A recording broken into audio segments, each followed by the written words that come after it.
Oh boy. It's that time of the week again. I'm so excited. Welcome, my friends. Welcome. Welcome in, everybody. Good New Year. Happy New Year, I think it is called in some parts of the world.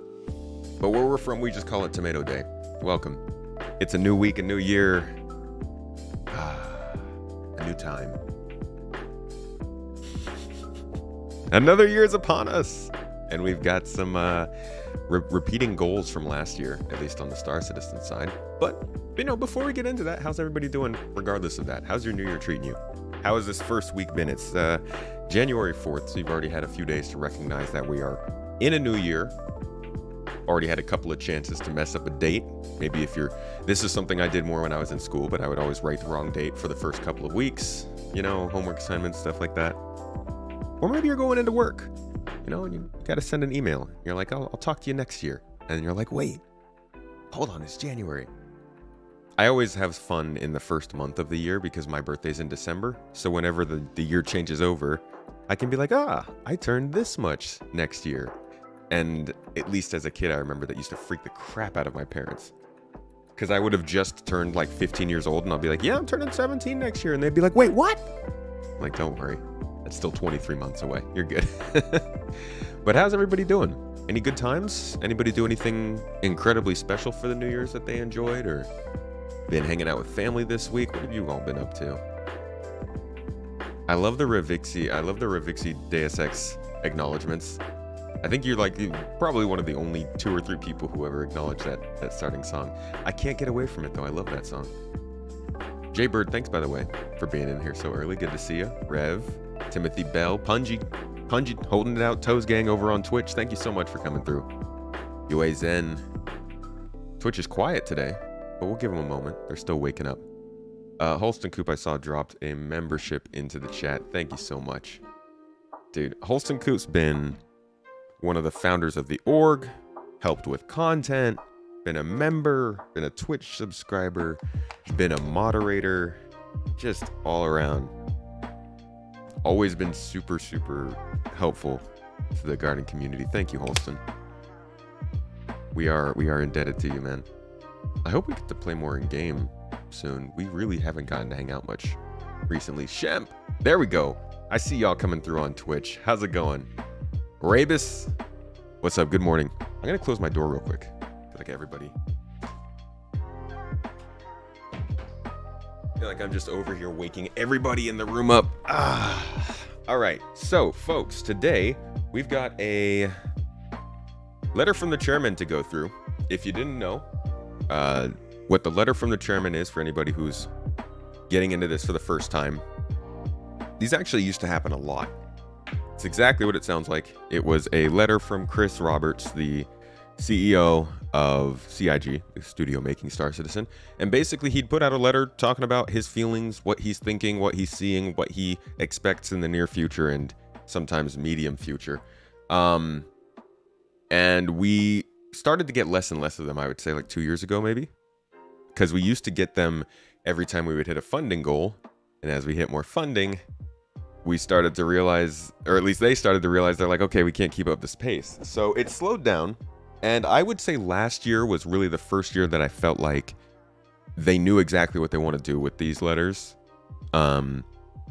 It feels like this letter is now their chance to replace what the roadmap was last year with the 4-quarter outlook. They can now be more ambiguous and also put in some of that stuff that normally would have been on that roadmap into this update. Things they know are coming in the next year, but they don't know what quarter they might be in. And I think this is a good way for them to kind of drop some hype without putting themselves too much in the hot seat in terms of dates and expectations.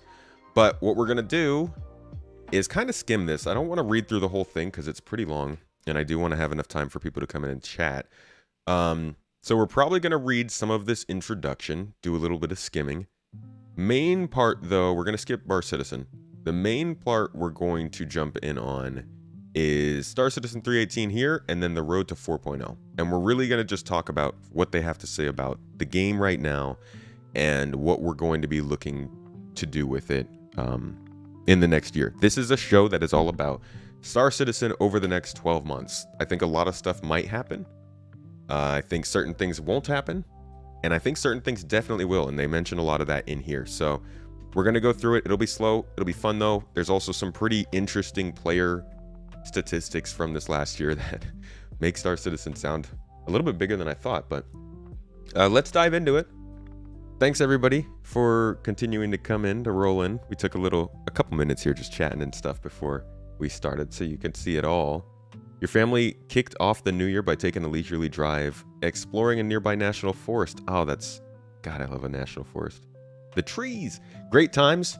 Looking forward to more 2023 adventures. It's nice to start the year out with an adventure. Was it what forest was it? He needs to stop putting dates and times on things. Yo, we've been telling Chris this for years. Honestly, he acknowledged it. He has acknowledged it like several times on video. He's been like, oh, I know nobody wants me to. In fact, hold on. Let's do a little. Can we do a little? Oh gosh, I've got to do a little throwback here. We're gonna go back to like CitizenCon 2018 or something, where he actively acknowledges that he should not give dates because they don't work out and people get mad, and then he does it. And I'm like, dude, you were good. You would have been fine. That's my conclusion with this letter from the chairman. Once again, great, interesting news. News we need, information we need to know, but you attached a date to it. My man, stop doing that. All right, here we go. CitizenCon 2018. I bet you it's not going to be too difficult to find a place where Chris says I should stop saying dates. Let's listen. Here's a bit more. And when we get to the full persistence and server meshing, I think at that point, that's when we're not going to be resetting the servers. It's when it will be an ongoing, living, breathing game. And that, I'm not going to give you a date, but... He knew. That's 4 years ago. But you can watch on our roadmap as we develop it. And he literally will. He jokes like that. Pretty sure he did it the year before too. Did he do it here? The ability for you to go anywhere in the universe, and me drop this remote on the floor. Doesn't work, so I might as well drop it. Oy. There you go, right? So, and then I'm gonna walk away, right? I'm gonna walk out. You know what? I really want my remote again. Funny enough, this was him introducing the idea of persistence. Well, not introducing. They've talked about it a lot. But this was like the first time they really came out and were like, okay, here are our goals that we need to hit. We got to get persistence. We got to get server meshing. And if anybody noticed up here, they were also saying we got to get org tools. They haven't done that. But this was kind of like, they've been talking about this stuff for a while. And, me drop this remote on the floor. Doesn't work, so I might as well Cadet? drop it. And I decided I'll get back in, even if that's a big step for us to be able to do that. And we'll say something about dates. Say something about dates. So the full persistence combined with the object container stream and binding culling are, I think, things that will make. Hey, thank you, Jono, for the tip. I appreciate you. Thanks for the support. The world alive, because it's not just me dropping a remote. It's leaving a ship somewhere, or you got damaged in space with your ship, and someone rescued you. You went away, and you came back to get your ship and repair it, and then take it home. And we're gonna, persistence in your hab, so you'll go there. You can see that you can move and interact with the objects. You can, find things. All right, I don't think he says it again, but we heard the joke. I'm not gonna spend a lot of time looking for this, but yeah, he completely acknowledges that he shouldn't talk about dates. He can't help himself. It is an addiction. Huachita National Forest. I don't know where that is. Must have been fun, though. Congrats. The Star, we got a new PTU patch today. Cool. Maybe I'll test that out, see how it's running. You don't think he is accounting for what it will take to get pests stabilized, and that is going to put a serious kink in this year's plans? I would hope he would. I mean, he talks a lot about how much time it takes. I would hope he'd take that into account. You think they need to go back to the old ways and get rid of the quarter release dates and release when the update is ready and just give us a progress tracker? I don't know, man. Look at how that went down in 2022. I feel like they trialed that out this year or last year. They said, hey, we're not going to do any numbered patches until this patch is ready to go. So we'll just keep dropping things as they're ready, but for overall 3.18, we'll wait until we have the tech ready, and the funding started to slow down. Funding in the second half of the year slowed down versus the first half. And, you know, there are plenty of reasons that could be, but people are theorizing that's because of the lag in getting out another named patch, another big kind of hype patch like that. Thanks for the $10 super chat, Ace. Good to see you in here. I hope you're excited for this subject. This is going to be a juicy one. Sorry for the little beard scrub there. No date talkie. Yeah. You think bringing in the quarter release thing was a mistake? Hurts more than it does good? I think that really helps. I think the quarter release date keeps people's expectations up that they can continue playing, and they'll know that there's something else coming shortly after. If you tell someone, hey, we got this update in January, next update will be whenever server meshing is ready, people are going to quit because they'll be like, okay, that's more than a year away. Sure, we'll get to it, but you'd love to hear the thoughts on CitizenCon this year. I think that comes up here. We'll touch on that. How many patches do I think we'll get this year? 1 or 2? I think we'll get 3 at least. I think we'll see 3.18, 3.19, and something else at the end of the year. Whether that's 3.20 or 4.0, I don't know. But I think most likely 3.18 will take the first quarter release. 3.19 will be released in the summer, and then another patch is going to be released sometime in the fourth quarter. But if you keep saying it's coming at the end of the year, it's getting really old to hear. That's it. So don't say it's coming at the end of the year. Keep the quarter releases and just do not say when server meshing is coming. Then I think you're good, because what we saw last year was that people genuinely are not that bothered with not knowing what's coming as long as meaningful things get added. Do you see how many patches we got last year where they were just like, hey, this patch is coming out. Oh, by the way, here's this feature that you might like. We're just gonna chuck in there, like bigger servers, a full racing profession, stuff like that. I think doesn't come, or now surprises us because they don't do the roadmap thing. But I don't think we would get those like we do if they stop doing quarterly releases. We wouldn't get so many surprises. You're fine with server meshing taking forever, but what you're not okay with is the fact that CIG still only works on Pyro. Where's the progress on other systems? I think they're being quiet about it. So here is for those who would like it. We do have visual proof that they're working on other systems. This was video that they took. Let's see. So all of these videos, in fact, from this was kind of work on planetary tech. This was work on some of the assets going into the new system. This was work on the foliage going into the new systems. And this was, I guess, further work on the height maps and kind of biomes of new systems. So this is all Nix. They have completely shut up about this, I believe, because Pyro is lagging behind, and it kind of looks weird to be like, hey, get hyped for Pyro, but also we got this other system we're working on, don't worry. And if Pyro takes this long, people are going to make jokes about Nix. So I think they've kind of shut up about Nix, but there are a couple other systems being worked on right now. Have I tried the Track IR? Heard it's a lot better than the Toby.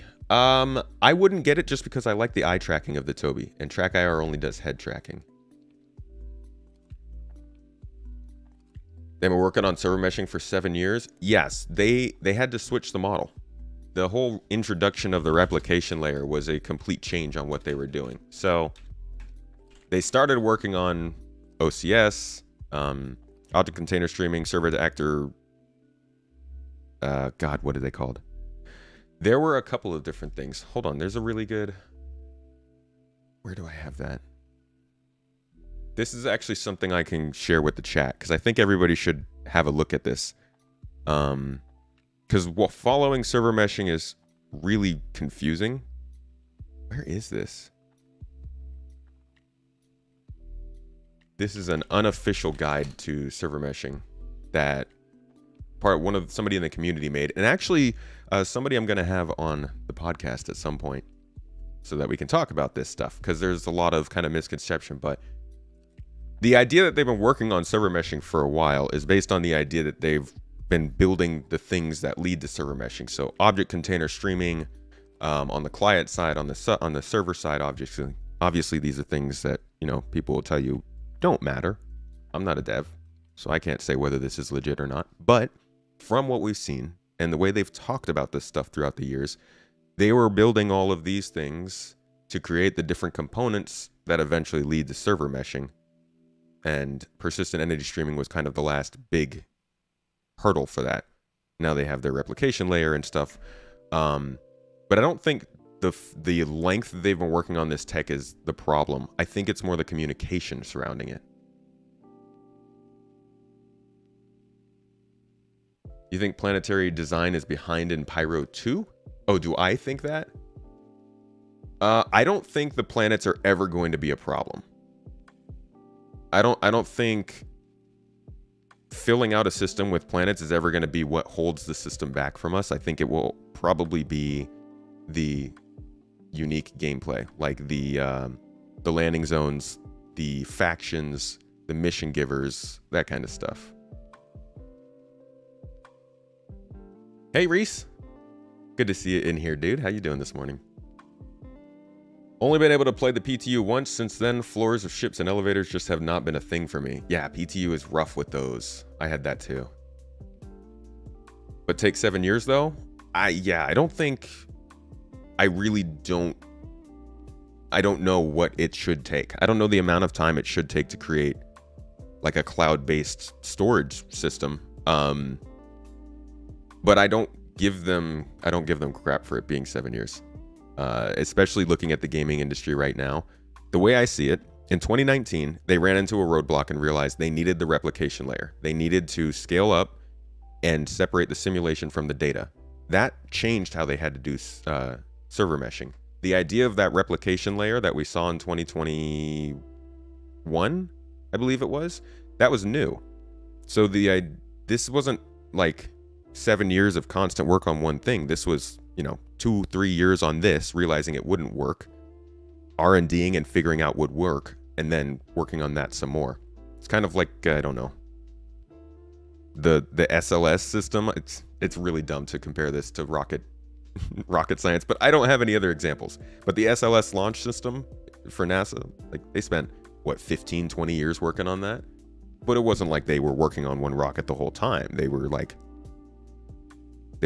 triaging the problems, running into issues, restarting with certain things, and continuing to go. And I think that's what happened with server meshing. They just communicated it terribly, and in certain situations, probably in a bit of a manipulative way, make people think it was closer than it might be. Seems clear to you that the feature of iCache forced them to do a major rework. That too, yeah. The whole iCache thing really messed them up. You're just hoping that they do some magic and surprise us with Nyx. Ooh, my friend. Ouch. I don't know about that. You understand not using the Hawk at Area 18's Astro Armada to fix your character is kind of cool. I don't know what that one is referring to, but I didn't know you could do that. They're on AWS and technology. Why not incorporate what AWS already offers as far as cloud container streaming? Not a clue. Honestly, the answer I get to first would probably be that whatever Amazon has doesn't work for this situation. Because Amazon doesn't use server meshing in New World, so I'm guessing Lumberyard doesn't necessarily have the built-in abilities to do that. What other explanation graphics do you have in your bookmarks? This is not me. This is from Unobtainium, a great member of the community, somebody you can support for this. And I basically just have video stuff. I never have this. This is very cool. The fact that he put all of this together, having no sort of responsibility to do so, is really nice. And who knows how accurate it is, but I think it really effectively shows how many different things go into server meshing and why it's taken so long to get to that point.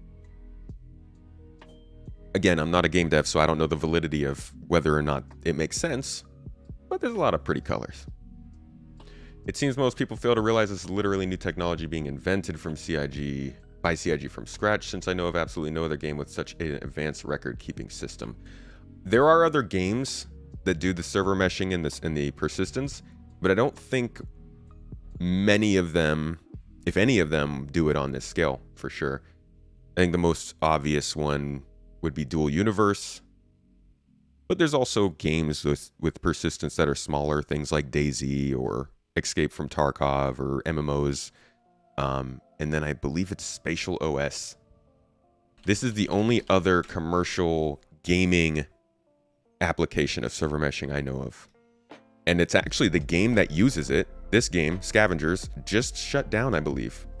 Right? Hold on, I'm getting off course here, but it'll all come around. Let me just see if...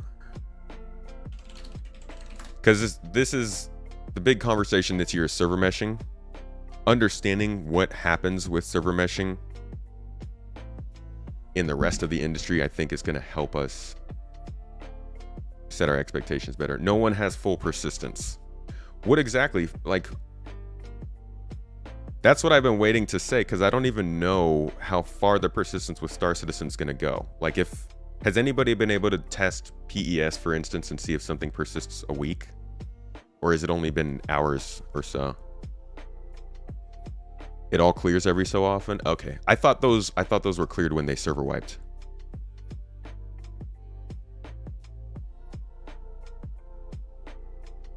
Name a game with server meshing, a comparable example. I don't have one. This is the only thing that I know of that uses something like server meshing, and as you can see, the game is shutting down, which was what I was going to get to, is that whatever this is, this technology, putting it into games and making it work, is not becoming mainstream. This game did not get popular. It didn't blow up. It wasn't noticed for whatever their application of server meshing was, and they stopped last month. But that was the only other thing that I knew that did anything like that. You've seen 24 hours so far?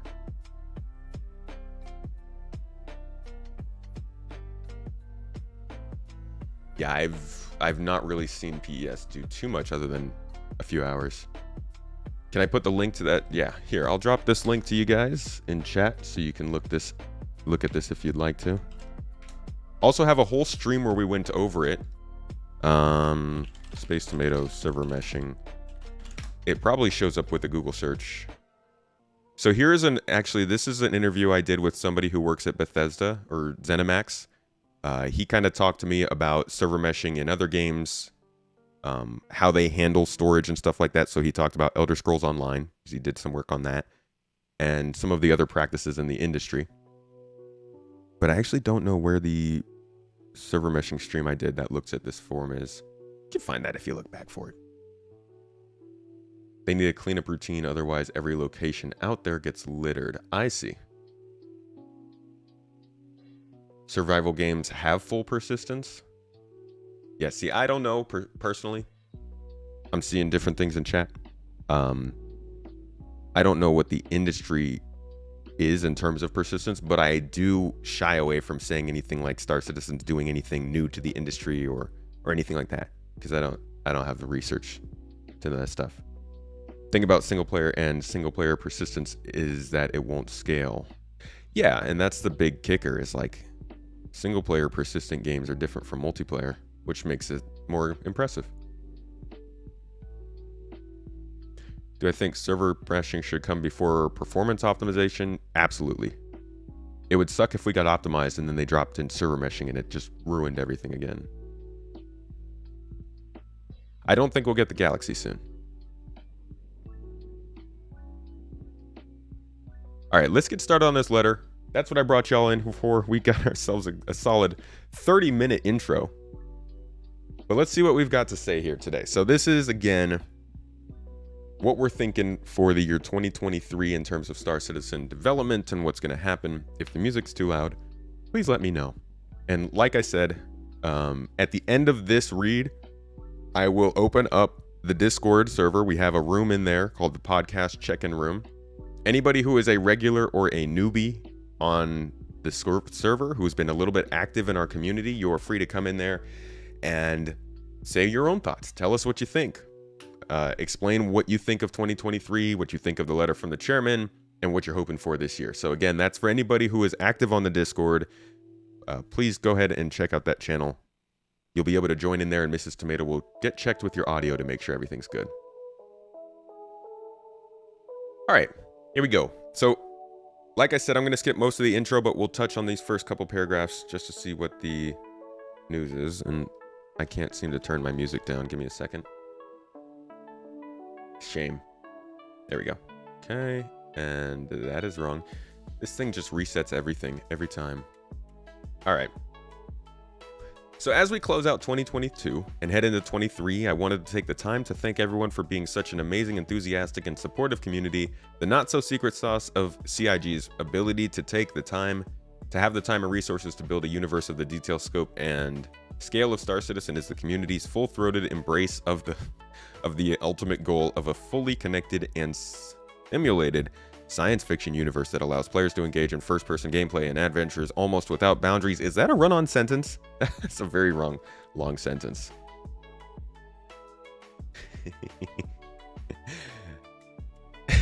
It's an interesting turn of phrase. I don't think that one's really in style anymore, to be honest. There is no other way Star Citizen could be built except for the community-driven funding model. That is very true. The investment both in time and money is just too expensive for a normal game publisher, especially a public one beholden to quarterly earnings reports and shareholders and Star Citizen players. Now we give them so much leeway. But yeah, it's absolutely true. This game wouldn't be, even without the money. I mean, he's talking about the funding, but this game would have died if Star Citizen's community didn't actively embrace and help every person who stumbled into this game screaming, "What the heck is going on?" It's like getting started in this game is hard. All right, next paragraph says, a great example of our ability to take the long-term view and invest in research and development that most projects don't have the time or ambition for is PES, which creates true lasting persistence for the Star Citizen universe. If you leave some equipment in a remote cave, shoot down a bounty over Daymar, manage to fend off some pirates around Yella, the results of your actions will persist. Items, debris, ships, even dead bodies will all stay where they are left and still be there even if you log on and return a week later. Now, he says a week later. Has anybody proved that? Has a shard been able to even last that long? That's my kicker. It's like persistent entity streaming is here. Now I want to know what it's capable of. About to do some PTU bunker testing. Looking forward to the VOD at work. It's going to be a good talk. Let's see. I'm going to skip over some of this. So this is just talking about how it was a headline feature of 3.18. It didn't make it into 2022. Big ol' oops. Talk about salvage and soft death, making 3.18 a fun update. Just new additions coming in 3.18 really is what they're talking about here. And then, all right, so here they talk about the growth of the community. Sorry, no, not yet. This is still talking about what happened over the year. Okay, here's talking about the growth of the community this year. These are impressive numbers.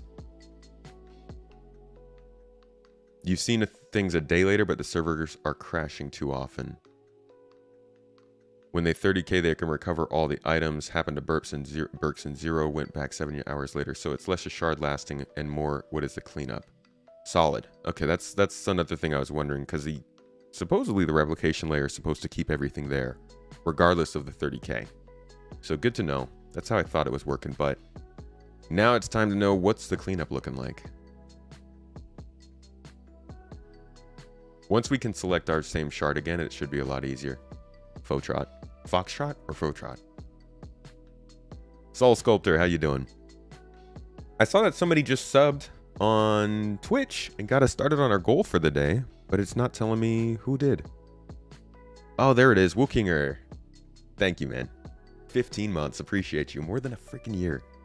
3 calendar years. Think that each server has its own PES data store for now. Yeah, they all have their own graph storage for each shard. It gets confusing. honestly. Like, I've gone over this so many times. I've made videos and streams about it, podcasts, and I still get confused. Foxtrot, gotcha. Came across a channel looking for a good podcast for Star Citizen. Glad you found it. Cool, cool, cool. I always wonder if it shows up because it doesn't have Star Citizen in the title. Glad you're liking it. Yeah, I'm never going to read this letter. I'm terrible at this. This is how the monthly reports go. Let's get back to it. While our most passionate players test 318 in PTU and our developers take a well-deserved break, I wanted to share with you some truly momentous stats from this year that illustrate that Star Citizen had its best year yet and crossed some historic milestones that demonstrate this game we all love is finally breaking into the larger gaming consciousness with a success that is greater and faster than we anticipated. These are long sentences. This year, over 1 million unique players logged into Star Citizen and played our game. And they did so for more than 46 million hours. That's a lot of hours, oh my god. Our daily active users this year, i.e. unique players logging in each day, has grown over 50% from last year and is double what it was at the end of 2019. Tell me what it was, though. You ain't telling me what it is. I want to know daily users. Hey, no problem, Soul. Thanks for dropping in here. And also, I think I saw somebody, H. Weaver. Hello. Thanks for dropping in for the first time. Hope you enjoy the stream.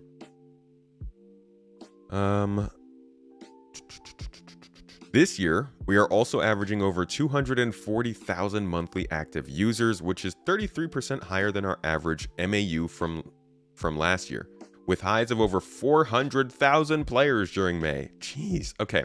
So real quick, let's just look up Steam game average monthly players. Are we all going to agree in this chat that we're just going to take these words and go with them? Like nobody's assuming that this is Bologna? Because, you know, they could always stretch the word, the numbers. I have no idea, like, how... Do they have monthly? I have no idea how they track these numbers or how they report them or how any of these games do so.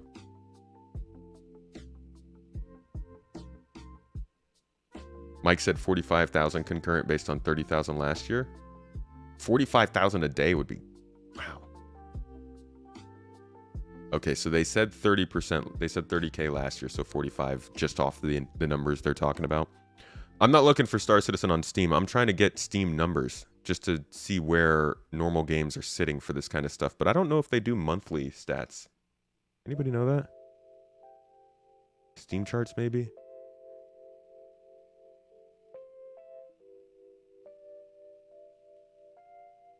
It's tracked through API, so it should be accurate. Maybe Steam only does current players.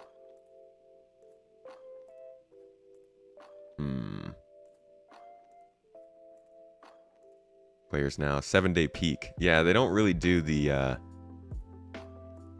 Okay, well, 7-day peak on the most played games on Steam. And you're saying if they did 30K last year, 50% gain would put them at 45K on the day? Is that what we're talking about? Average daily users? So that would be, yeah, 45K. That would put them around... let's see. Looking at 7-day peaks, that would put them around the popularity of Destiny? Hearts of Iron. Euro Truck Simulator? Nah, I believe that one. That'd be pretty crazy if this game was getting concurrency anywhere near Destiny. But, I mean, a lot of the games that are getting, let's say, 15 to 20,000 concurrent players as a 7-day peak are big games, in my opinion. So I guess that's good if they're hitting around 45,000 average per day. Very good. I wonder what the average time played for those people would be. You got a new graphics card? Holy crap. I forgot to tell you all, we got some new stuff. We got gifted some stuff from an amazing supporter. You know what? I'll show you on Friday because I've already taken so much away from this letter. Sorry, everybody who's here just for the good info. I will show you that on Friday, but I'm going to be able to upgrade my computer. And officially speaking, My videos will now be in 2560 by 1440. We'll upgrade from 1080p to 2K. I will probably be having a better stream. And we'll be doing more gameplay videos. A lot more gameplay. Because as you all know, I've avoided gameplay a little bit since my computer couldn't play the game very well. It will definitely be able to now. So more gameplay videos, streams. I'm super pumped. Very excited for it. And Mrs. Tomato's going to have herself a desktop now too, so she'll be starting to play as well.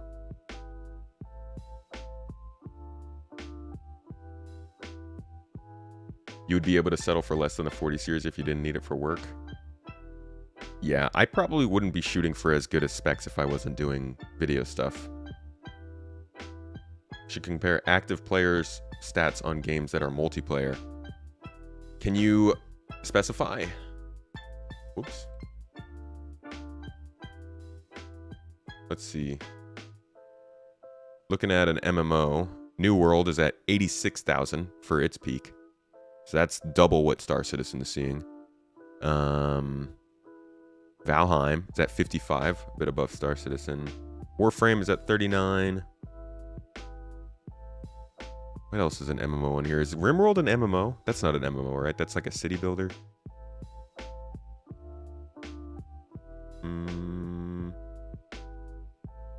Yeah, I don't see too many others, at least in these top numbers.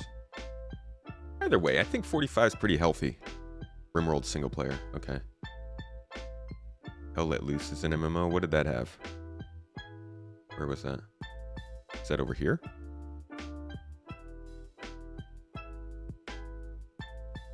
Yeah, I don't see Hell Let Loose on here.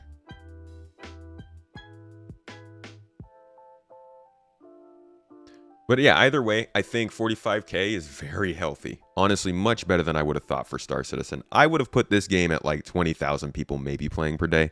I just think it's so frustrating, but over the last year, despite us being very frustrated with the state of the game, I think one of the most clear things to come out has been the game is just more playable now. More people are playing it and sticking with it.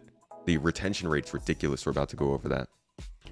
Those of you who follow our funding tracker doubtless know that we have already eclipsed all last year's revenues by mid-November, and will have our first $100 million plus year ever. You can also read a more in-depth report of our 2021 financials here. These are released every year. I am currently, and please, if anybody knows somebody who fits this description, please reach out to me.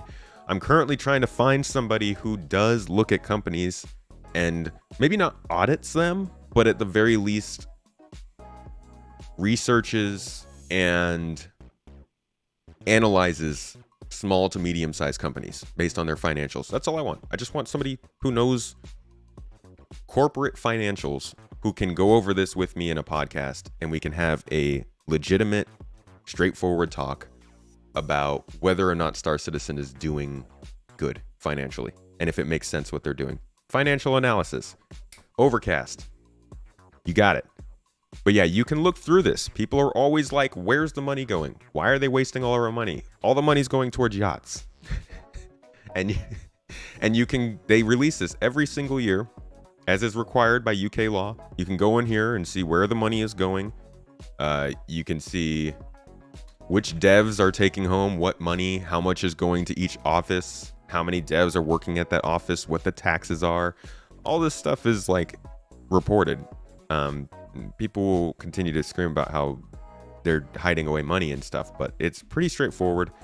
From what I have seen, I believe they took home, or rather they made in revenue. I don't know if I'm going to be able to find these numbers super quick. This is actually 2021 financials, so this wouldn't even tell us about last year. But from what I understand, they keep about anywhere from $6 to like $15 million in savings just there so that they can use it. A low amount for sure for the size of the company they are. But they seem to be really close in terms of their expenditures and their revenue, which I haven't run companies before. We've only just started Space Tomato Gaming. But I think keeping pretty good operating costs close to your income is good for tax reasons, and also just it shows that you are fairly healthy in your predictions and what your expectations are. Yeah, getting some full-throated salaries.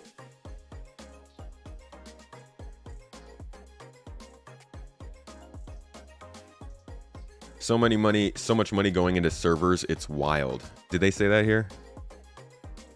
Other game dev costs, contracted game dev costs, publishing, community, events, marketing, general, and admin. Would that be servers, general, and admin, maybe?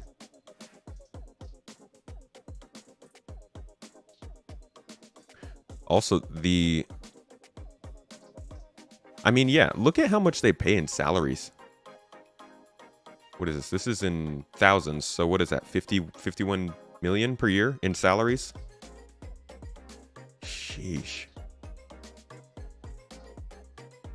Interestingly enough, the overhead game dev costs are super expensive in America. Look at that. In America, it's $5.4 million per year. And in the rest of the world, it's 6.3 million.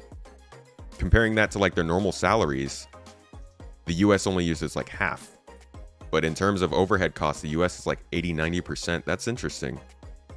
I wonder if that's part of wanting to move more and more people out of the US. Look at that. Contracted game dev costs. Now, this might be because they contract more people in the US than anywhere else, but again, much more expensive. Publishing, operations, and community, also expensive in the US. They also are probably just doing more in the US. I get that. But it would be interesting to see if this leads to them continuing to move more to the UK.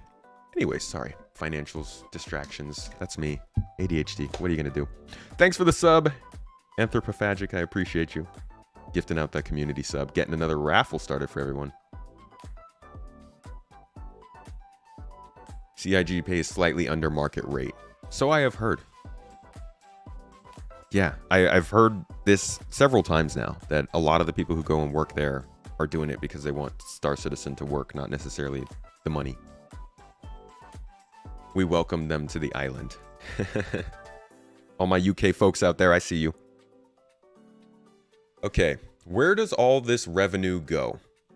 We just kind of looked at that. Right back into development, Chris says, as we've hired more than ever before and continue to build out our Squadron 42 and Persistent Universe teams.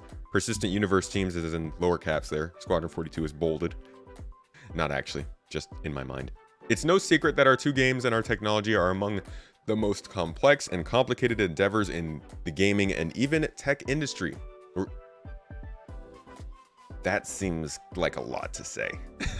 I would go with maybe the gaming industry, but the tech industry, have you seen AI advancements this year? Maybe he's right, but I feel like I see a lot of crazy tech stuff. Digital Master, yo, is that the Digital Master? Hey, I appreciate you. Thanks for coming through. I love your content, man. We gotta link up, get a podcast together. Thanks for all you do. I appreciate your content just as much as you might love my own. And for the record, I'm not putting those words in his mouth. He said he loves the content, all right? Just coming out here like, yes, you all love it. ChatGPT is AI. Yeah, like our AI advancements have been crazy. Does CIG do the kind of crunch other orgs do? I'd take less money for no crunch. I think they don't crunch as much. I don't have actual firsthand knowledge on this, but it does seem like they will let things slip by. I mean, we see how many different deadlines slip. I'm hoping that's because they tell the devs, you know what, just like keep doing what you can. But I'm sure there is some level of crunch, as there is. We all have to do it at some point.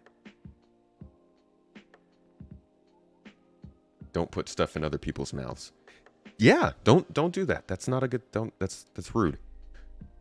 You can check with your brother-in-law to see if he would explain what it means. Just PM you something as to the questions you'd like to have answered, and I'll hit him up and see where it goes. Just check first and see if he wants to be on mic. That's the big thing. I need to check and see if somebody wants to come on the actual podcast.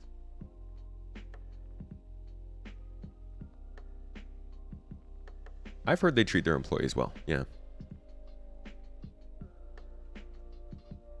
It takes talent and time to achieve the ambitious goals CIG has set out for themselves. And so even as they grow, even as we grow, this is from his perspective, sorry, we invest all that time, that growth back into our teams through hiring and retaining our critical talent. A huge portion of our growing revenue has come exclusively from new players that only joined Star Citizen this year. This is fucking huge. That's like, we need the numbers to prove that. In fact, this year we witnessed truly explosive growth. Over 800,000 new accounts were created this year to follow or play our project. Our new players this year have almost doubled this year compared to last year, with over 500,000 new players joining us during free flies, dynamic events, and throughout 2022. And of those new players this year, over 70% of them stayed around as paying players who purchased starter packs to get access to the Star Citizen Alpha. Also, pretty freaking crazy big. So if they're bringing in 800,000 new accounts over the course of the year, and then over 500,000 of them, yeah, so they made 800,000 new accounts, right? These are people who signed up for accounts to say, hey, I'm interested in Star Citizen, don't know if I'll play it. So they might make an account and never touch it again, they just forgot or something. Over 500 million of them jumped into games and played, whether it was free, whether they actually bought the game, or whatever have you. But over 500 million people joined to the game this year, actively playing, and 70% of the people who jumped in and played for free, is the way I'm understanding it. Yeah, 70% of the people who came and played for free actually bought the game. That's surprising. That is I just wouldn't expect that. It's hard to believe, you know, honestly. I'm like, really? 70% of people came into this game and tried it out and said, you know what, I'm gonna spend some money. That's pretty wild. Many people have multiple accounts, but like, let's say even taking into account the people who have multiple accounts, it's not really the number that's impressive, it's the percentage.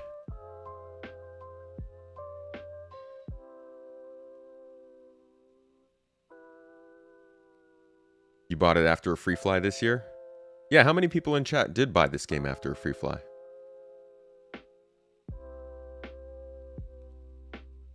$318 when it gets stable should bring big numbers. Honestly, I'm kind of like, I'm looking at, if this is the numbers they did, let's all be honest, a lot of what they did this year was because of the streamers, because of some of the really big names that came in and gave this game free marketing. Once 4.0 comes out, let's say like static server meshing becomes stable. We're not quite dynamic, but we are static. We're moving between different areas. A lot of our desync problems are gone. The server tick rate is running better. You're not falling through planets and cities and spaceships as much. Like most of those kind of really obvious bugs, let's say once those get handled with server meshing 2024-ish, third quarter 2024, imagine how much this would blow up. If this is what we see in a year like 2022, where most people have come away being fairly disappointed, just surprising is the only way I can put it. But it's good to see. The health around Star Citizen is pretty good. People are excited for it. They've obviously hit a concept that people want to see. Problem now is that they really need to fix their communication on it. 70% is the free flies. What they're saying here is that 70% of the people who tried free flies bought the game afterward. TikTok brought a lot of new people too. You bought it through peer pressure and you're the only one of your friends who still plays it. The people who peer pressured you in don't play it anymore? Rude. You got it during the free fly in November. This was your second free fly, but you had been following the game for 3 years on and off. Anybody who is watching this, who hasn't tried the game, who might be interested, that's the way to do it. Do a few different free flies. Not only do you get to try the game for free, which is, you know, the obvious one, but you're going to see how much the game changes in between free flies, which will kind of give you an idea of the progress of development, and if you're interested in it. What they don't say is what percentage refund. Yeah, I can't imagine any anybody would ever want to say that, but it is a statistic.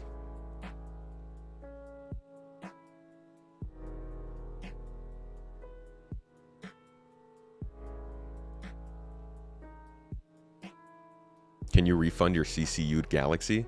Oh, I don't know about that. Don't ask me about CCUs. I've never been good at that. So that's statistics. That's good fun, good times. They talk here a little bit about Bar Citizens and the meetings that we're going to be doing over the next year. Anybody who doesn't know Bar Citizen is just a public meeting of different backers and developers and people who work at CIG. You get together, you find a spot, you invade it, talk about nerd stuff, run everybody else out of the store, eat good foods, and, just have a good time. So they have them all around the world. Frankfurt, Manchester, Washington, South Korea, China, other places in Germany and UK and the US. There's a lot of them. I would definitely say go to one of these if you're really serious about Star Citizen, just because it's nice to meet people. I personally haven't been to one. It's a little bit of a hypocrite here. But we're planning on hosting our own later this year, if anybody else wants to get involved in that. We want to try and throw a Bar Citizen down in Los Angeles the week before CitizenCon in October.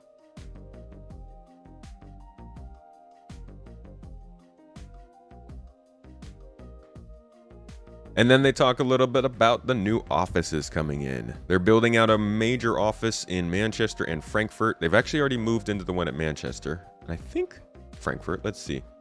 They were previously under construction. I'm happy to report we have now moved into both offices. Okay, Frankfurt at the end of August and Manchester in mid-October. Having our staff together in the office makes a huge difference to our teamwork. We've struggled at times to hit our goals for 2022. Yeah. And while we always achieve incredible things at CIG, I have personally seen a significant change in pace towards the end of the year, resulting from most of us being in the office. That's good. I'm sure that helps growing out the teams, getting people back into the office would help with working together and stuff. Yeah, meeting people is nice. That's where the money went. Maybe.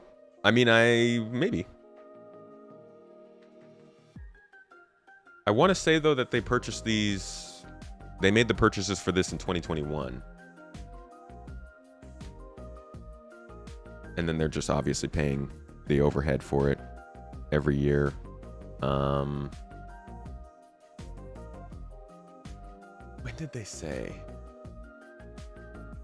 Yeah, they announced the acquisitions of these offices in 2021, so I don't think the money for this, it might actually be in the financial reports on this one, but I don't know if that would factor into 22's.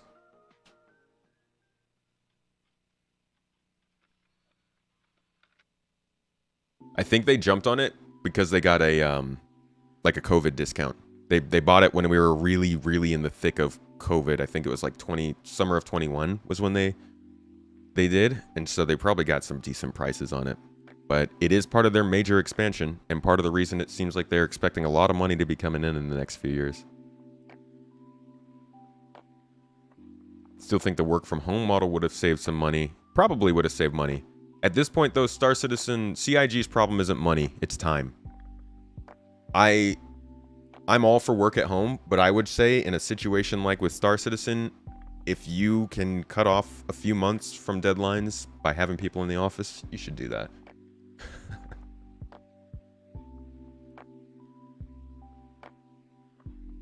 Massive tax breaks for moving into those locations.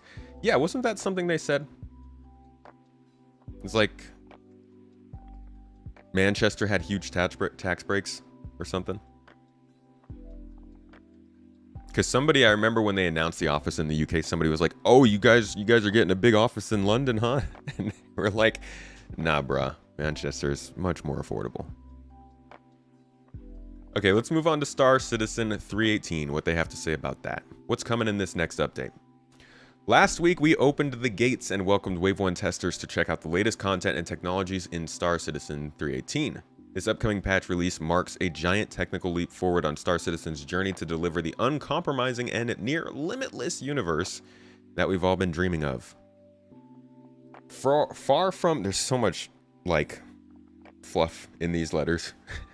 Far from our typical quarterly patch, this release introduces fundamental changes to our entire backend, bringing in all new set of backend services, granting universal persistence, and even the mass migration of the entire game state into the cloud, which is a tremendous undertaking and accomplishment of our teams.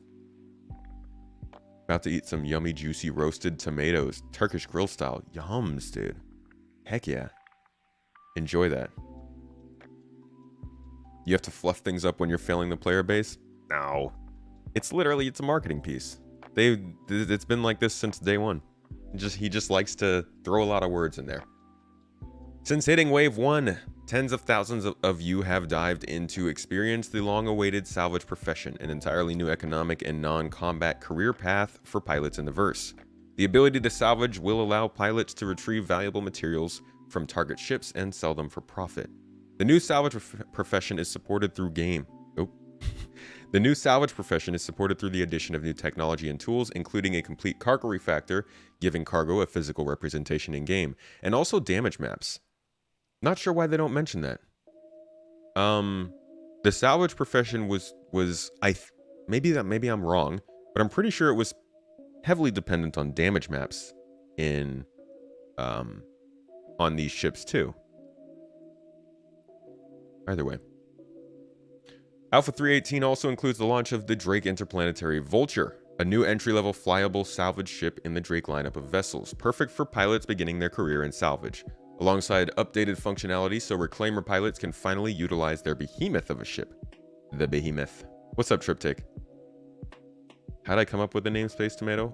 I just had tomato in another name and wanted to make it more sci-fi, so I threw space in before it.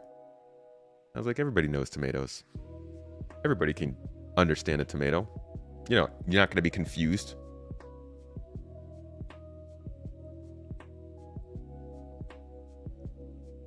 You thought fluffers were well paid? Fluffers are the first people to get paid. Fluff is the most important content. While salvage, new racetracks, new POIs, and some of the other visual simulating mechanics, I thought it was visually stimulating mechanics, will take the spotlight, the largest change to our universe comes from powerful work under the hood, with persistent entity streaming. With this new tech, all physical objects moved or placed by players will be dynamically tracked on the server they were moved on and remain in their new locations. PES represents the largest technical update in the game's history and is a critical addition in laying the foundation for our future technology and full in-game persistence that will unlock new levels of immersion in the verse. We were talking about games that have persistence like this. Did anybody name any others that work quite like this? I think somebody mentioned Rust has persistence, but obviously it's different. I just want to know, what other games are there?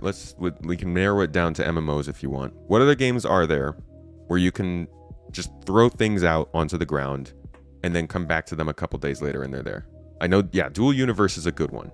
What else is there? Fallout 76. Okay. Project Zomboid. Not even heard of that one.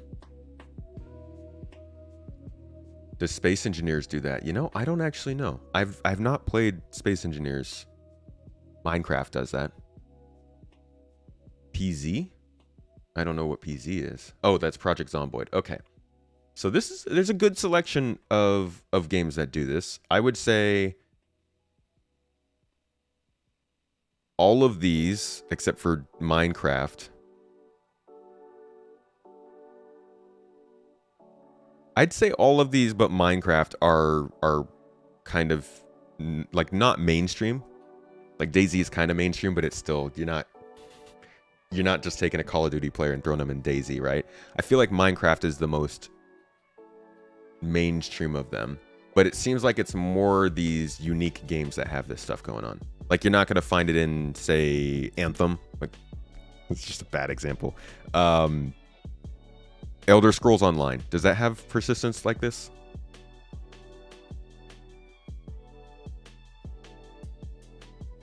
No Man's Sky? I don't remember No Man's Sky stuff lasting all that long. Does it?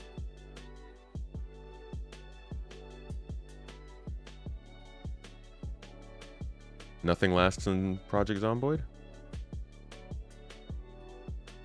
All games have persistence of some kind. What I'm looking for is something long-term. You know, it's not forever. I don't think anything will ever do that. But like a couple days, right? Something that you just know you can reliably come back to. Love it or hate it, as a gamer, taking the time to properly engineer this core tech stuff, and server meshing is a much do for a game to work. Or find somebody who's made it work already. Minecraft isn't an MMO. Yeah, I'm kind of... I know I said MMO. I'm just judging all of the games that are being said. Stuff despawns in 5 minutes in Minecraft. Okay, that's good to know.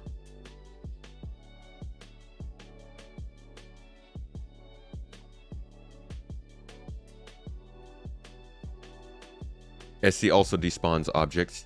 You can't not have cleanup. Obviously, yeah. There's not... You're never gonna... The game's never gonna not... That would be insane if there was no cleanup. I'm just looking for things that persist stuff a decent amount of time. Items last days in PZ, but they aren't eternal. Okay, so Project Zomboid is a good example then, from what you're saying. State of Decay has persistence, but it's still confined to a small area. And that's the other complication here. Is like, once you talk about games that have persistence, then you have to think about which ones have it at a specific scale across multiple planets. That's when it starts to get a little crazy, I think. Star Wars Galaxies had it. The OG, man. Star Wars Galaxies was so ahead of its time. There are memorials for people to place tokens on, and then others will come to pick them up. In Entropia Universe? Oh, that's pretty cool. I didn't even think about memorials. That's very cool.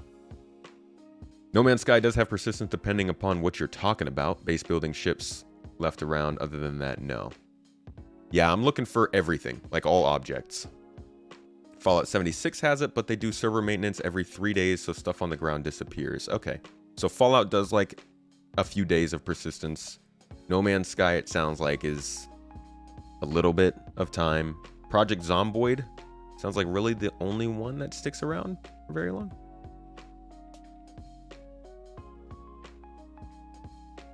Death Stranding has it. Oh yeah, Death Stranding like built their whole system on that, right? But I imagine in Death Stranding you have to set things down in a specific way for it to stay around for everyone else, huh? It's not just like you drop something. Like if you dropped a gun in Death Stranding, would it stay there the whole game, or would it disappear? Entropia was crypto before crypto. A few days is fine for you. I would like to see a few weeks, I think. Just to be safe.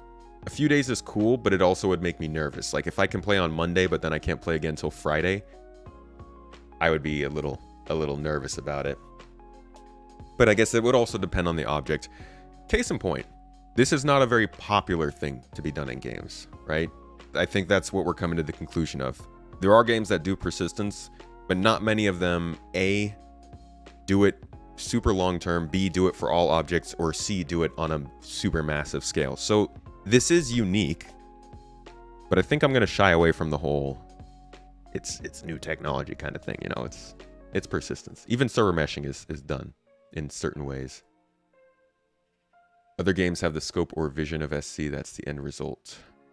Not many. Yeah. Do I foresee issues with persistence? I think there will always run into some big glitches and bugs. I have issues storing like music files on my physical hard drive in my computer right here, right? What are the chances that they don't have problems with cloud storage across the whole world?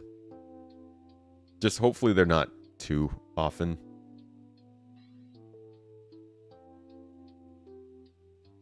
Yeah, dual universe is the best comparison, it seems. But let's get back to what they're talking about here. I think we've ran the persistent entity streaming conversation due course. As we move towards making 3.18 stable enough to release to the live service, I'd like to give a special shout out to everyone who has been testing 3.18 so far on the public test servers, especially those from our dedicated Evocati group, who put many hard hours in when the patch was in its roughest and most frustrating state, when you literally just logged in for your testing periods. Thanks to your efforts, we've been able to iterate in real time and implement improvements and fixes quicker than ever. Now, the interesting part. The whole reason for this stream. What is going to happen in 2023? The road to 4.0. Oh boy, here we go. Y'all ready? Okay. This coming year is going to be a huge one for Star Citizen. Actually, you know what? I'm going to record this. Yes, my friends, we're going to record this because I'm sure this is something I'm going to want to look back on at the end of the year and be able to reference this beautiful prophecy we're about to read. All right. This coming year is looking to be a huge one for Star Citizen. Possibly, don't hold my hands behind my back on this, but possibly the biggest one to date. Honestly, that would be very disappointing if not every year was the biggest one in this project, considering where we are. The first order of business is to continue to stabilize Alpha 3.18 so we can release to the live servers in January once the team is back from their well-earned holiday break. And before we get into this, because I'll probably get a little salty here. Absolutely hard-earned, well-earned break. If you are working on something and you don't meet your goal, I'm not going to assume you weren't working hard. And if you're working hard, take your break. It's the holiday. Like, people should have their dedicated break at that time anyways. But some folks were a little unhappy that they weren't working over the holiday break on it. And I couldn't. I'd feel really weird, to be honest. Because it's like, I don't know. It's already been delayed so much. And yeah, I am probably a little bit privileged because I get to play the PTU in the meantime, but it would just be weird if they were working on this over the holiday. Take a week. It's all it takes. Take a week and work some more. Honestly, I don't know if they'll get it live to January. It'd be cool if they did, but you just never know with this stuff. All right. Let's move on. We've only been 2 sentences in so far. We will continue to harden PES after that, improving aspects and adding some additional quality of life features, including the ability to choose which PES shard you would like to join. So the ability to jump back into the shard you were already in, finding all the stuff, the ships, the players, the people, the things that you were interacting with before. Basically bringing in what really makes people recognize the power of persistent entity streaming. As of right now, we only see what everyone else left over. The current game server, or PES shard matchmaking service, tries to match you into the latest PES shard you were in when you log back in or recover from a crash. Something they actually didn't think they were going to be doing. They said the matchmaking service wouldn't be there. So that's like a nice little surprise, I think. But in the short term, before server meshing makes this not so necessary, we also want to give players a choice to wait in a queue for their preferred shard if it is full. Pretty cool. I look forward to that. I'd like that sooner than later.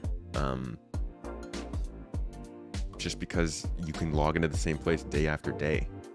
You essentially, if bed logging is working, this would probably make it possible to never have to go back to a city or space station again. The only thing you would need to return for is like to sell stuff, because other people can't sell stuff for you yet if it's a commodity. But if you're looting, you can give that to someone else. They could go sell it, give you the money. Yeah, you could potentially never return to civilization once they allow you to pick your own shard, because you'll always be able to reliably load back into your ship, wherever that is. So that'd be cool. The next step will be to separate the replication layer, the in-memory cache that remembers all dynamic objects' state, from the game server, and have scalable replication layer workers that communicate the state changes between the various game clients, servers, and the replication layer. Let me pull up a quick file here for anybody who doesn't know what these things are. Super basic and simplified. These clients down here are our computers. These servers over here are obviously the servers running the game. And this up here, this entity graph database, this is where everything is stored. So let me make sure I'm getting this right. So what we just got added to the game was PES, persistent entity streaming. That's essentially these green arrows you see in between these different things. So PES allows our clients to send data to the replication layer. The replication layer, as it sounds like, replicates that data. It basically says, okay, I see that you dropped this gun on this moon. I'm going to take that and replicate it and store it everywhere so that the whole game knows, because this is just our computer screen. And even if you wanted to say, have that go into the server that you're on, it won't help if we get to server meshing and there are multiple servers. So if you're, let's say you land on Microtech. Microtech itself is containing 3 servers running the game. So once you drop your gun from your computer onto the ship, the replication layer tells each of those servers, hey, there's a gun here. So if you are ever in this area, simulating this area, you need to make sure there's a gun. At the same time, it's also storing that data in the entity graph, which is like our long-term storage, our hard drive for the game. That's how, if the servers crash, if your computer crashes, if anything crashes because the replication layer already grabbed that data and saved it, it will stay there. And you'll hear them, and they actually show that right here. So like, if the servers crash and you 30K, you can see that that data stream still exists, so that when the servers do boot back up, the data just continues on where it left off. This is what persistent entity streaming and server meshing is supposed to do. It's robustness for the whole server, for your play experience. And that's kind of what they're talking about here. So they're talking now about separating the replication layer from the actual game server, which they haven't done, I guess. I thought that's what they were doing last year, but that's the idea. And it's all very low-level tech stuff. It's kind of hard to get. But this right here does make me think that this year might be... I think this is them trying to say, we know we made you think, or people are starting to get the idea that server meshing isn't that much work after PES is done, but it is. There is still going to be plenty of work to do. Just because it's 10 out of the 15 services doesn't mean it's 10 out of the 15%, for lack of a better word. I think they are really trying to make sure we understand that this is not a PES is done, server meshing is next kind of thing. This is like a PES is done, now we're finagling a little bit so server meshing comes along. And that's why, as we read later, they're estimating an end of the year kind of date, which is probably too soon. You don't think 23 is going to be a slowdown at all? We already had that in 22 and still got the game into 318, which tied off a lot of loose ends. Yeah, I don't know.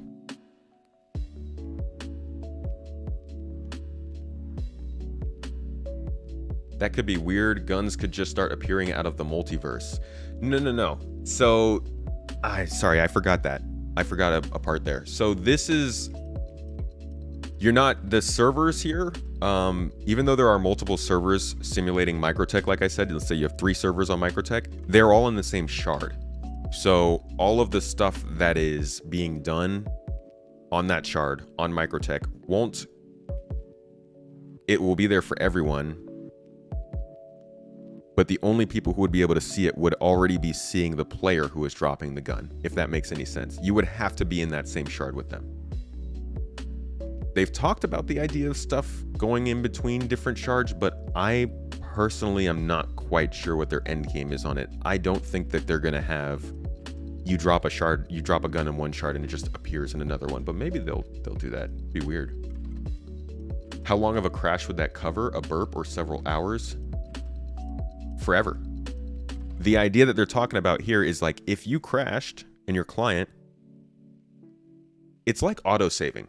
You know how you might be working in a program and your computer crashes and that program auto-saved 2 seconds before you crashed? You could leave for 5 days and come back and it would still have that autosave, right? It'd be the same here. All of the data that you do, all of the stuff that you did in that shard would be auto-saving. So like, if you crashed, your ship isn't going to disappear. Somebody else could come and pick it up. Your drugs aren't going to be gone. Somebody could come and sell them. So like, you'll be covered no matter what for that crash. You just got to load back into the same shard.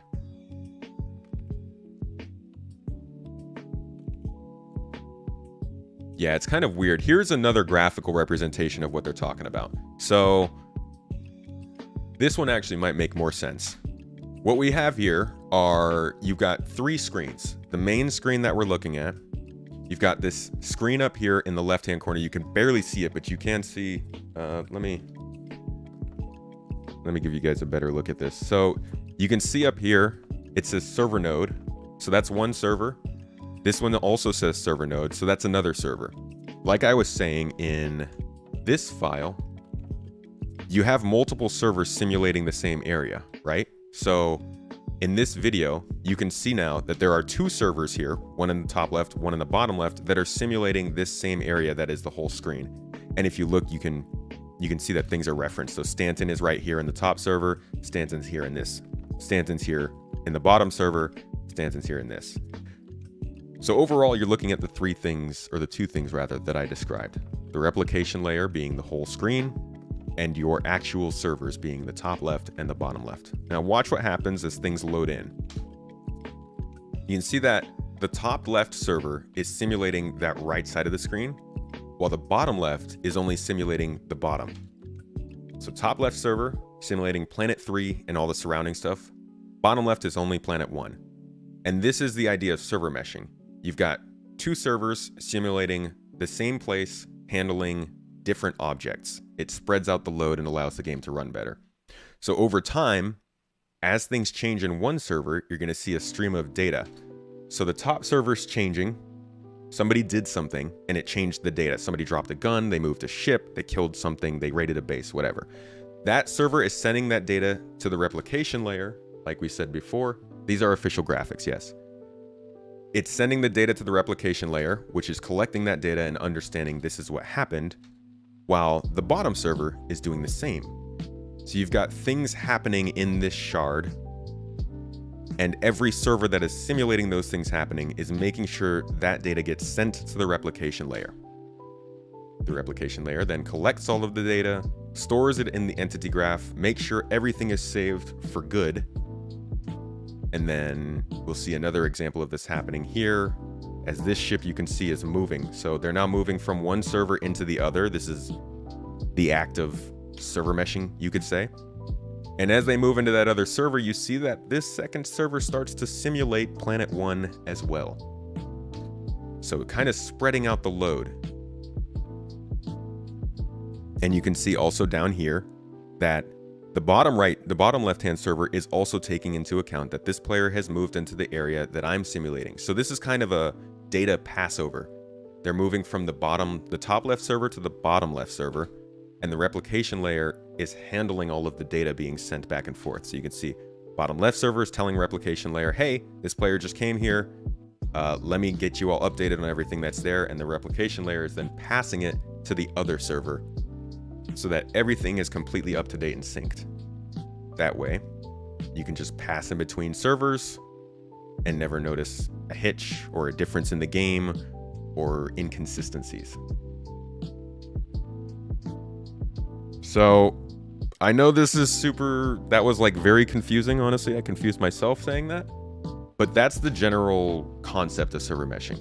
It's just like a method of keeping things updated and simulated separately so there's not too much load in any one place. Latency can be a huge problem. That's why they are talking about the possibility of regions. They're talking about a North American shard, a Pacific Asian shard, a European shard, or maybe a US West Coast shard and a US East Coast shard. And this is sort of their stepping back from the ultimate goal of a universe that everyone can connect to at all times. Might not happen. That might not be physically possible right now. So I think we should be very much prepared for the possibility that we will have location-based shards. But still within those shards, multiple servers that are allowing for a lot of stuff to be going on all at once. Anyways, I hope that helped understand server meshing a little bit. That was a bit of a detour. Let's get back to the convo. So what they're doing with the replication layer is very important for server meshing, as the universe state needs to be fully decoupled from the server state. It will also make Star Citizen much more crash resilient on the client side, as a server crash will no longer take down the replication layer as well. That's what we just talked about. Meaning that clients can stay connected with a new server while a new server takes over where the last one left off. It will also have the added benefit of having the view every client has of the universe around it be a little more fluid with less lag, as the client's update and refresh of object state will no longer be tied to the tick rate of the game server. That's another problem we have. If you haven't heard, The AI in the game is very bad, not necessarily because AI itself is bad, but because the tick rate of the server is pretty bad. It's always been under heavy load and it's been very slow, not allowing AI to kind of keep up with what's going on. And so he's saying here that the client's update isn't tied to the game server. Honestly, I hope that means that the simulation also... Actually, I guess that is what he's saying. If I'm not mistaken, he said that the universe state is decoupled from the server state. So hopefully that means that things like AI running and stuff is also decoupled. Does CIG ever acknowledge the massive amount of desync and near unplayability with server issues the game has? I never see them talk about it. Does that mean it's not fixable until meshing? That's the sentence we just read, literally. It will have the added benefit of having the view every client has of the universe around it be a little more fluid with less lag, as the client's update and refresh of object state will no longer be tied to the tick rate of the game server. Most of that, yes, will be handled, rather, most of that will likely not be handled until server meshing happens. But they mentioned that that is the reason. That's a big part of the desync and those kinds of problems. It'll have to be different town instances. That would be insane if there wasn't. They are not planning on doing instances based on locations. Every location will be fully simulated for all the people in the shard, and you'll be able to interact with them all. They want people to be able to go to cities in the hundreds. In the same idea, they want people to go and get dozens of people on a capital ship, or get dozens of people in a space battle. They don't want to instance locations and separate the game population.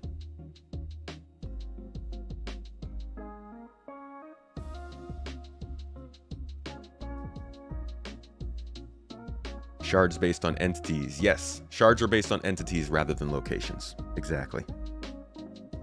Or, sorry, servers are based on entities. Shards will be based on real-life geography, not in-game geography. Are they still building dedicated servers? Or are they going to continue renting? Although, I don't know. I imagine they would just continue to work with Amazon. Can't really scale better than Amazon or Google can. Let's see, where were we?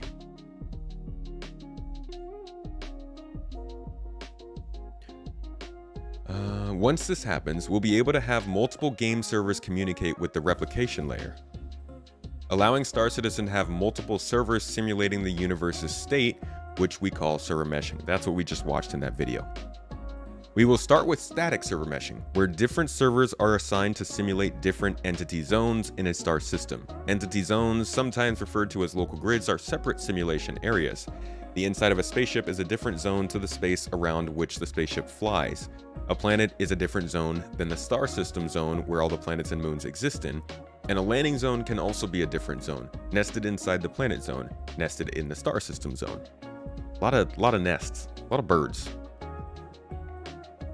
Von Althaus, thank you for the sub. Appreciate you at tier 1.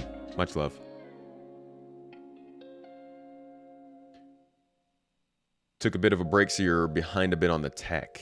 I think they'd probably stick with Amazon for the servers. Didn't they even mention that some of the capital ships could have their own shard? That seems to be what they're saying here. Their own servers, yeah. He just said that, right? Where was that? The inside of a spaceship is a different zone to the space around which the spaceship flies. So this would be an entity zone covered by a different server. So yeah, which is crazy. And that, I think... I don't think we'll actually get that until dynamic server meshing. He's talking about static server meshing in this paragraph, but I don't think static server meshing is going to lead to spaceship servers, because those would need to be moving. So eventually, not in this first version though, I don't think. At first, the servers will be bound to fixed zones, like you just said, but we will quickly move to dynamic server meshing v1. Don't say quickly. I don't want to hear that. I don't like that word, all right? You know what quickly means? It means when we can. Like, that could be in 2 years from now. We assign servers dynamically to entity zones based on gameplay and simulation load. This will be a much more efficient use of the servers in the cloud, as you only need servers where the players are. That's what we were saying. So it's entity-based rather than location-based. And this is why they wouldn't be making a server for a town or a different instance like that. Rather, they would just use multiple servers to simulate that area. Von Althaus, couldn't get enough with your own sub, huh? Had to gift some to other people. Thank you. I appreciate you. 5 freaking gifted subs. Oh my god, and JG, did you guys just plan that? Is this a conspiracy? Are you colluding? Thank you guys for the subs. Much appreciated. Nesting is great because they can scale servers far more granularly if they need to. Nesting is scary. You nest things and then things break and things nest the breakage and then breakage is everywhere. Quickly is subjective. Yeah, exactly. Towns might be in a different instance on the same server though. They have said that won't be the way that they want to do it. I mean, maybe they do have to go that way, but they have talked about not wanting to instance places. Because if we start doing instance locations, that's the problem we have right now. Where if you go to an outpost and you try to trade titanium, all that titanium could get ripped straight from your hands because somebody on a different server bought it all, right? And that sucks. It's very annoying. And they want everything to be connected in terms of the economy, so that would happen a lot if they were instancing stuff. I don't know how they would be able to get around that. Twitch chat makes it rain. It's fair. Twitch chat goes hard.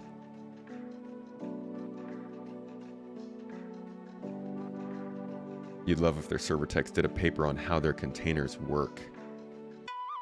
Like a little white paper.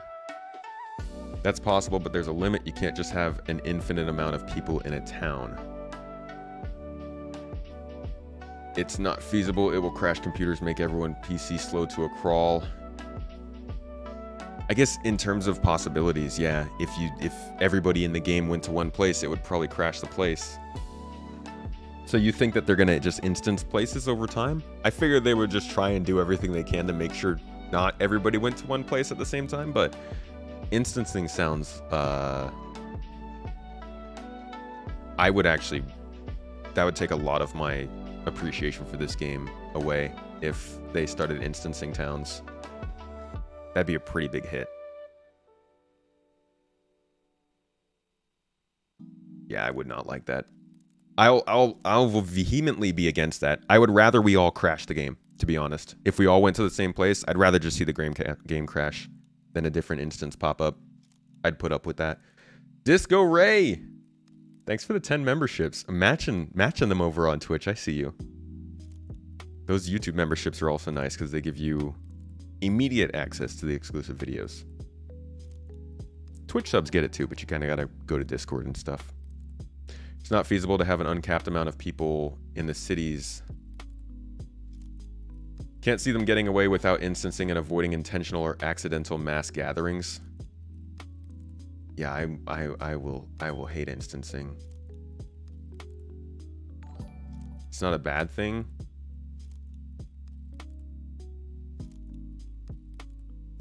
Yeah, I don't know.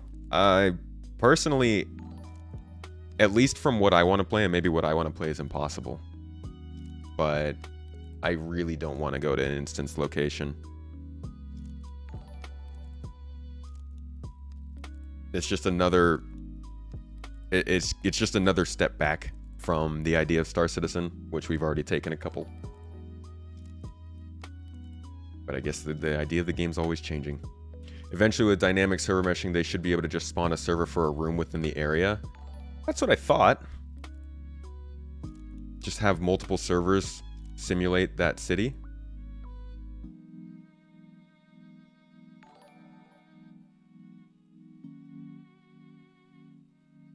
Oh, that's just the one person gifted 10 memberships, so it pops up for every person. That's not every person doing something. You have to have a reason to hate instancing. The enjoyment of the game is not most important. Is the most important. You have to have a reason. My reason is that it's confusing. Like if I go to a city, let's say there's 10 to 20 people in my org that go to a city, and then I go there to visit them an hour later. and their instance is full, I think that's a reason enough to not like it.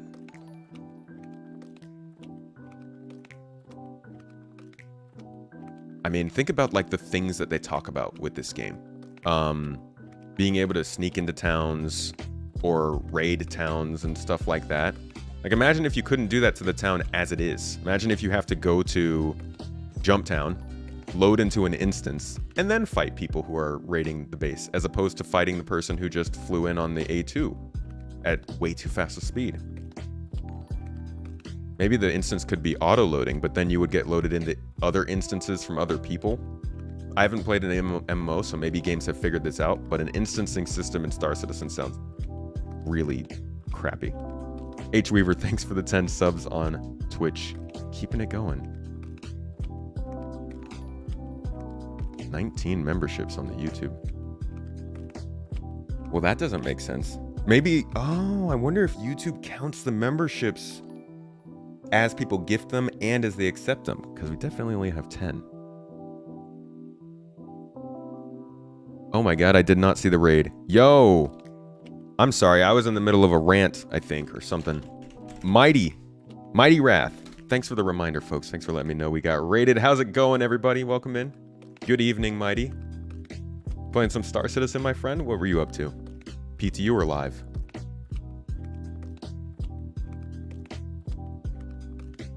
Instancing is backpedaling to the very core idea of what Star Citizen is supposed to be and why we are waiting for so long for it to be done. If they wanted to compromise, they should have started years ago. That's my view on it too. If they were going to go with instancing, then what's the point of server meshing?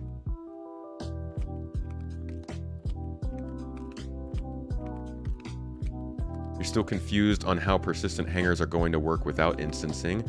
So that's where I think they will use instancing. I think if there was going to be instances, they would be in hangars and haps. Cities and towns and outposts and stuff, though, just doesn't seem like it would work very well, because those are public spaces, you know? You would like them to stop celebrating the 10-year anniversary? Are they still mentioning that? They probably did in this letter. Bugging out in Star Citizen. Sounds like a good day, Mighty. You were doing PTU trying to do some PvP bounties, but they kept evading you. Yo, we need just like one-shot guns. These stupid bounties. Just running away. I'm just going over the letter from the chairman, getting plenty distracted, going on rants and tangents, and we're actually going to have people come in and start giving their own opinions here soon. If you missed it and you are on the Discord, if you're a regular over there, I will be opening this up to kind of a public open mic so people can come in and give their thoughts on all of this, and we'll talk about it for an hour or so. Who said they're using instances anyways? I haven't seen anything on that. Nobody's talked about that. There's just some theory that was brought up in chat that they would need to instance the cities. It's going to be a pretty insane challenge then, because computers won't be able to handle thousands of people in Touchtown. That's the thing though, the computers aren't handling it. It's the servers that are handling it. At least that's the way that I am understanding it. The clients will be doing their thing, but overall the heavy lifting is done by the replication layer, making sure everything is kept up to date. Are you more referring to the rendering? The thought experiment?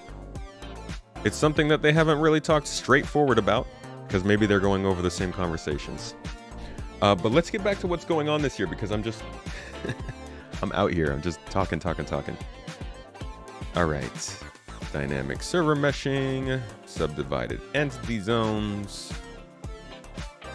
Dynamic server meshing v2 will take the dynamic assignment of servers one step further by subdividing entity zones into simulation islands.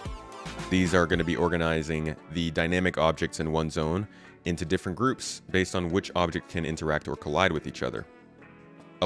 These islands will be allowed to be distributed between servers to again help balance simulation load. So again, I think that's what they're talking about. These simulation islands would actually split up the area that the server is simulating. What happened to the raid? I think everybody's here. Talking to Mighty.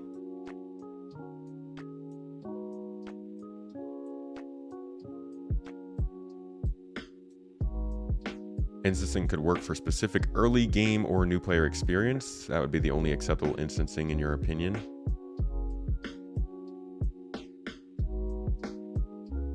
There is another raid? Oh, there is no raid. Okay. Let's see. Mighty, what is your take on all this? Did you read the letter yet?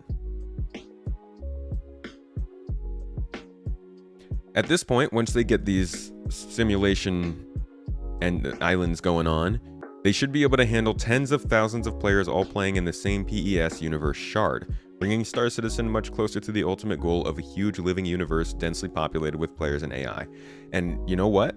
This sounds like a big number, tens of thousands of players, but as we've seen, they need to be able to hit this. Because if they have, what was it? 45,000 daily players right now? Then I have no doubt that we will get tens of thousands of players in a single shard when this stuff is happening. So they better be able to hit that. All right.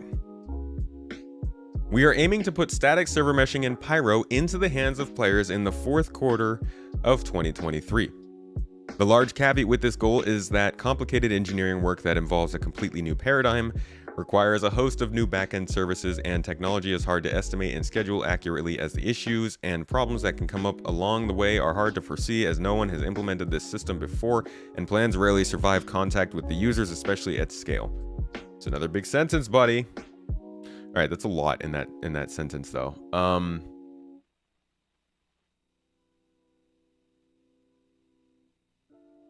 40k daily is not that good, honestly. I'm not saying it's good. I never said 40k is good. All I said is 40k is tens of thousands. Fourth quarter of 2023. Not great. Compared to their previous expectations. And to be honest, unexpected. Unexpected because I kind of was thinking there would be probably 6 to 8 months in between PES and server meshing, but it's looking more likely that it's going to be like 12 to 15 months, if that. And that's going back to kind of the stuff that they were saying here. Where was that? Here, where they were talking about specifics with the replication layer. Definitely trying to make it understandable that there's a pretty significant amount of work that still needs to happen. So fourth quarter of 2023. Let's assume that means second quarter of 24. It's not great. That's not happy with it. Not necessarily because I care about Pyro at this point. I just don't really care about Pyro, but I do care about the improvements that'll come with server meshing and the kind of load off it gives the whole game to have server meshing functional, because that's bigger than any new system. The stability of this game, as you can see, as it raises, brings in a ton of new people. 2022 is not the most stable year, but like stability improved and the game took some steps forward and we saw crazy growth in numbers. And I think server meshing would skyrocket that, but apparently it's still a while away. The thing that's my negative side of this. That's my negative view of this. I am disappointed in it. I don't honestly think we'll get it this year. I'm hoping we'll get it in Evocati, and I think it's important to note that they do say here, we are aiming to put static server meshing and Pyro into the player hands. Into the player hands in the fourth quarter. They would not have said that if they wanted to go PTU. Because normally they would say, hey, we wanted to get to this, then we wanted to hit PTU, and then do a couple months here. This very well could mean Evocati on December 21st of 2023. So even if we do get server meshing, there's a good chance it won't even be public. So I'm just assuming next year. And that's my negative view of it. It's said and done. The delays suck and they're very annoying. But it doesn't really change my outlook on the year. I think 2023 is going to be a freaking cool year with a lot of very good additions, and I'm working on a video for that that'll come out next week, so I won't get super deep into that, but they do mention some of the features here that make me believe that. Let's not talk about timelines and delays. We will all get depressed. Let's be happy with what we got. Copium. I'm always going to acknowledge the disappointment here. Because I am disappointed, and also because I get so sick of people not being like, you let them off the hook. I don't, but there's not much I can do other than just saying, this sucks. I don't like it. Don't do this. Even though they have to. Stability for you increased 100-fold over the last year. Yeah, my stability got better. I'm still below 30 frames, but I think with this upgrade I should be good. And I know I have a worse time than most people I play with. So that's solid. Let's continue with this, though. This has been true for persistent entity streaming, the whole scale thing, as it is no secret that we were hoping to have 318 and PES live by the end of the year as opposed to just PTU.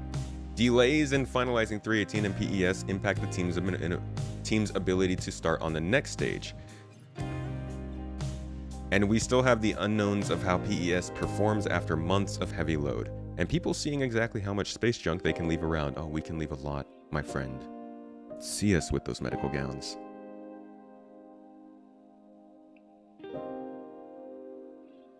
Since 7 years at this time with Cyberpunk, they were still 3 years from playable. I think Cyberpunk needed another year. Definitely. Year, maybe 2. Maybe a different story. I really wish Cyberpunk had a different story.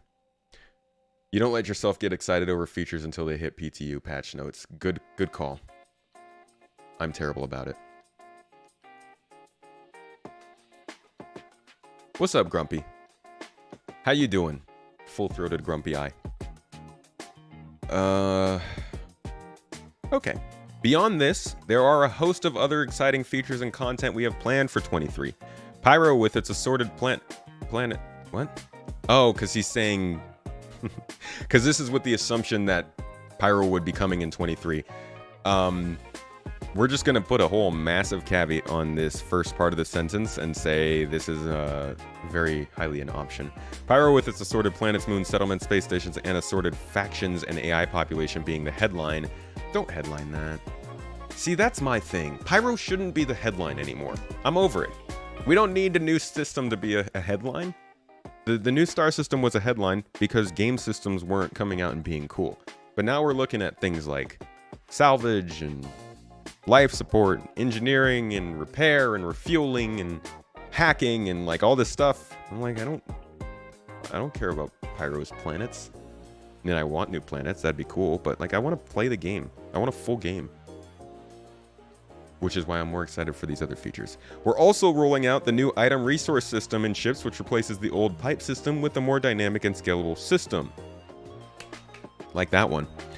Scalable to allow for truly emergent behavior. In fact, elements of this new system can already be seen in 318 in the salvage gameplay. I'm guessing that's just the RMC stuff. Bounty hunting with a full tracking system and the ability to actively restrain and transport players and AI. And we know this to be the case because we have... I don't have the files pulled up. You guys remember the kidnapping? They showed off that reputation. All the different reputations they were going to be giving people. Let's see if I can find this quickly.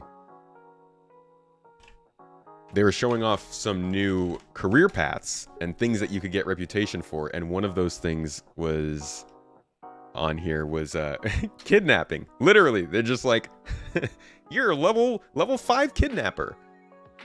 But we've also seen in the monthly reports they've been working on rope dynamics. We'll call them rope mechanics, much like the bed sheets. But basically, they've been working on ropes and the ability to actually restrain people with them, remove them, use them with pulleys, all this different kind of stuff, which is good fun, and I think it's just a really funny idea for a career path.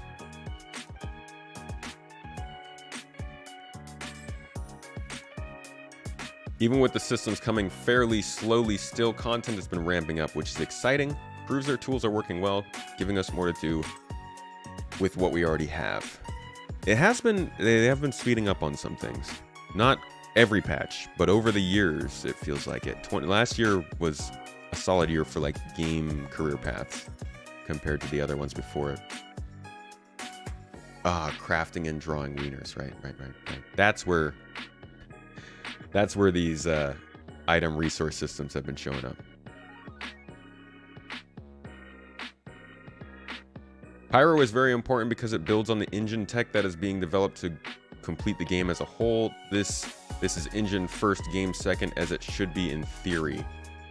But Pyro itself isn't the actual engine tech, right? Like, they could get server meshing without Pyro. I just think they don't need to talk about Pyro. Just don't. Pyro doesn't give us the ability to do anything besides separate the law system out a bit more and have a better understanding of the lay of the land in Stanton.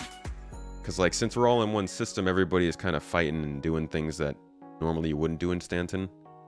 And I feel like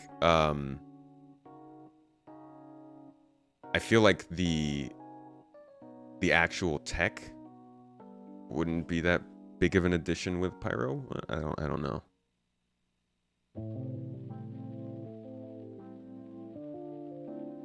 All right, let's see. People seeing exactly how much. Okay. Beyond this, nope, sorry, we already talked about this. Bounty hunting. All right, we've got persistent hangars with freight elevators allowing you to call up your stored inventory or place things into storage. That's a good one. This is the next part of the cargo refactor. So they did give us cargo refactor V1 or whatever you want to call it. And in the past, they've dropped things after doing that for quite a while. It could always happen to cargo.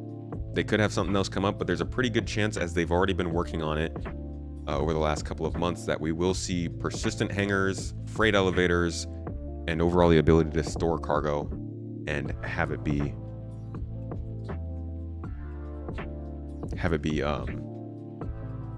kept safe for you. And if I can find this commodity kiosk update, Star Citizen Spectrum, there is a post.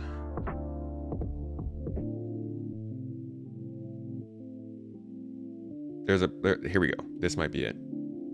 There is a post of the devs showing us what the future commodity kiosks would look like. Here we go. This is kind of opening you up to it, showing you a little bit of it. So you can see they have the ability to hire workers is going to be there. So you'll need to hire workers, understand how much you're going to pay them, understand how long they're going to take to load your cargo, how much of the cargo is done, all those kinds of details. What your capacity is, how much it's costing you, your specifics. This is actual cargo hauling. What we've been doing for a while has been very basic and casualized. And this might look overwhelming for a lot of people, but I would say most people won't be dealing with a lot of this. You know, cargo hauling needs to be really deep for the people who are spending all their time doing it. So a lot of these kinds of details, the timer for loading your cargo, how much is still left to load, all that kind of stuff, that's what comes in with freight elevators and starts to get cargo haulers to understand more the risk and value included in it. But they really need to up the prices. Like, they got to pay people more if they're going to be doing this kind of stuff. Yeah, the sandbox of Pyro is good.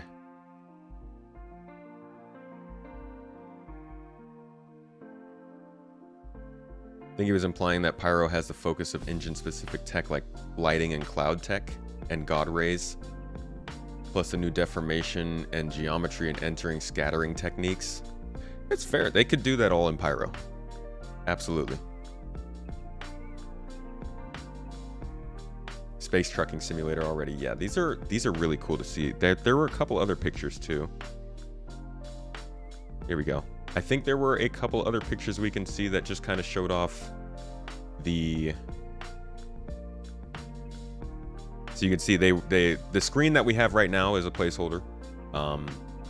They will be showing you your actual cargo grid in the future, so you can see where certain things are. Different colors based on the danger of those things. So some cargo will explode, some cargo needs to be stored in certain conditions, temperatures, stuff like that. It'll be getting pretty deep. And as you can see, you know, cargo timers and everything. This is probably pretty well in the future. but I know we'll definitely be getting cargo timers when we get freight elevators. Anyways, again, off that tangent, it's like we read a fragment of a sentence and we go off for 10 minutes. Towards the end of the year, we should see some of the more Squadron 42 related work arrive in Star Citizen. More flexible player traversal, especially on ladders and ledges, which is going to be so great in caves when you don't have to mantle up just the predefined ledges. A greatly improved interaction system, FPS scanning, the new star map, MFDs using the more performant and flexible building blocks UI system, and much deeper combat AI. All of these features are so much bigger deals. These features are huge.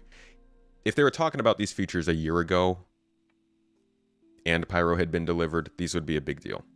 I think some of the hype on these is missed, A, because people don't actually believe they'll see them, or they don't believe it until they do see it, and B, because it's overshadowed by the fact that Pyro's still taking forever. But a new star map, it's massive. Probably the single biggest thing they could do to improve this game, at least for the everyday activity. FPS scanning, huge, combined with the interaction system, probably one of the best things they can do for new players. Now you can scan things and understand what you can interact with. New MFDs are great because honestly the MFDs are not super usable. More flexible player traversal is good because right now our players feel like sticks with suction cups attached to them that only attach to certain things. It's a weird metaphor, but player movement is very chunky in this game. And it's going to be monumental to get a better upgrade to that. Hopefully it's actually significant. And then obviously the Vulkan API with the Gen 12 stuff going on. This doesn't touch on so many things that might be coming this year too. I'm excited for the features. And like I said, I have a video coming out about it next week, so I won't go too deep into all the specifics here, but there's a lot of good stuff that could come this year that if you just don't worry about the fact that we're probably not getting a new star system, they're much more interesting, and any other year would be great to see. Like the new star map is something I'm gonna call my mom. I'm gonna tell her, like, mom,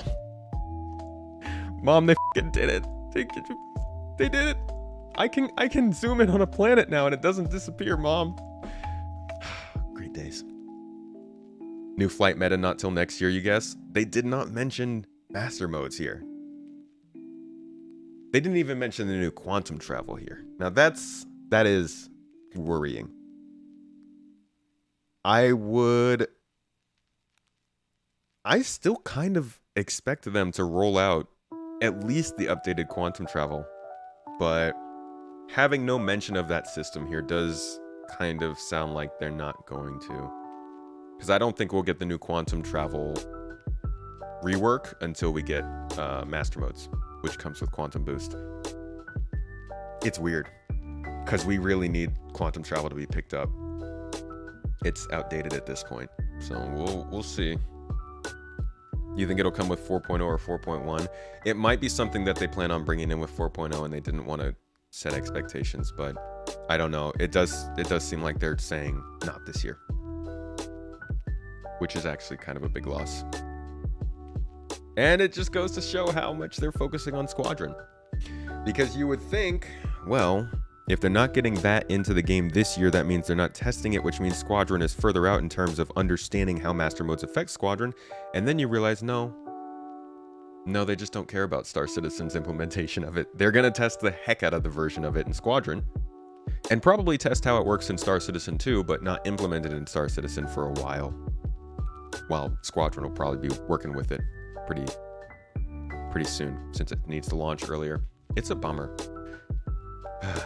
It's how it be. All right, final thoughts. Looking back on 2022, it has been gratifying to see Cloud Imperium and the Star Citizen community grow.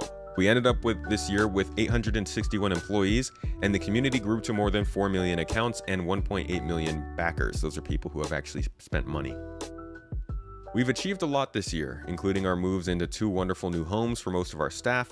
We fell short on a few others, like having 318 and PES fully live before the end of the year. But this is the nature of game development that tries to boldly go where no game has gone before. What has especially been great is just how much more time people are spending Star Citizen this year.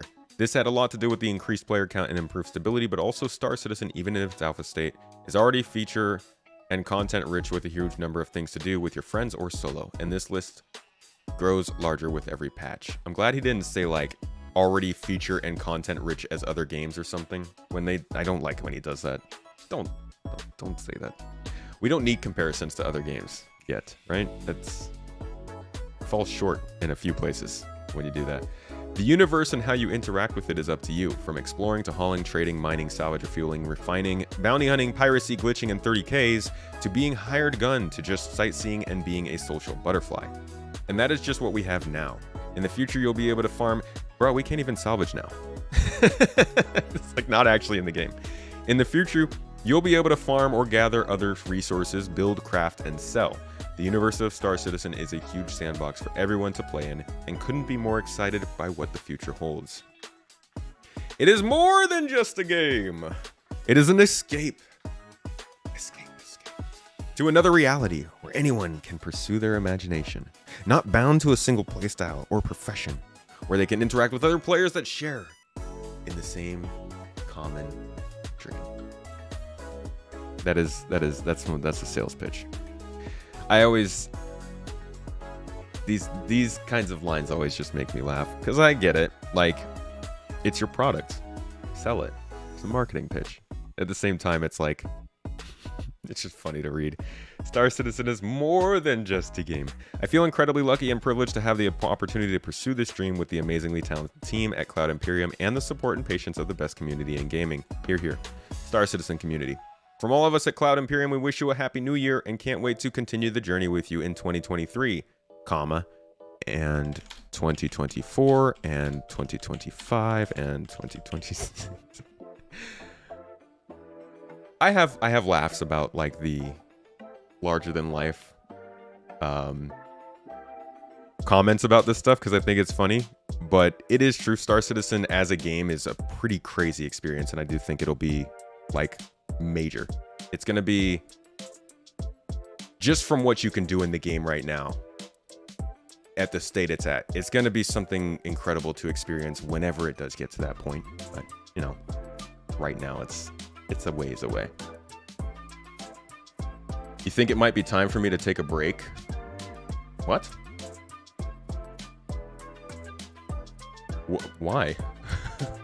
What? Did you just tell me to take a break? You do realize this is my job, right? The development is surely the escape to another reality. Guess it depends whether or how much the master modes depend on the new core tech in Squadron 42. Do you think they should open test it in Arena Commander? Probably not Arena Commander, because they need to be able to test it with Quantum Boost too.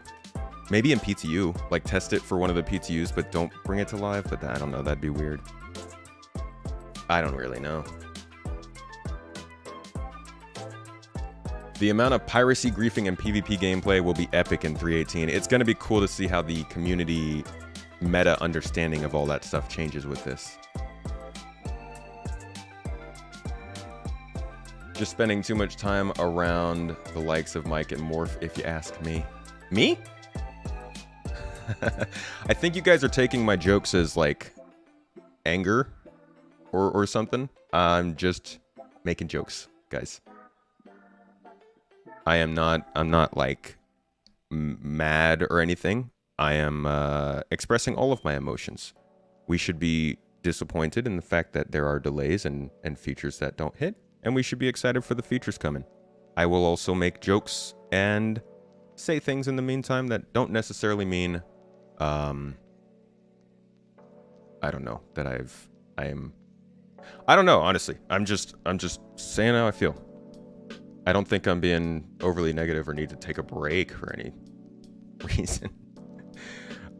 Anybody who is on my normal streams or podcast knows that I generally will make comments about the game in negative ways. You're going to be giving Star Citizen a full-throated embrace in 2023. Well, you know what? You're right there. You're fitting in with the community. It's just an interesting way to say it. Mike and Morph are great. I have freaking fantastic talks with them. honestly, I have not had a single talk with anybody in this community that changes the way I feel about this game, whether negative or positive. I'll say that they've changed opinions I've had about certain things, but overall, my excitement for this game has always been the same, if not grown over the years. I have learned how to include more nuanced opinions in my stuff, so people might hear me say something and think that I'm getting more negative, but generally that's just me allowing myself to be more myself, and make more jokes and say more things that are in line with how I just normally talk about stuff. You guys should hear how I talk about Halo. If the gameplay in 3.18 is any indication, lots of pew-pews and boom-booms. I love seeing the space debris. That is very cool. These core gameplay mechanics, including flight mechanic, cannot be tested in a vacuum. Yeah, they would have to be tested in the servers, or at least in the test servers. Unauthorized jokes are illegal. Sounds like Hurston. All right, so that is my reading of the letter. I'm gonna go ahead and end this now. For anybody who's watching this video, if this does become a video, now we are gonna get into the community aspect of this. Like I said, we have a Discord server, The Garden, where many of you are members, and based on your activity in the Garden, you will get a certain role. Garden newbie, Garden regular, Garden frequenter. If you are a newbie or a regular, you will have access to what we're about to do, which is basically I'm going to host a voice channel in Discord, just like we did in November. This is the next version. We're still kind of testing it out. And Mrs. Tomato will be in the voice chat. You'll hop in there, say hi, check with her, make sure your audio is all good. And then you will jump into my stage room where we can set up and talk about what we just read, what 2023 is going to be about. You'll be able to get your opinions out there and share with everybody kind of how you're feeling about it all. So if you'd like to, please join the Mrs. Tomato will be in the podcast check-in room on the Discord, so go ahead and join that if you're interested. I'm going to go ahead and get this all started.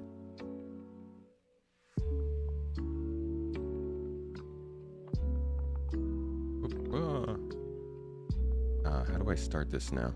There we go.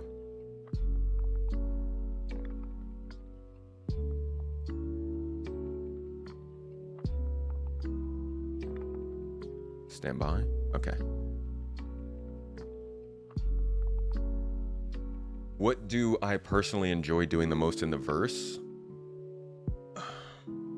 I just like the group play. I think the group play is continuing to get better.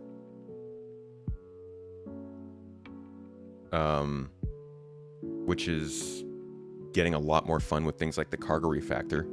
I'll probably be doing just be crew on people's ships throughout the year. Because with things like engineering, life support, fire hazards coming in, stuff like that, I think I'll be interested in it.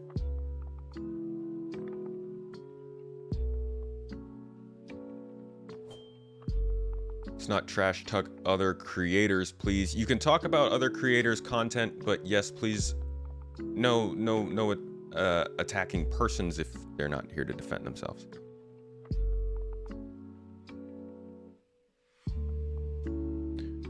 Just no personal attacks. You can talk about content if you'd like. Thanks for supporting your guy in this gaming adventure, Mrs. Tomato. Oh, she's not supporting. This is a two-person thing. This is our business. Space Tomato Gaming is our only family income, and we both work this full time. So she does a lot of the editing, actually, podcasts, streams, modding, joins me on stream, helps with the org. Honestly, this probably would fall apart much faster if she wasn't managing our time, because I cannot keep up with everything.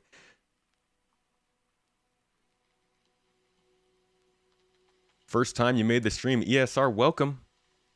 Thanks for joining in. Hello. With CitizenCon in person, do you think they are holding back something big for their live presentation, or will it be another bleeding edge branch we cannot see for long on the PU?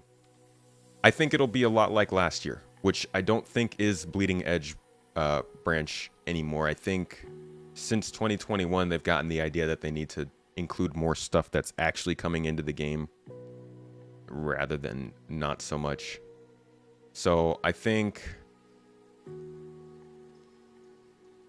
personally, the only thing that we probably won't see in at least some form of testing by CitizenCon would be master modes.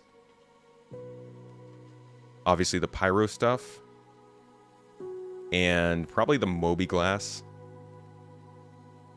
But I think that other stuff we could see this year. I don't think they're going to show us something that's like way off in the distance. I think what we'll probably get at CitizenCon this year is a very strong proof of concept for Star Citizen. Their best bet for CitizenCon is do another gameplay presentation and make it 100% everything that is in the game as of 2023 and just show what multi-crew gameplay looks like in Star Citizen. They can go to Pyro, but make sure all the game systems, the engineering, the salvaging, the refueling, the mining, just showcase that. What they need is like a really, really good official 40-minute video of good Star Citizen gameplay that's easily shareable, that permeates throughout the gaming industry, and that shows up on massive YouTube channels. They have to put something out there that shows this is the game right now, this is how it plays, and it's interesting. Not this is how the game will play in a year or two. You think they're going to announce Squadron for the following year? Maybe. That could be possible.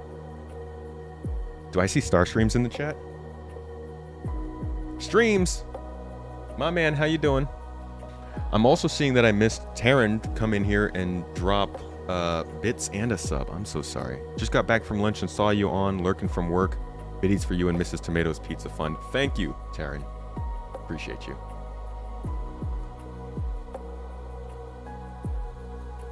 The only thing you're looking forward to is commas? Is that because I don't use commas? I forget punctuation when I talk. Game is already epic compared to what you saw in the launch keynote. Yeah, they need something updated for it now. All right, looks like we got somebody in here who wants to jump in and talk a little bit about this. So what I'm gonna do is, I guess I'm gonna keep the letter going on in the background. He's just gonna be a disembodied voice. Anybody who comes in here really will be a disembodied voice, but I will make sure to announce who we're talking to when they get in.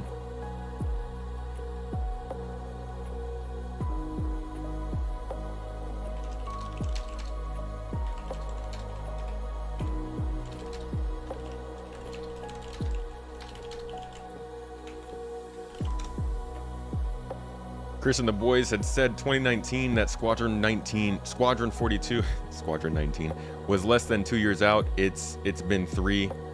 Did they say 2 years out in 2019? I didn't even know that. I thought, wait, didn't they? Was that 2020 they were talking about beta? That's what I remember. They were talking about internal beta. Summer of, I think it might have been 2020. Maybe it was 2019. Either way, though, still very far off.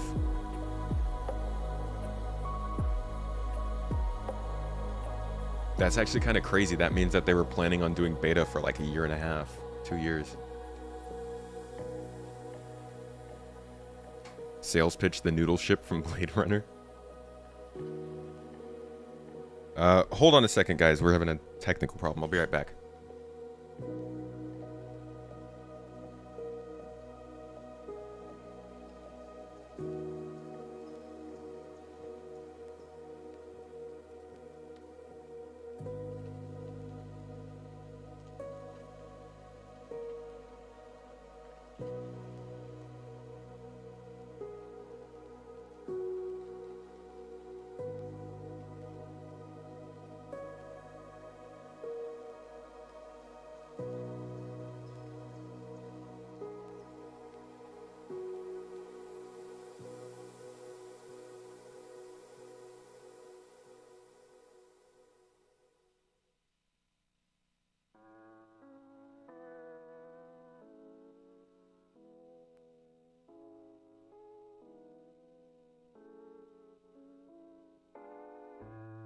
Sorry, folks.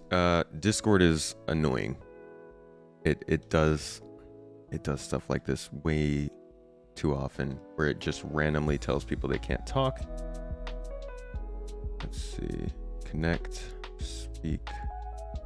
Okay, let's see if that works.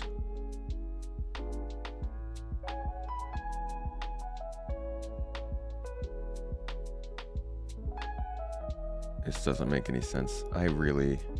This gets so annoying. It's just muting everybody.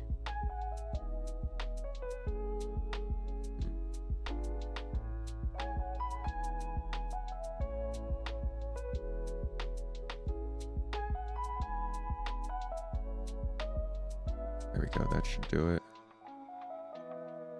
There we go. Okay. Now everybody should be good. Discord permissions are wild. Yeah, they stack on top of each other. It gets very confusing. Never knew Tomato Inc. was a 2-person gig. I feel so bad now. Makes obvious sense. Oh no, don't feel bad.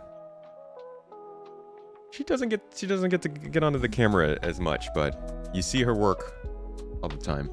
And honestly, Mrs. Tomato is the reason this happened. It was actually her idea. I was like, man, I really like the YouTube videos for Star Citizen, but they don't really cover the stuff that I was hoping they would. And I complained about it for long enough to the point where she was like, okay, you should just do them. And then I was like, but why would I do it now? Why not wait until the game gets bigger? And she's like, no, do it now. And I did. And then this all happened. It's a generational game now and ready when it's ready. All right, we got our first guest today. Let's get in and talk to some folks. We got One Prime, a member from our community here on the Garden. And he's going to come in, or they are going to come in and tell us some of the things that they are looking forward to in the game. Let me go ahead and give you a... Go ahead and do a request to talk. So when you join this game, this room, just hit the button on the bottom saying request to talk, and that will let you file in here to join me, and we can chat. What are the topics? Want you to jump in? Feel free to jump in. Are you active on the Discord?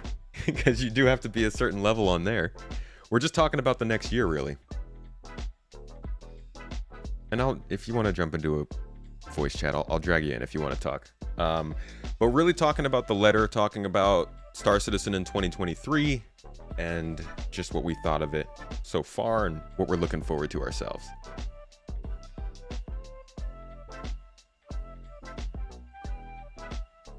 Oh yeah, definitely thank Mrs. Tomato for the awesome streams. At the very least, Mrs. Tomato, make sure I wake up on time. All right, One Prime, got you in here. How's it going?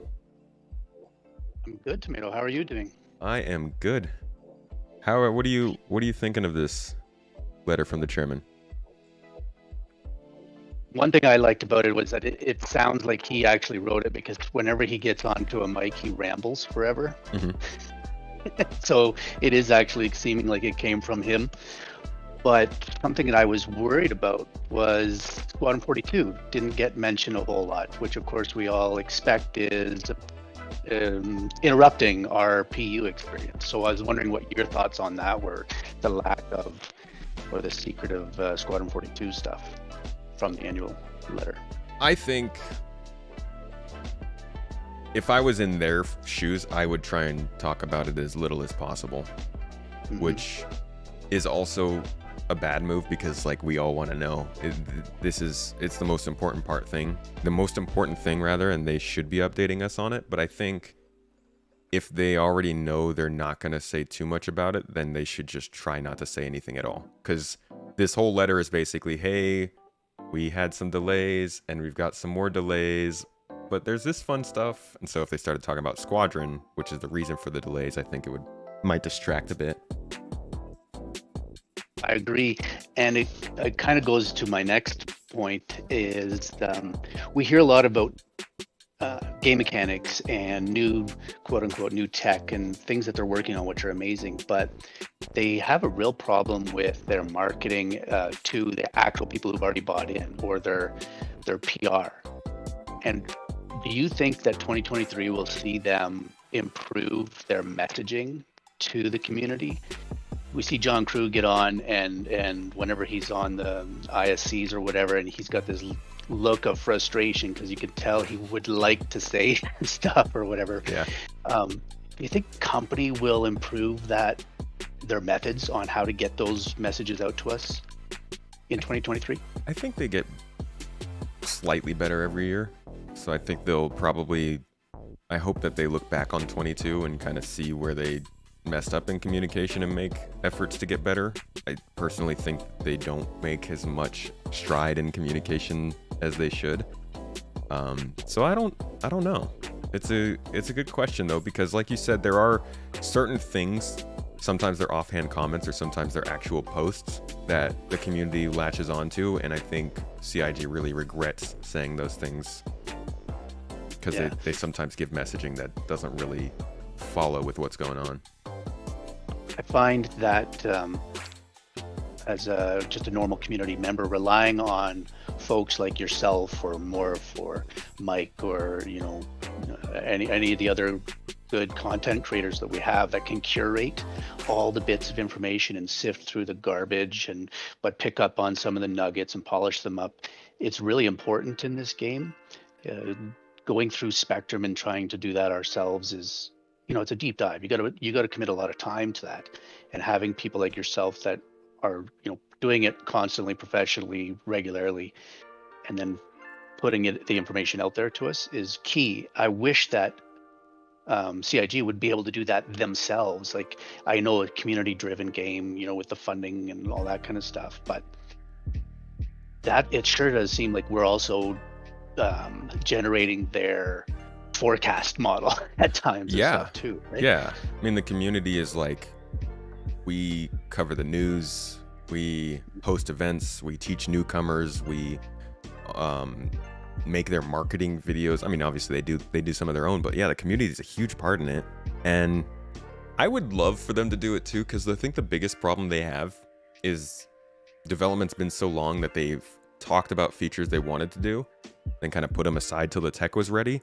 And then when they reintroduce them now that the tech is ready, you have all these people who joined in that period that never heard about it, and they're like, wait, the game's changing, this is crazy, this isn't going to be good. It'd be really nice if CIG just had like a very easy to find record of what are the actual in-depth features they want to do in this game, just to like set people's expectations. Mm-hmm. And then that graphic that you were showing earlier with that website that you shared with us, where the guy goes over the persistent entity streaming and did that really nice roadmap going back to the beginning of time. A community created resource. That's beautiful. It's too bad that CIG doesn't put that out themselves, that kind of thing. But we're lucky, I guess. That's the other thing, that we have such an engaged community and we have people that are putting that stuff out. Yeah, game wouldn't survive. Right. I know I rely on it heavily to keep me wanting to play, because it, you find those encouraging nuggets, right? Yeah. I hope they start to pick that up a bit more on their own end, but I have no idea when that could happen. Mm-hmm. Was there anything else on this letter that stood out to you, or anything that you're interested in coming up this year that they mentioned here? Half of it is fluff and, trying to cut through the fluff. I think the game is done really well. I liked that Chris had mentioned some of the things that did happen and reminded us, like, oh no, there have been some strides, even though it's a quote unquote one patch a year. There were some pretty big items that happened. So I was happy that he mentioned that kind of stuff, but then I always get unhappy that he just rambles on forever. How long have you been playing? Or just following? 1 year. Okay. Just 1 year. Yeah. So this, my experience has just been through this whole, from 3.15 till now. But I'm enjoying it. I'm not a long hauler though. It's a very exciting period of time. 3.15, like, you didn't have to experience when we didn't have inventories, which is very, very nice. No, exactly. Or just having your own hangar and being able to take your ship up and move it around inside your own hangar. I missed all that kind of stuff. Oh yeah, that was back in the day. Yeah, like the game from just talking to org mates and other people in the verse and listening to yourself and other podcasters, it's obvious that the game has come a real long way. And people that get really, really salty, truly angry about it, you know, they're not recognizing that or whatever else is going on. Yeah, I don't know. I still have fun in the game. I mean, there are reasons to be dissatisfied with the game for sure. I have plenty of my own complaints about the game. I think people get a little bit too caught up in the emotions one way or another, though. I mean, at the end of the day, like, this is a game that's progressing relatively slow towards a goal, and honestly is a little bit difficult to play at the time. And it always surprises me how many people rest on that rather than finding a game that, you know, is a better use of time. Like, personally, when I don't like this game, I just go and play Witcher or something, Halo or Civ. Or I think it's very easy to turn away from this game, at least in terms of the gameplay, until you're ready for it. Think about whenever you do go off and you play Witcher or whatever. I play Witcher as well, and the skybox and or the you know, the mist in the distance and all that kind of stuff. As soon as I go off and I play some of those games where things aren't being rendered after, you know, 300 meters away from you or whatever, and I come back into this game and it's like, whoa! Like, remember when Clouds around Hurston came out in 2022 here? Yeah, It's like that way all of a very sudden. nice change. That was a really nice change, right? And everybody was just over the moon about it. Well, yeah, that's Star Citizen for you. Yeah, can't And wait then until they start Arcor. Right, exactly. And in 2023, I'm really hopeful that that kind of stuff's going to be coming in here with, you know, we'll see stuff in the next 12 months. That was my big takeaway with the letter. It's my first live letter, I guess, because I missed really the one from last year because I was too new. Everything was I was just still trying to learn how to land a ship without blowing up. Yeah, this was a solid letter. I think this was good in just that because that's right. You came in and then they got rid of the roadmap, or they kind of compacted down the roadmap. Yep. And this feels kind of like it gives the same idea of what the roadmap used to give. Like, these are the features that we know are targeted towards later in this year, but we don't know when they'll come. And like, when we had the roadmap, that would tell us a certain patch. This feels a little bit better because at least it doesn't set our expectations too much. But it's a decent letter that just kind of sets us up for the following year, which I like. It's just a letter, and it's just a letter from Chris talking about things that are going to be he plans on or he's aiming at for Q4 2023, which, take it with a grain of salt. You know, that's Q4 is a long ways away, and there's going to be a lot of things happen between now. Yeah, exactly. That's like the weird part about these letters is they look a year out, but you know things are going to be different than what he says. So we'll see how they progress. Yep, that's right. I didn't have anything else that I really wanted to mention that stood out to me in the letter, but all right. Well, thanks for having me. Yeah, thanks for coming on and sharing. Hope to see you on the next one. Yeah, man. All right, have a good one. Bye. Next month we could do some KSP2 again, yeah? I haven't gotten to the moon yet. I got to get back to that. I definitely started to get back into the main Star Citizen streams during December, but once we get back to Turkey and settle in, I'll probably do some more Friday streams with other games. You don't speak of this game where you can avoid it. It's an experience in game development and testing. You're super excited to be in the middle of it. The end result may not be as entertaining as the journey. The journey is very entertaining. That's one of the things I've loved the most about it. For as long as I've been doing it, and like as much as I have wanted things to happen faster, I have loved learning about game development following this. Really cool. Some days the game plays you. Other days SC shines so bright. Yeah, sometimes the game does play you.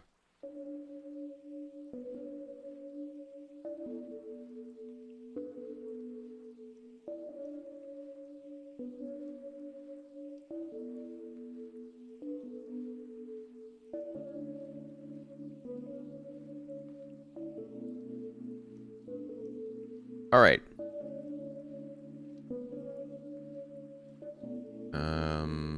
You don't hop into the Discord anymore because you've become very self-conscious about your poor audio, have troubles with your mic fading in and out, and can't find what is causing it.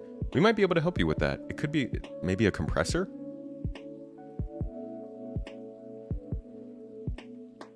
You wish we'd get more Chris talking and less of Jared talking? Would be weird though if the CEO was in front of a camera every week though, right?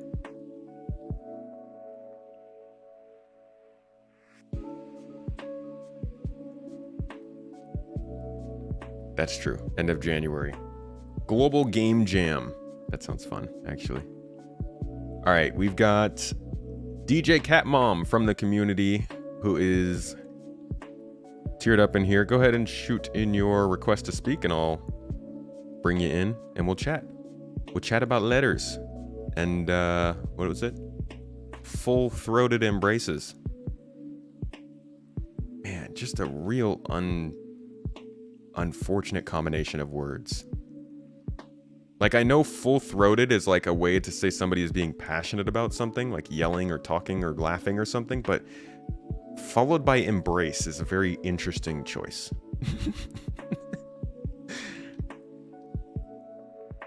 Sometimes you wonder if the servers get more stable and accessible that nice players will dwindle out and be replaced by more toxic chat. It's happened a little bit, and I really do hope it doesn't happen a ton. I think the best thing we can do to fight against that is to try and get the original backers much more into using microphones. The more we can get the OG kind, the more we can get the kind and friendly part of the community onto their microphone, into chat, talking, or even just shouting down people who are being rude, the less that stuff creeps into our discourse. And it's probably going to be impossible to do, but I hope we can keep things enjoyable. VoIP, it could be really cool for this game unless people ruin it by yelling. All right. DJ Cat Mom coming in here. Tell us what you got for us. What do you think of this here letter? Hello, Tomato. Hello, everybody. Hello. Thank you for having me again. Letter. Well, I would say it was a bittersweet experience, much like Star Citizen itself. But I'm surprised, pleasantly, that it was more sweet than bitter, to be honest. That's good. So, Wait. What were you expecting? Yeah.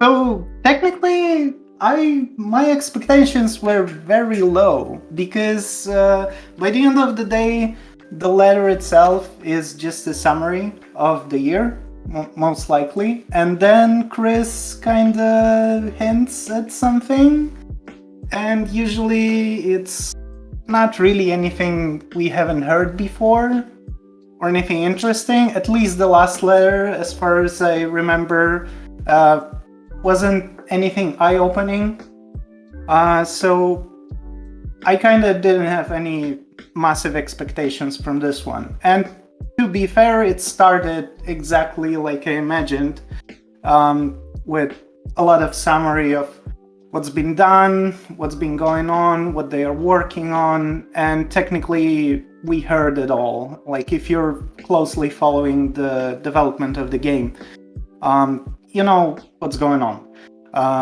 pretty much.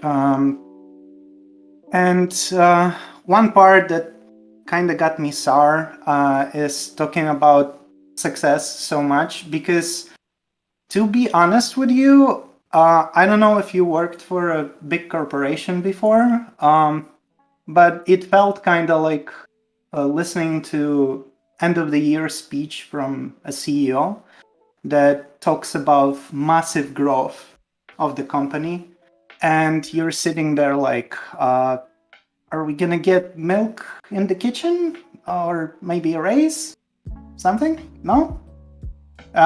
So it's kind of disappointing like that. Like, you hear about those massive successes, but they're not really trickling down, because I mean 2022 it felt kind of like that, kind of like we didn't get enough for the massive success that the game is really making, or CIG itself. It's not trickling down enough, in my opinion, because apart from massive stuff that is held back by tech, we are not really getting enough small stuff that I feel like we could be getting, especially with a patch cycle this long. And to be honest, it seems like we're bracing for another one of those with server meshing and Pyro. I hope I'm wrong. I really am. Like, maybe it's gonna be quarterly from now on. That's great. But it seems like they might need some more time again. Yeah, I think you're probably not wrong there. Better off just imagining that's down the line from where they say it is. Yeah, just tone down the expectations, especially because server meshing is most probably bigger than PES is. Mm-hmm. And we already see what PES is being currently, because it's still not live, which is understandable. It's a big thing. And I think we should all kind of race for the same thing to be going on with server meshing. Yeah. So that's kind of a bitter part, and bitter especially like from my personal position. To people who don't know, I'm the event manager in Garden, which shout out to Garden. Love you all. So when you are trying to figure out fun for other people, you're trying to figure out what kind of content you can use and what kind of features of the game, and that runs out. It's kind of hard.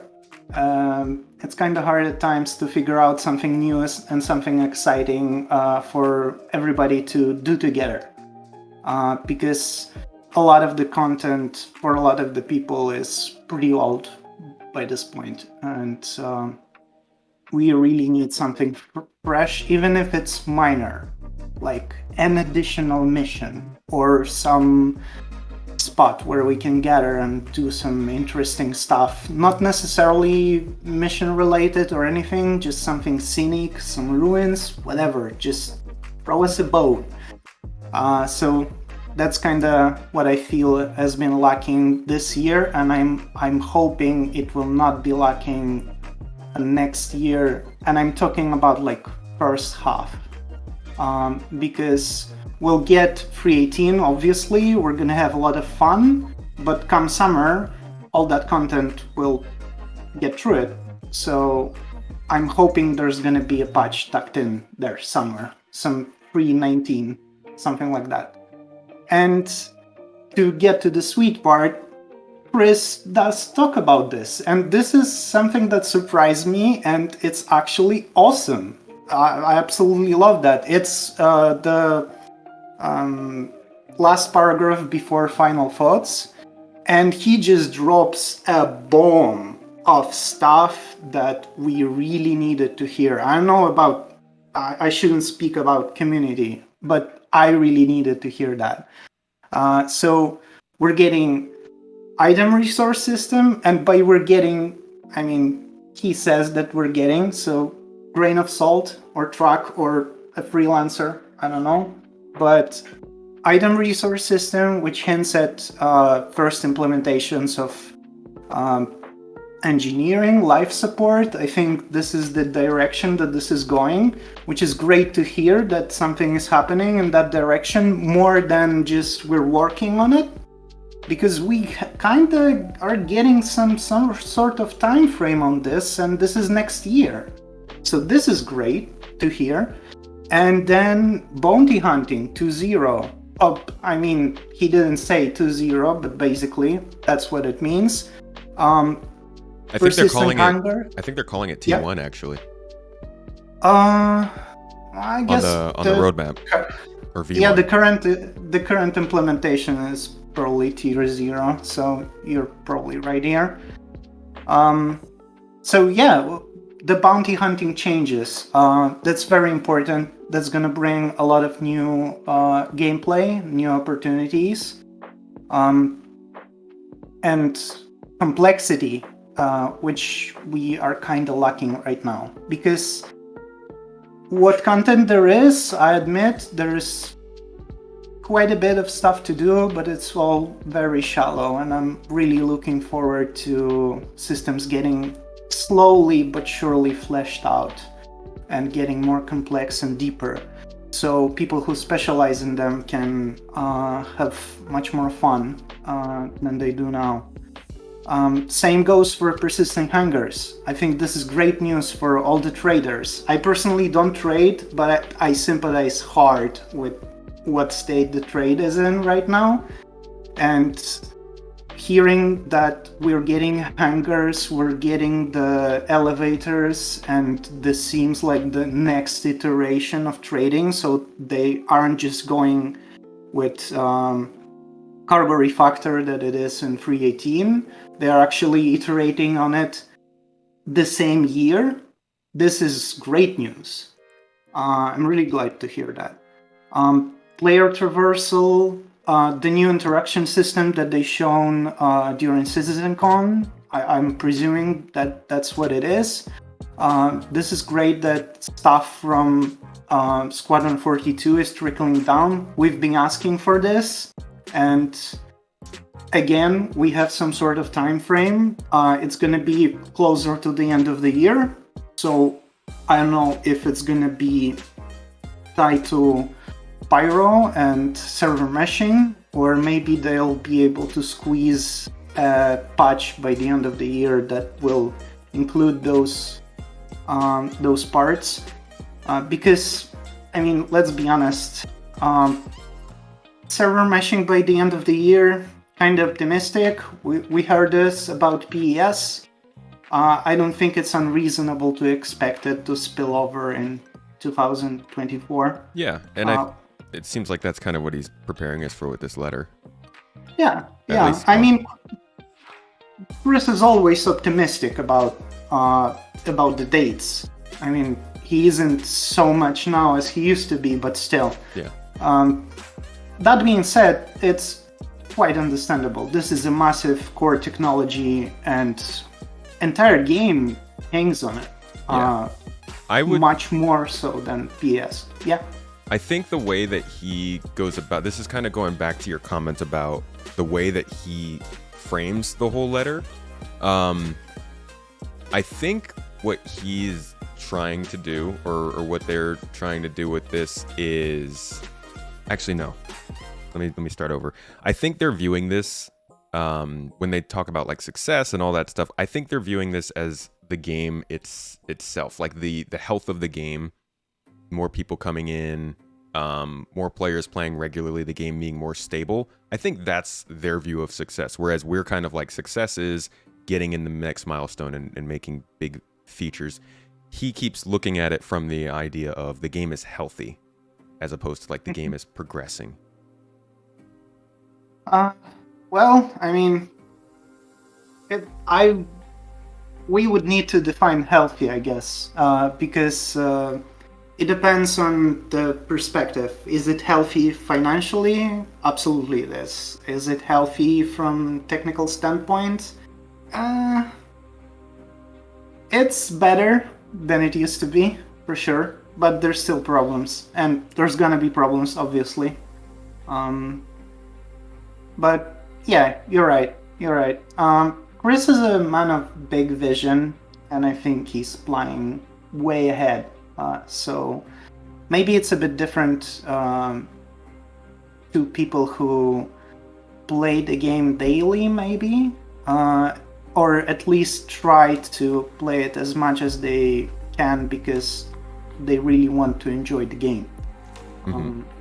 Which is not always a great idea, to be honest, because that can lead to burnout. So, like you mentioned before, it's good to take a break and just play whatever else. Yeah. So it sounds like the good part of this letter for you was kind of the comments about the features coming up, but the more disappointing part was actually surrounding 3.18 and last year. I would say not 3.18 specifically, but more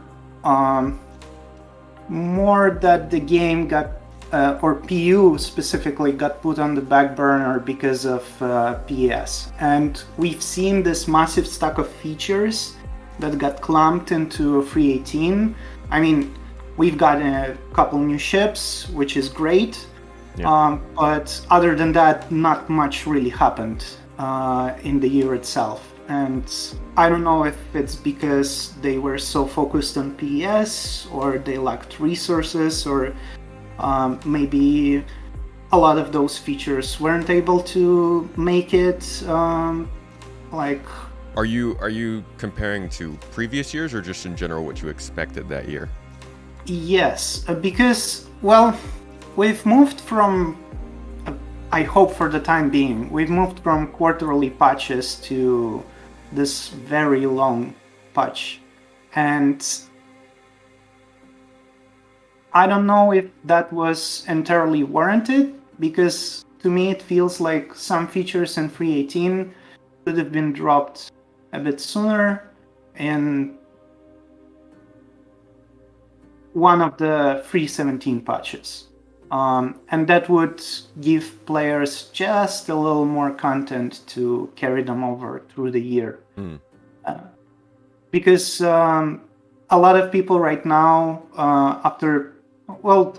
it's kind of started earlier, I would say fall, were already burnt out on the patch cycle, and there wasn't really anything new coming in. So the activity dropped. Then it kind of spiked for IEA and 17.4, because obviously we got new ships. That was great, but I feel like it was a bit lacking around summer, during the middle of the year. So we could have got some bone thrown at us, just a little bit of content to carry us over, because obviously they needed this long cycle to work on PES. Yeah. But I feel like the better approach would be to say, hey guys, we can't do it in 1 quarter, we need to extend it. And by the end of the day, they extended it by more than 2 quarters. Yeah. But here, have this. And we'll still be on quarterly patches, but what patches you will see will be very small. It will be just a little bit of content for you, just to carry you over. That's what they tried to do with 3.17 too, right? They tried to make that the Q2, yeah, Q2 quarterly patch in that year, so that it wouldn't be a huge 3.17 to 3.18 wait. I'm not sure if they entirely succeeded. I do appreciate the effort, though. Well, in terms of like dropping us a bone, we got the derelict reclaimers on the ground and in space with new missions, Siege of Orison, and I think that might have been all we got with 3.17 too. But they did do a little bit there for some more content to do. I agree. I think they dropped the ball on updates this year, but in terms of like actual things to do, we did still get some other stuff in the beginning of the year that I think helped. Refueling was a big one. Doesn't really add much to the game, but I thought that the features were better than the updates, if that makes any sense. Like the updates, like you said, kind of sucked. We had to wait a long time, but the features that we got were at least more interesting to me than like 2021. I'll agree with you to some extent, especially on Siege of Orison, because in my opinion, this is the best event that we've got in the game. And my only grievance with it is that there's not enough of it. So obviously the first implementation was very so-so, and I know quite a few people that got burned on it so hard they didn't want to try it again because it was so buggy. But the second implementation was great. I really had very few problems with it and a lot of fun. And where I think they dropped the ball is not carrying it over and rerunning it until 3.18 hits live. Because, yeah, we got some other events. We got Jumptown, which is fine, but at least they could have run events more often, especially Siege of Orison, because that's a great opportunity for a lot of players to bond together, play together, to bring their friends in, and I think it's a bit of a missed opportunity to only run it twice a year. So far. We definitely could have benefited from a Xenothreat run during the fall. Oh yeah. I mean, any event is fine. I personally think that maybe bi-weekly rerun of different events on some sort of rolling schedule would be amazing from their end, and that would probably be a very good bone to throw us to carry us over to pre-18. And I hope we're gonna get another Siege of Orison before it drops, because I do hope it's in January, but it's still not in open PTU. So come on, CIG, just give us a Siege of Orison this weekend. Is that your favorite dynamic event? Oh, absolutely, by far. We had so much fun with it. It's amazing how it actually changed my outlook on Star Citizen, because I was kind of getting burned out on it. But once it dropped, and first implementation was very cool just to see, obviously to play, so. The second one, best fun I had in Star Citizen, period, by far. So I please more. I like Xenothreat. I wish if Siege of Orison had like maybe some more. I don't know what it would need for me to like it more. I do like it, but Xenothreat, it feels like there's more things you can do. You know, I like the whole space cargo stuff. But yeah, Siege is fun. Yes. Siege. With Siege, it's important to have a team.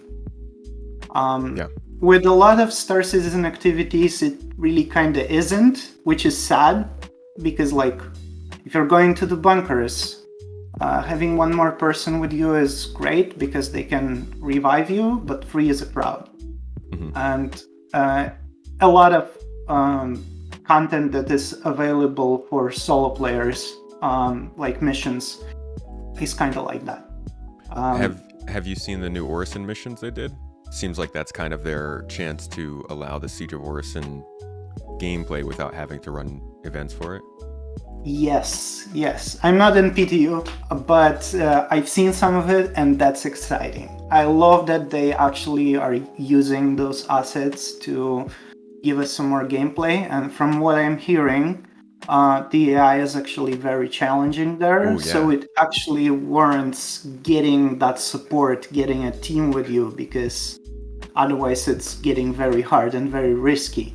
And I'm so looking forward to this, because team gameplay is the best thing about Star Citizen, and we need more opportunities for this. It is. And I feel like CIG, like, they have all this core tech and important stuff and huge plans, but they also have all the tools really that they need to facilitate more of this small group gameplay, which is so critical to Star Citizen, and not just to the game itself and the community, but to CIG as well, because that's how community drags more of their friends into the game. Because every time you want your friend to play with you, they're gonna ask, what is there to do? And you need to be honest. And if you're honest, you're gonna say, well, there's quite a bit, but... And there's always a but, you know? Yeah. And the content runs out, and I feel like facilitating that team play content will do the game good, do the community good, and do CIG good as well. Yeah, for people who are looking for team FPS content, Korea Station I think will be huge this year, because it's our first actual dynamic event. Absolutely. Well, not really dynamic event. It's going to be a thing, which is a completely different thing because it's not. We're not going to rely on CIG to carry it. We're just going to do it by ourselves. That's what I mean. It's a real dynamic event. It's actually dynamic as opposed to theirs, yes. which are not. Yes, precisely. Precisely. It's like it's tier 1 dynamic event and everything else is tier 0. You're absolutely right. Which is nice, and I hope that gives players like you're talking about who are in squads who like maybe ran through all the missions who are just looking like for a good reliable PvP area can go there and have some fun. Yes, absolutely. You know it. We're gonna be running it all the time. Oh yeah, for sure. So yes, that is very exciting, and I'm hoping it starts a trend, and I can kind of see it with what CIG does and with what Chris mentioned at the beginning of the letter, that community-created gameplay, like racing, they really notice that, and apart from noticing, which is fine and it's cool when it's mentioned, but they are actually starting to really cater to it and get some racetracks in, get those mechanics in so it's more enjoyable for the players. Because by the end of the day, it's not server meshing, that's not this massive endeavor, but it actually gives us something to play with. And we can make our own fun. Just give us just a little bit more tooling for that, and the game will absolutely explode, I'm sure. Yeah, I agree with you. I think overall this letter sets expectations. I think it does a good job of setting expectations to understand this year won't be like a crazy moment because server meshing is so late in the year, but it feels like it is a short term in the grand scheme of things kind of thing. Like, we can see that they're getting better at delivering content, but they still have some problems that are really hurting them. And I just hope that this letter is kind of laying out some of that more immediate, some of the more immediate hurdle that they have to get around that. Because like you were saying, give us a bone. Like, just drop some content that you can make using old assets. Do you feel like that's something that they'd be able to more easily do when they're done focusing so hard on these tech milestones? I think once they're done with tech milestones, we'll see some real stuff going on. So we'll see big things that are gonna be dropping, new mechanics, completely new gameplay loops. I'm not sure if the core tech work itself is really needed for a lot of gameplay that they could already give us. Because there's a lot, we have so many tools to facilitate fun. We have inventory, we have looting, we have our FPS combat, our space combat, we have vehicles, we have a very simple mission system, but you really don't need much. Because, I mean, look at Jumptown. At its core, it's just a waypoint for people to gather at, a few buildings, and a dispenser that drops drugs, which you can sell somewhere else. That's not really that complex, but you can squeeze out so much fun out of Jumptown. So much. And I feel like while they are working on that core tech, this is where they need to focus at least some of their attention, just to retain the player base and expand it, because that's what expanding it. It's not, nobody is dropping into Star Citizen on the premise that, oh, in like 2 years it's gonna be so great, we're gonna have server meshing and like 1,000 people in the same place. That is cool, but that's not what's selling the game. What is selling the game is a gameplay with video from a group of friends that are messing around in Jumptown and having fun.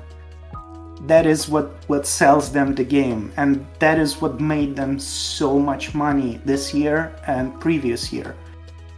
So I don't think that's that much of an effort compared to Cortec, and it's definitely worth it. Absolutely it is. Well, I hope they do better at it. I personally think they've knocked it out of the park in improving on that since 2021 with like the derelicts and the settlements and the ruins and I mean the caves don't really do much, but like I think they've done a pretty decent job, at least the locations teams, of showing that they're starting to understand what they want to do with like points of interest. So I really do hope that continues to accelerate this year and next year. I mean, they're talking about like satellite positions, which would be great to see, essentially the same thing as bunkers but in space. That would add some good diversity, and I think go towards what you're talking about. Yes. Mainly, the important thing here is that while some complex stuff like getting more complex missions, like the investigations that they showcased, and massive underground facilities, that is all cool, but it does take time, which is perfectly understandable. But the focus on those little things that require the least effort can go a very long way. Like trading, for example, could use some price adjustments and goods availability adjustments. And it's been long overdue. So I think it's a missed opportunity still. But there's a lot of those small things where tweaking some numbers or just giving people some location to gather into can go a very long way and can give a lot of gameplay. For sure. And just to finish it off, I want to say, Star Map next year. Let's go. No, don't say that. Say this year, because they're gonna hear you and they're gonna be like, oh, okay, 2024, no problem, we'll do that. Whoa. Yeah, okay. You gotta specify. Roll back. Yes, I forgot that it's 23. That'd be so funny if they came out at the beginning of this year and they're like, don't worry, everyone, new star map next year. No. I take it back. I hope I didn't jinx it. I really hope. Yeah, I'm hoping for a star map. That's like one of the single best things they could do for the game. But yes, thanks for jumping on and giving your opinions on this. I'm glad to hear you've got some positives and some negatives, and I'm looking forward to creating some good gameplay for the org with you this year. Yes, absolutely. All right. Thank you for having me. Of course. Catch you later. See you. All right, next up here we got Frenchy Cad.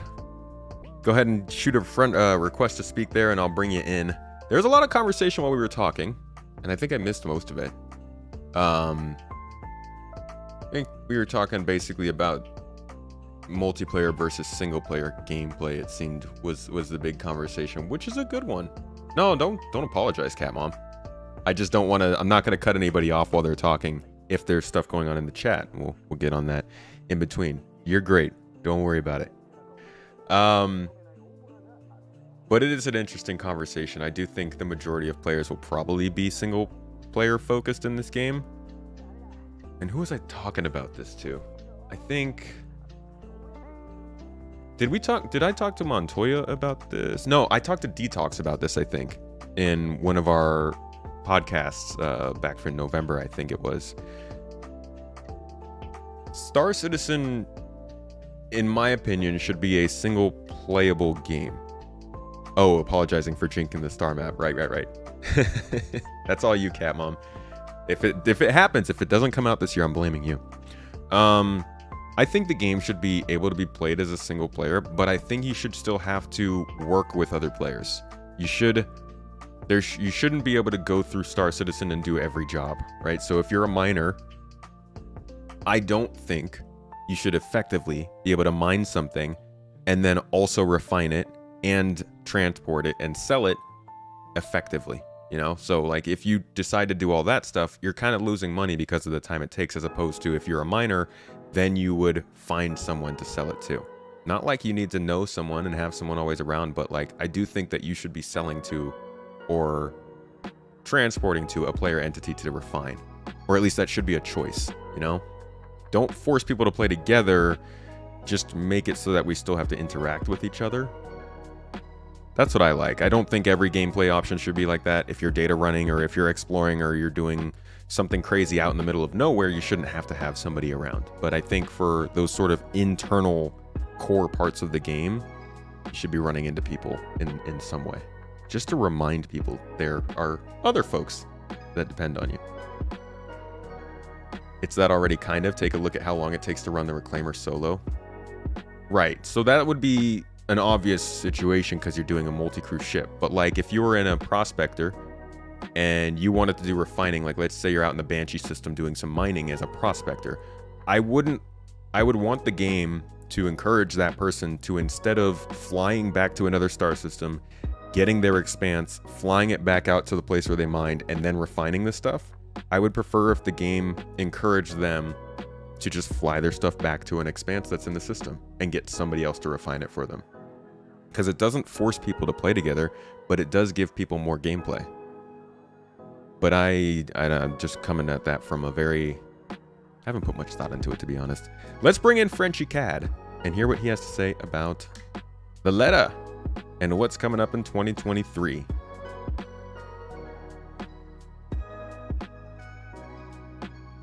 Just waiting for him to come on in. He's got to accept my request.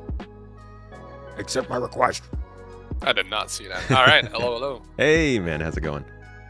Pretty good. Still recovering from the good old COVID. I'm sorry to hear that. Yeah, that was my my gift to myself, I guess, for my vacation. How have you been? Was it bad or? It was bad for, I'd say, like 2 days. It kind of hit me in the middle of a family Christmas dinner. That was pretty great. And then it was bad for the following 2 days, and then Jeez, been did the family get it, or was it just you? No, just the girlfriend. So okay. far is the only one that's got it. Oh. Everybody else seems to be fine. Cool. So that's good. Well, tell me about your thoughts on this letter in the year ahead. I don't know where to start with, so I'm gonna start probably with the negative. Okay. And the bits about the galaxy. And come on, man! They didn't even mention that. They tried to stay away. They put a little footnote in the bottom. By the way, it's just the big picture in there, and then the mention of like how we, it made it into the pipeline and all that. It's just, I mean, you've said it, and people have said it a lot. It's kind of a slap in the face for people that have been in this project for so long to see stuff like that come out, especially when they were like talking about modularity. And then I know there's, the Carrick, Caterpillar, what is it, the Retaliator? The Tally? Yeah, that are supposed to be the, wasn't the Tally the first one that was supposed to bring in modularity, if I'm not wrong? I could be wrong, though. I mean, in the last few years, they've definitely hinted at the Retaliator being their test bed, yeah. Yeah, so it's kind of a slap in the face to see things like that come out of nowhere, and then you get all these ships that are backlogged, but... Hype Monkey, thanks for the sub, by the way. Sorry I missed that. It's just seeing it in the letter, I was kind of like, kind of rubbed me the wrong way again to see that. I think I agree with the fact that I don't think the Galaxy so much was the problem itself, more so how they marketed it. Reminded me of the Odyssey. It was like they wanted to introduce a big ship and just get people starstruck, because I think the Odyssey being a large multi-crew ship that has modularity is kind of obvious for the game, but I would have liked if they had introduced that concept as they also talked about what modularity is actually going to be. And instead of they just kind of dropped the ship and then said it's going to be modular and said, hey, trust us. What they should have done was said, this is the Retaliator, look, it's modular, this will be in the game next year, and here's a concept ship that'll use it that you can have a lot more people in. But yeah, I agree with that. I think for me what did it the most was, like you said, it was the marketing around it, and then how the base version you can get, basically you're forced to buy one with a module. You can't really, the base version is not viable, really. Because there's nothing to it. There's barely any cargo, and there's not much you can do with it. And it's a little I don't know. I'm not really happy with how they marketed it and how they trying to sell, kind of force you to buy a version of it with the modules. Otherwise, you're kind of stuck with a big ship that doesn't do much compared to everything else in that price range. And honestly, you know what the best option is don't buy it. Yeah, no, exactly. And that's what I did. I mean, some people got it because you get the Carrack as a loaner for almost half the price. So that's, I'd say, the one positive thing about it. If it's going to be take a few years to come out, at least you get a Carrack for cheap. Yeah. In the meantime, so that is the one thing I think that was nice about it for a lot of people. That is, it's decent. And when I say don't buy it, I'm not using that as for everybody who's listening to this. I'm not using that as a blanket statement for, don't criticize this. That's not at all what I'm saying. I say criticize it and then don't buy it. Let people know what you don't like about it, but then also don't get into it. Don't support the idea of getting an empty ship if you don't like it. Right, exactly. And then if you want it and you buy it, then just be ready to wait. And I mean, hopefully, I hope people don't have to wait as long for the one ship they want that they get in concept. Mm-hmm. But at the same time, it is a reality that this could be years before it even makes its way. Yeah. So what about the letter overall? Now that we've got the Galaxy discussion. Yeah, the letter overall was nice. It's like I mostly read the little summary that we had on the Discord, mm-hmm. just because it was easier than reading the whole thing. But I'm really happy with it, and really happy with how what they touch on the PES. That's something I'm really excited for. I mean, we've tested a few things in PTU with you, and I think just that is going to add a lot of gameplay loops, a lot of stuff to the game itself, even though it's very, very basic. Mm-hmm. Same with the cargo refactor and all that. So that bit there is really really exciting. It's definitely going to bring in a lot of changes and open the door to a lot of gameplay loops to kind of tie in together in a way where some people who might not enjoy hauling cargo around, they just kind of want to shoot things, but their friends like to haul cargo, they never really play together, now can actually play together. Yeah, that's, gosh, being able to take out bounties. I mean, obviously these bounties aren't carrying around the cargo. They're not going out there fighting and then they have a bunch of Laranite in the back, but occasionally you do run into a ship and it drops some stuff. It'd be cool to call your friend who's into cargo hauling and be like, hey, we can play now. Right, or even two buddies that have a vulture and a little cargo ship and just kind of swoop in behind you and and we'll grab probably the scraps and doing plenty of that on GII. Right, it's kind of cool to be able to now kind of mix different gameplay loops that some people would like to play together but don't enjoy doing the same things, can now kind of play together in a way without really, while still doing their gameplay loops that they enjoy, but now they can actually be doing it with their friends that are doing something else. Yeah, that is pretty neat. And so far at PES itself is kind of cool. The fact that if you get back into the sim server, that your stuff or you left something behind somewhere, it's still going to be there. Were you can go back to expecting retrieve it. In here? It sounds like they're kind of aiming to allow us to queue up for the same shard. So pretty sooner than I thought they might be talking about it. What do you think of that? So I thought, I might have read it too quickly. I thought this was, to me, it sounded like that's a 4.0 kind of feature they're aiming for, but I could have misread it. Well, 4.0 would be the actual static server meshing. Because that would be, I don't know if that's something we would see that soon. Like you're talking maybe within the next year or two. I think it's sooner because if you look at where they're talking about the road to 4.0, they mention that after what they've done now, which is going live in January, they will harden PES to add additional quality of life, including the ability to choose which PES server you'd like to join. So this is something they're talking about immediately after 3.18 goes live. They want to give people the ability to choose your shard.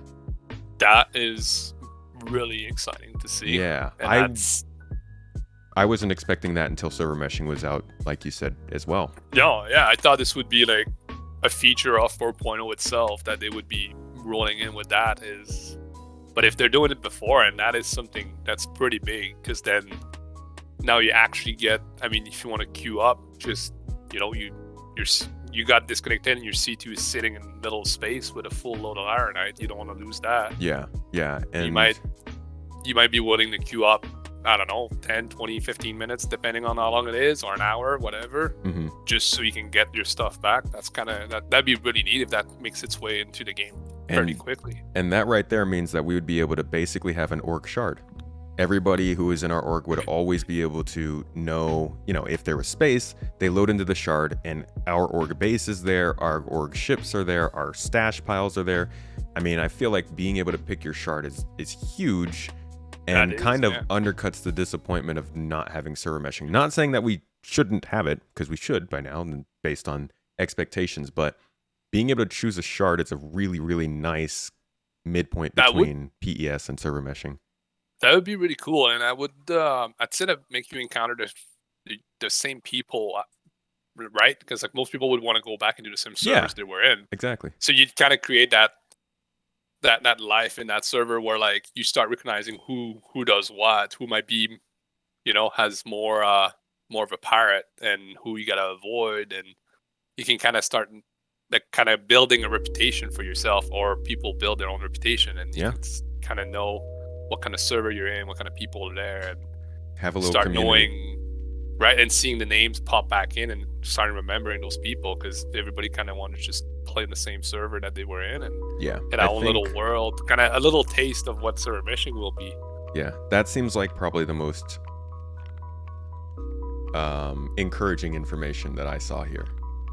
That'll be really nice, especially for orgs, because then you can, like you said, you can actually set yourself up somewhere in the verse, you know, a couple carracks, small fighters, or you can just kind of park away in the belts and just come back to it. Yeah. And just have your own little org set up. Anything else in this letter that pops out to you? Honestly, the big thing for me was the PES and then the Galaxy bits. But no, I'm really excited for the multi gameplay loops kind of getting all intertwined together. More what's the word I'm looking for? In a more streamlined way than it is right now. If that makes any sense. No, I get you. Just seeing the game fit better into what it's trying to be. Yeah, and becoming more of a game as well. Like, same with, I mean, like, just the last thing, like, I got really stoked about during like the PTU testing is what that I was doing. It was, and it's silly because any games will usually have that at the beginning, but it's the move all button in the inventory. It's been nice, like, that's just so awesome, especially because I'm a huge rock mining fan, and it's the worst when you're trying to move everything one by one into your ship. Now you just one click, move all. So it's nice little quality of life addition. Yeah, the one thing that I still awesome. need them to fix is so now they let you like open, or I guess they've always let you open inventories inside of inventories, like nested inventories. Oh. Yeah, I just need that graphics overlay to be fixed, and it's going to be so, because that combined with the fact that you can pick stuff up on the ground around you, you can basically like put a backpack in a box and then take something from the ground in front of you and put it in that box without going through picking it up, which is a uniquely Star Citizen problem, but it's a nice one to get rid of. No, it's great. And then that will be awesome. And like DJ talked about the star map. That thing needs to be upgraded. Star map, interaction, FPS scanning, like the features that we are looking at possibly doing this year are gonna make this game so much easier to play. It can't be understated like how much of our difficulties come from inventory glitches, quantum travel glitches, star map glitches, and interaction problems. And those four things might actually get fixed this year. I know, I'm really excited for that. To. And hopefully that starts bringing more people that are just kind of been waiting on the sideline there, like just because they don't want to get into the game yet because they're afraid it's going to be too biggy for them and they're going to hate it, and there's not enough to do. with that stuff going in, like I know, like I have a few friends, like they refuse to get into it until it's more complete of a game, and I get it. It's fair. Yeah. This can is be not a very game for most frustrating. people right now. Nope, that's for sure. But Cool. hopefully it keeps going the right way. They're doing a lot better than they used to, from what I've seen. So you is that pretty much the gist of it for you though? You feeling Yeah. kind of a little negative about some of the stuff, particularly around the galaxy, but positive overall with the letter? Or? A lot of the letter itself, I'm pretty positive, but it's the for me it's the whole marketing, and then how they're like, I understand they gotta keep getting funding coming in Mhm. to be able to work on the 2 games, but it's just sometimes it feels like their marketing is a little dishonest and very, very much FOMO. That is my big issue. Mm-hmm. Yeah, there's a lot of FOMO, which Oh yeah. is annoying. Yeah, like, Honestly, hey, you get this one chance to buy this ship, otherwise you're gonna have to wait till next year. It's like, okay. Yeah, I'm working on a script to talk a little bit about the marketing machine of Star Citizen. I mean, they're good at it. They've Oh, proven they're doing it, amazing at it. That's part They're of why amazing it's a at it, machine. right? Like they don't get me wrong. I want the game to come out. I want the game to be great. So I mean, they're doing something right. It's just, Yeah. in a way, they're also doing something wrong. Yeah. All right, French. Well, thanks for coming on, man. Thanks for sharing. Yeah, thanks for having me. Yeah, of course. See you around in the game. Yeah, I'll see you. All right. All right, chat folks. Can we please calm down and chat? Ugh. Huh? I'm seeing this ongoing conversation about opinions and how we feel about the game. Remember, let's debate opinions and ideas, not people. I guess that doesn't make sense. Insult opinions, not people. That also doesn't work. I don't know what the saying is, but talk about how things are related. Don't worry so much about the people who are actually saying them. I did see something I wanted to answer to. The idea of PvP and non-PvP servers. That's actually an interesting one. If the shards only allow, or if the shards rather allow people to pick the shards that they want to be on, and people will be able to start choosing and picking which ones they go to. I wonder if we will see some schisms.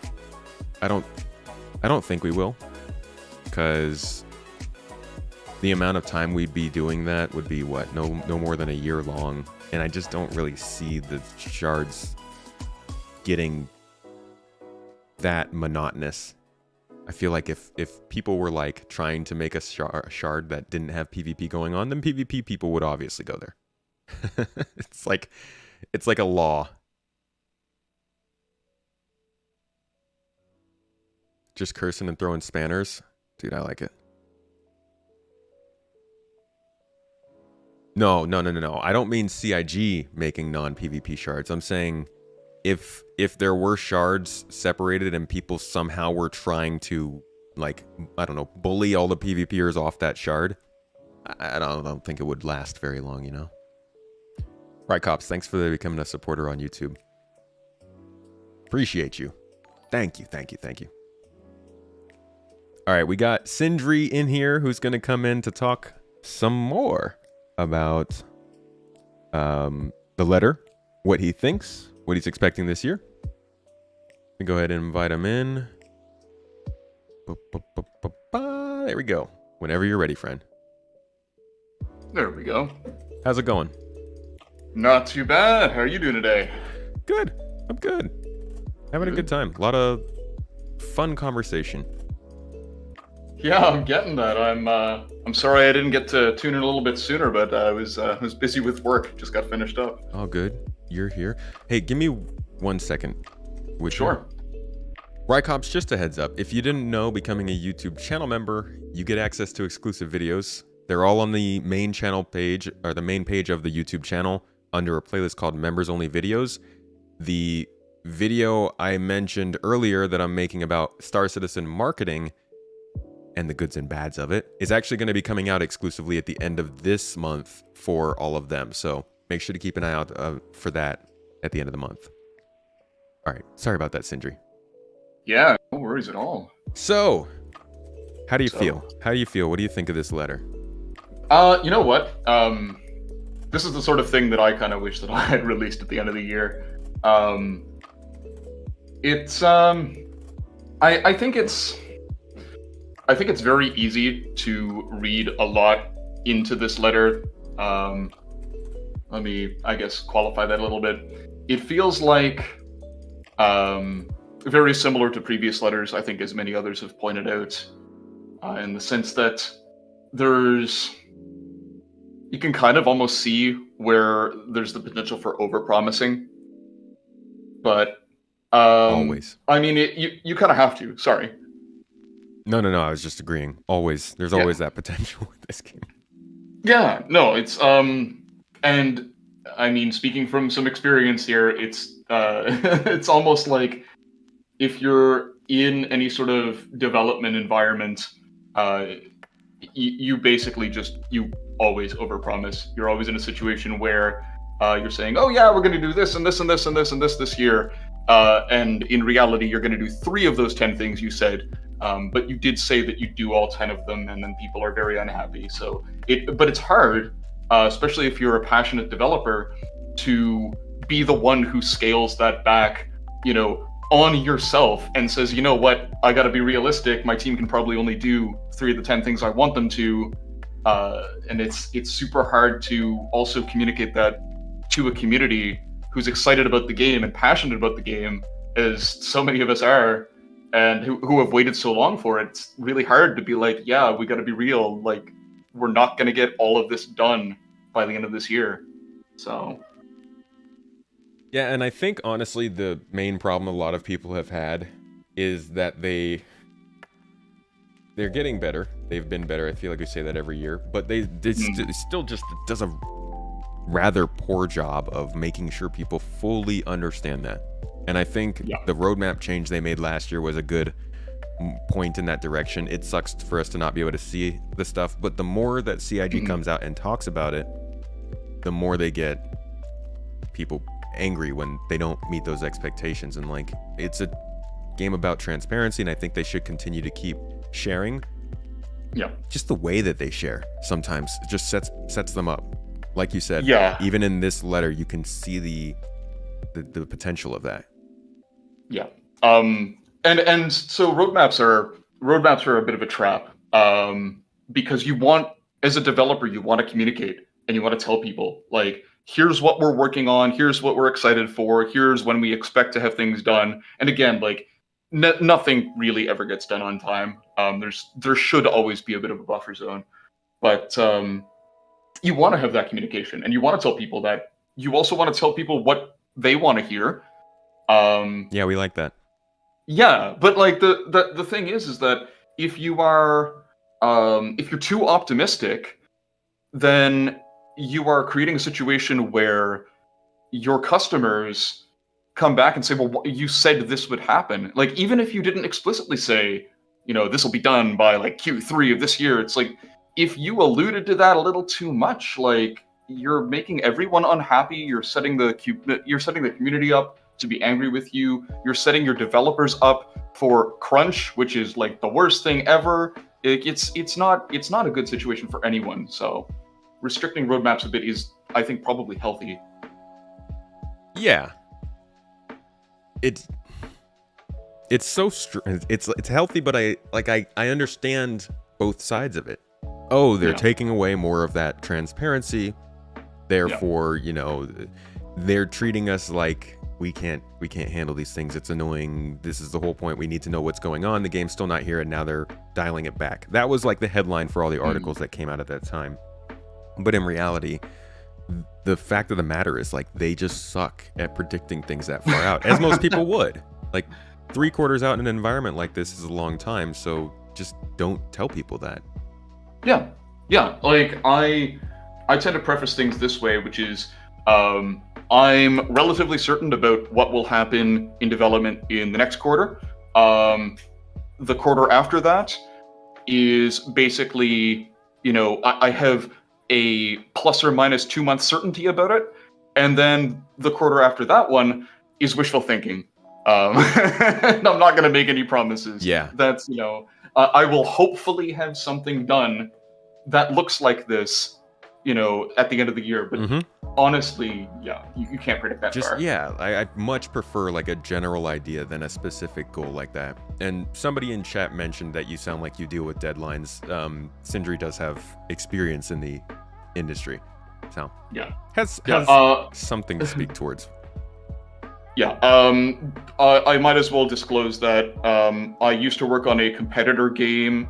I mean, not really a competitor, same market space. I worked with Keen on Space Engineers. I was one of their community people, and I currently lead the team at Space Engine, which is not a competitor by any far stretch. It's a universe simulator, but I just got out of like 7 hours of meetings today from dealing with road mapping for the next year for us. So yeah, I deal with this every day. Big space stuff in this guy's back pocket.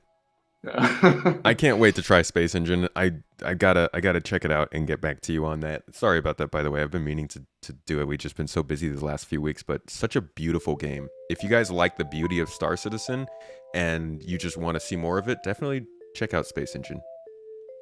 Thanks. Yeah, it's something we're continuously improving on.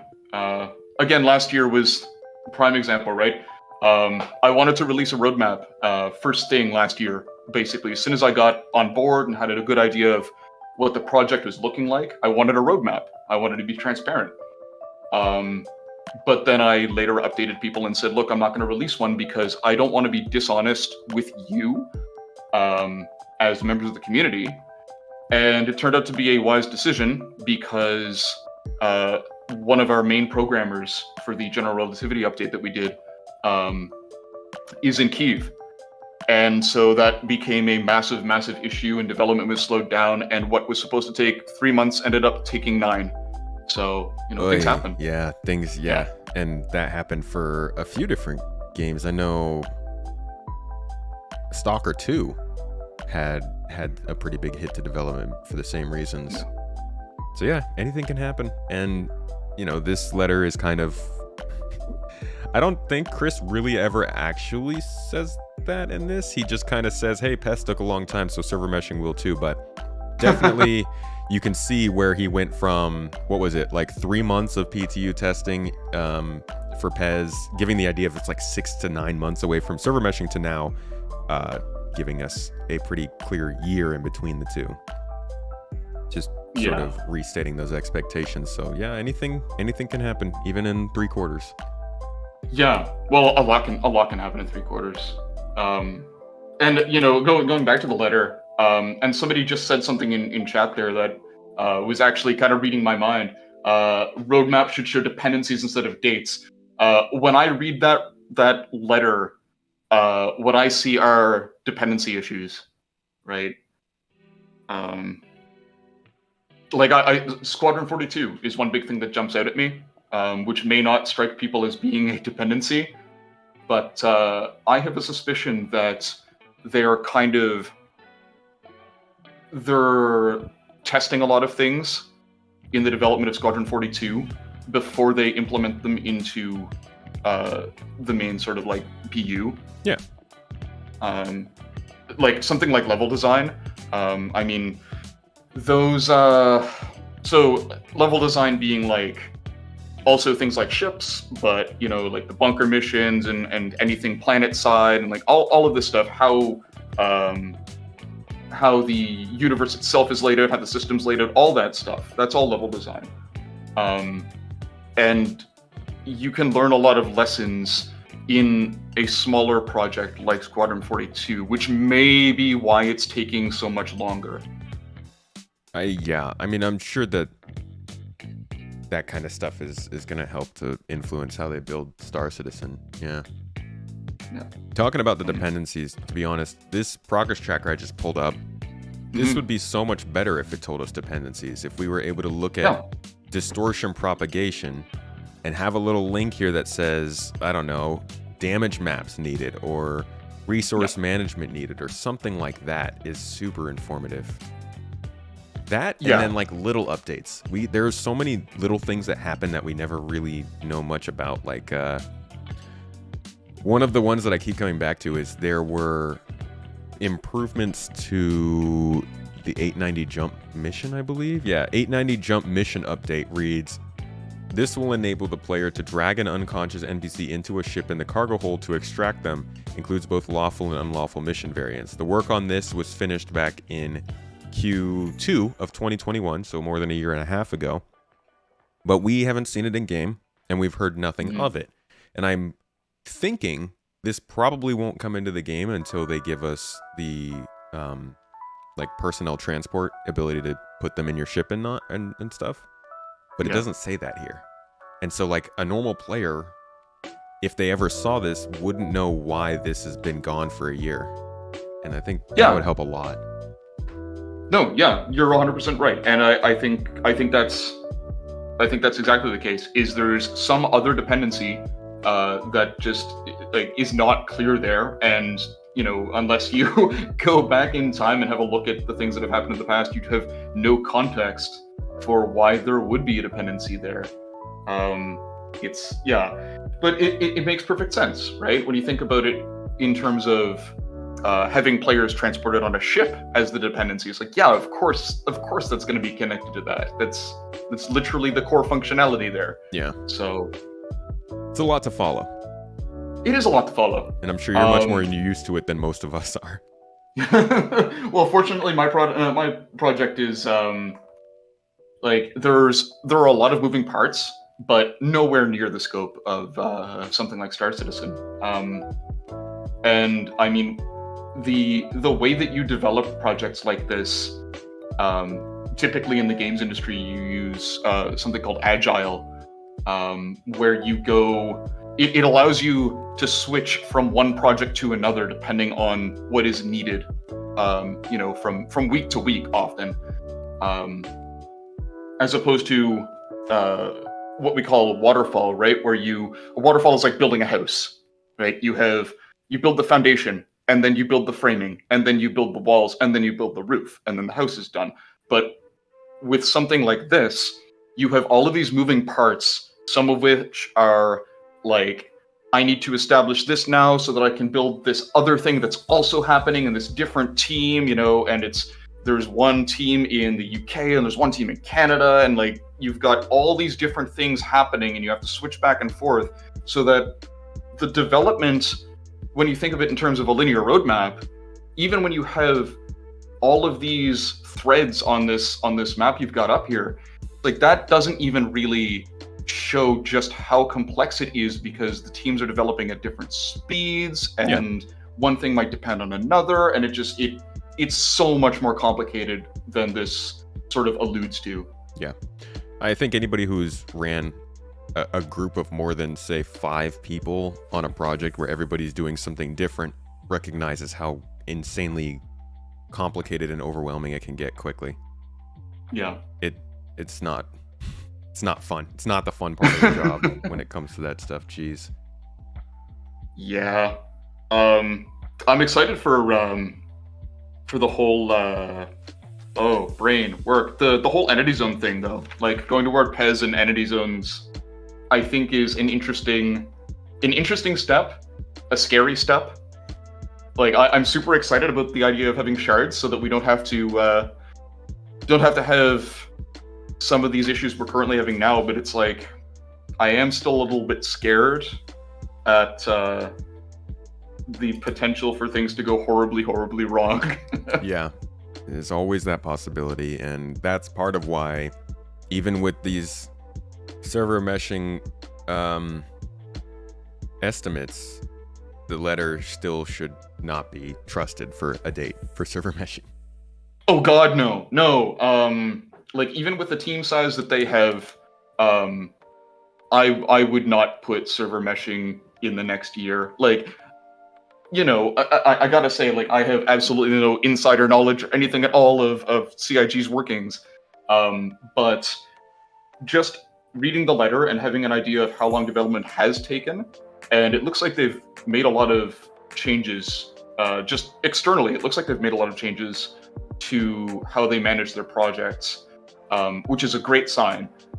But the amount of stuff that they're aiming for, not in this year. I would not put that in this year. For shards would be cool to have this year. Entity zones seem like they're a pretty integral part of shards, but I feel like they're probably going to have more problems than they expect with them.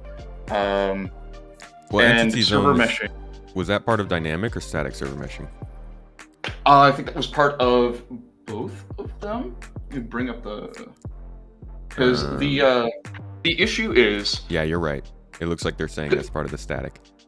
yeah, it's like the issue is that, and I was thinking about this earlier. When you have, if you're trying to have the these initial shards and then move from the shards into the full server meshing, what happens if somebody puts something in the same place on all of these? In Right? different Like, shards? in different shards, and you go from the shard system to the full meshed persistent universe. What's going to happen, right? Like, how are we going to prevent this? Well, I they don't know if said- this is I'm not seeing. Like, I might have just missed it. They said that I guess, and this would be the instance idea, is that there would be different shards and you only have objects on that shard. So if you went to a different shard, you wouldn't be able to bring your stuff with you to that shard unless it was stored. Yeah. So, I mean, I think as long as they can develop the technology to handle the shard system as they're envisioning it, I think they'll probably get that done maybe by the end of this year. That's my optimistic take. But it's gonna be a while before I think we have full server meshing. The problem might be simpler than I'm anticipating, but I'm definitely anticipating it to be a far more complex thing than it might look on the surface. Mm-hmm. And we've got a couple other people in the chat here, so I want to ask one more question before we get off. How do you feel about that idea, that it's something that you don't think you would see in the next year, given in May he was estimating that it would probably be able to be in testing within like 6 months of PES? Is that malicious, or do you think he just messed up that badly in 6 months? Well, there's two things there. One of them is that I don't know what's going on at CIG, right? I have no clue. I have literally zero insight into any of their framework, and I can't speak to how their development is going or the issues or advances that they might be having. Mm-hmm. So they might be much further along on it than any of us know, and that would be super cool. I definitely don't think it's malicious. I don't know Chris Roberts well enough to I don't know him at all, so I can't say like, oh no, he's a swell guy, he'd never mislead anybody, but I don't think he would, right? He has no reason to. I think it's optimistic, but I think that there's a place for optimism, and it also it depends. Like, there could have been small setbacks, it could well be much closer than I think, than you think. It really could. So, I mean, it'd be cool if it came out this year. That'd be awesome. But yeah, I don't think it's malicious. And it's one of those things that's going to be hard to measure. We'll really know more once we see how quickly the shard system comes out and how sort of buggy it is, I guess would be the best way to say it. How many issues there are with it on release and how quickly they fix those. Mm-hmm. That'll tell a lot about their ability to move from that into something more advanced. So we're just gonna have to wait and see. Okay, cool. Well, thanks for the answers. Thanks for coming to talk. Thanks for having me. Of course. Catch you later. Have a good one. Lost Fan asked, why would malicious even be a word used here? Because I'm trying to come up with good questions that I think multiple people would be interested in, and my vocabulary is limited. So I used malicious. But basically what I was trying to ask was, do you think that everything that happened in between then and now was just natural delays, or do you think that Chris was giving expectations based on how he wanted people to act versus how it likely would have played out? Dev said static server meshing is less complex to implement than PES, so to say within 6 months of PES being in might be accurate because PES isn't in yet, but PES dev took longer than they thought. Was that what who was that, Yogi said on Spectrum the other day about it being less complex? I've been talking to one of the server meshing devs, and he has been being very adamant to make sure we are not taking the idea that server meshing is a small amount of work from the last letter and coming up with conclusions based on that. He has been very much concerned with the idea that he sees that a lot, and he is worried that people are going to be angry when server meshing is not as little work as people might be thinking. You think CIG has started the 3.18 PTU patch upgrade? Oh, nice. Yeah, somebody said they were dropping a patch today. That's good. Malicious sounds like delicious, that's why. That's the only reason, really. Honestly, malicious is probably not the best word there, but it was what my mind came up with. Thanks again for coming on, Sindri, no problem. We're about to have Spaced Cadet in here for another conversation about this letter in about a minute. Sometimes things just take longer than expected, and it's hard to estimate. It's also very hard to bounce back from when you said things would be done sooner. Yeah, you can't. It's hard to go back on that word. And CIG has had to do that several times in the past, so it's I think even more so hard for them.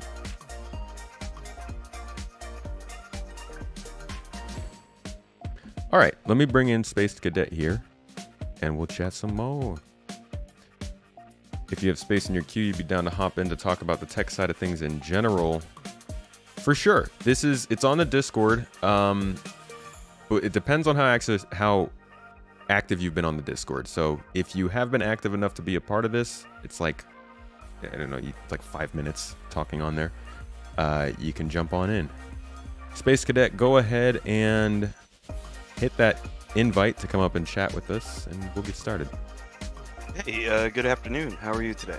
Good. How you doing? Good, man. Just so been thinking about this a lot as far as how all this kind of will probably play out. We're likely, from my perspective, I think there's going to be a lot of bumps and hurdles that they're not anticipating in management. It's usually kind of like, I feel like producers usually give very optimistic estimates, whereas the reality of things is there's so many moving parts that it's just impossible to actually predict. I mean, yeah, it seems like just looking, if you talk to any one person about what they want in the game and you hear the diversity of things that they're looking for, so many things moving constantly. Yeah, and I mean, even working on like short-term, sort of small-scale projects, it becomes very apparent that you don't really have all the pieces together to test it, get it, exactly to where you want it to be until the last minute a lot of the time. It's not a very clean process like it might appear from the outside. Yeah, we don't see a lot of the ugly parts. And people also forget it's a company. Like, they're making a game, but it's also a company with all of their own internal, normal corporation struggles happening behind the scenes. Yeah, I mean, there might be like internal politics at play or different interdepartmental communication issues. Which like, they've even talked about, yeah. Yeah, you have 5 separate studios. Not all of them are working on, the game directly. Some might just be working on the back end services, like the one in Austin near me. But the fact that you have over 1,000 people working there now, roughly, is there's bound to be people that get left out of the loop when talking about these things. Even with remote work and all the advantages and innovations that has brought, they're transitioning back into office. So what we're likely to see is still some communications issues. Like if I'm a level designer, which I am, I'm usually going to be talking with like environment art or tools or tech art or those people usually, or even sometimes effects. But I'm not going to be talking with like character art or weapons art or prop design or any of those people. But there's still some interaction there that might be missing. Right. Yeah. Essential part of communication. So yes, like Scott said, it's basically hyper compartmentalization. So what are you getting from this letter overall? Just kind of like the message from it. I feel like he's pretty optimistic about it based on this last year. I mean, it was a really good year for them. All that said, pretty much. Like, I know that it was slow on updates and there was a bit of trickle of content, but it's still a really good year for them. Mm-hmm.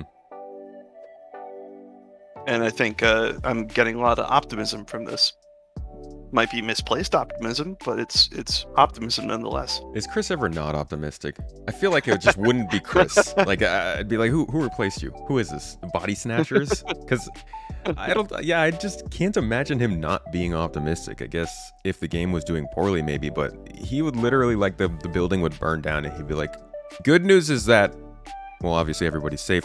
We've got another studio straight ahead, and we're gonna expand, and like it's just glass half full. Or glass half full when it's Star Citizen, which is good for him. Yeah, I mean, that kind of like ever optimistic outward appearance is definitely helpful for overall like community morale, I think. Mm-hmm. I just don't think that the whole year-end estimate is gonna be accurate. Not by any means. What about the features and stuff he's talking about? So like forgetting pyro and server meshing, how about some of the other additions that he's talking about for this year? Okay, let me review some of those. New star map, FPS scanning, interaction system, platforming, MFDs, better AI, resource network, I'd expect more cargo refactor stuff. I'd expect like the I would say the locomotion to be completely independent of like all the networking and backend services. So, you know, getting around ladders, jumping from ladders, doing the vaulting and all that is probably going to be there sooner because it's not dependent on all those other things. Mm-hmm. I would expect like maybe additional features being added to cargo refactor, like possibly manual loading or purchasing, to more likely be in line or coming with server meshing at that point. You have to like get all this information and transfer it between locations, so it's a lot, I would expect. Right. Yeah. I could see the location development, like them fleshing out more points of interest, being a continual thing throughout the year. Yeah, that feels like it's pretty much that feels like it's solid for them now. Like they're gonna just keep giving us small locations, which is nice. Yeah, it is. And that's sort of like a trickle of, additional cool things to look at. Like, the Crash 600i. I hope they update the Javelin on Daymar at some point. I'm sure they will. Oh, God, yeah. They need to. Like, we saw that Montreal team's work, like, years ago. It would be nice if they updated that. Yeah. I think of level design more like you're playing with existing set pieces and kit bashing things. So you're assembling something in an interesting way for players to traverse, even if it's not like, the prettiest architecture or whatever. The point is, it's once you have the pieces, the modular pieces, which they have a lot of Legos to play with, basically. Mm-hmm. It totally makes sense that this kind of stuff wouldn't be held back by other dependencies. Like the kart racer, for example, that we're getting pretty soon. That's actually pretty exciting because it means that they're not as dependent on tools development as they were. Yeah, the tools maturing has been one of the best things to see recently. As for, I guess the other thing, like the building blocks UI updates, those kinds of things, those also don't seem to be dependent on Yeah, the UI. Yeah, that doesn't seem to be dependent on server meshing. Resources probably is going to have a lot of interaction with PES or persistent entity streaming, so I could see that probably taking longer to implement than the other features we've seen. Still really excited for new locations, though. Yeah, for me, yeah, new locations that's the thing I trust now. You know, before it was ships, I knew that their ships team worked, but now I know their locations teams have got their head on their shoulders. We saw those ruins go from concept to in-game in like 4 months. You saw new derelicts come in, new settlements come in, new outposts come in, and now they're talking about new underground facilities that I'm betting we'll probably see an engine within the next couple of quarters. They've really, really figured it out how they want to start building out points of interest, so that doesn't worry me too much. Yeah. The resource stuff is kind of interesting though, because like they've been working on that on the engineering side for super long, but if like what you said, things start to come up in terms of PES and how that causes problems, it'd be disappointing to see that take longer. I'm really hoping we see that this summer. Me too. They showed a very rudimentary version of it working. I'd like to see, hopefully, maybe we could see like it working on the Hammerhead pretty soon. The thing that scares me about it is basically it has to record all the states of all the different parts and everything. And if let's say for example that doesn't get retrieved correctly from the backend service, it might break the ship. So you might be flying around with a broken ship that doesn't have like a gravity generator because the service couldn't retrieve the information that the gravity generator is working. Right. But that's just my speculation on it. A little more than that, though, at this point. All right. Well, any final thoughts you wanted to say about the letter, or kind of just how you're feeling about this year after what they said? Jesus, this is a nice picture. I wish I knew what was next, but there's no way of telling. Yeah. That's the crazy part. I think this is the first time in at least 4 years that we've just not even known what's happening in the next quarter.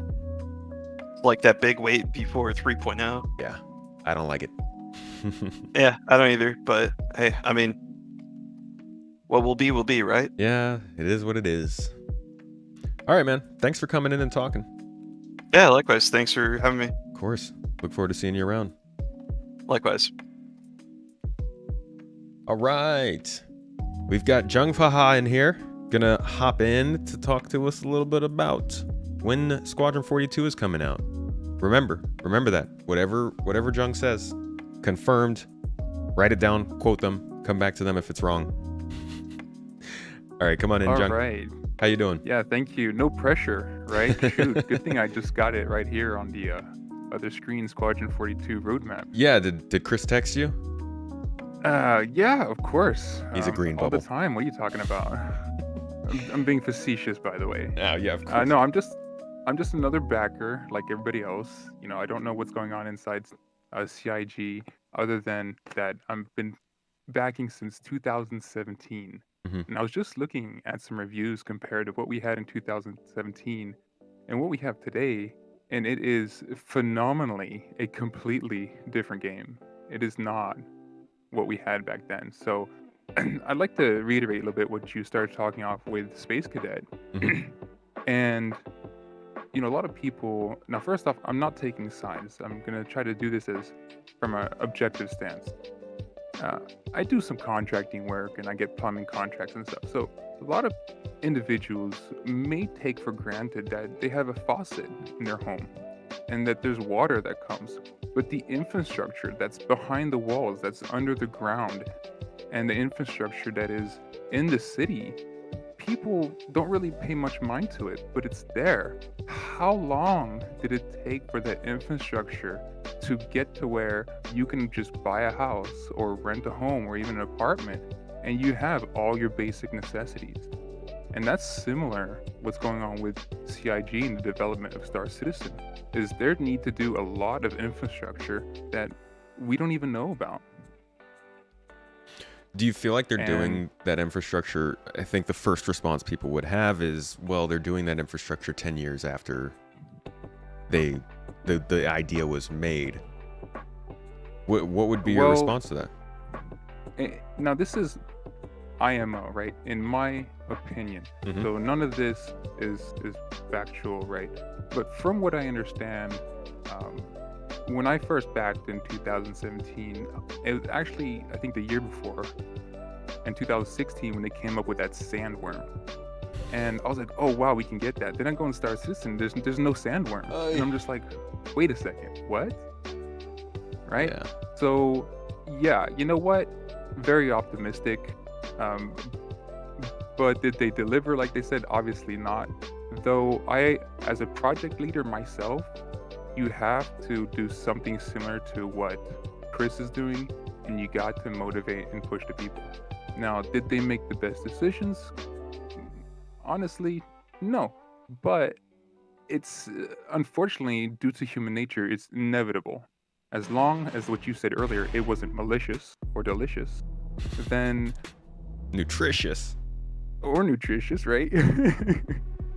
As long as it wasn't with that malicious intent, which I don't really feel that, because Chris Roberts is like I would think any other man is out there, and we're just grown kids. We have an adult body, but we just want to be that kid and play our games.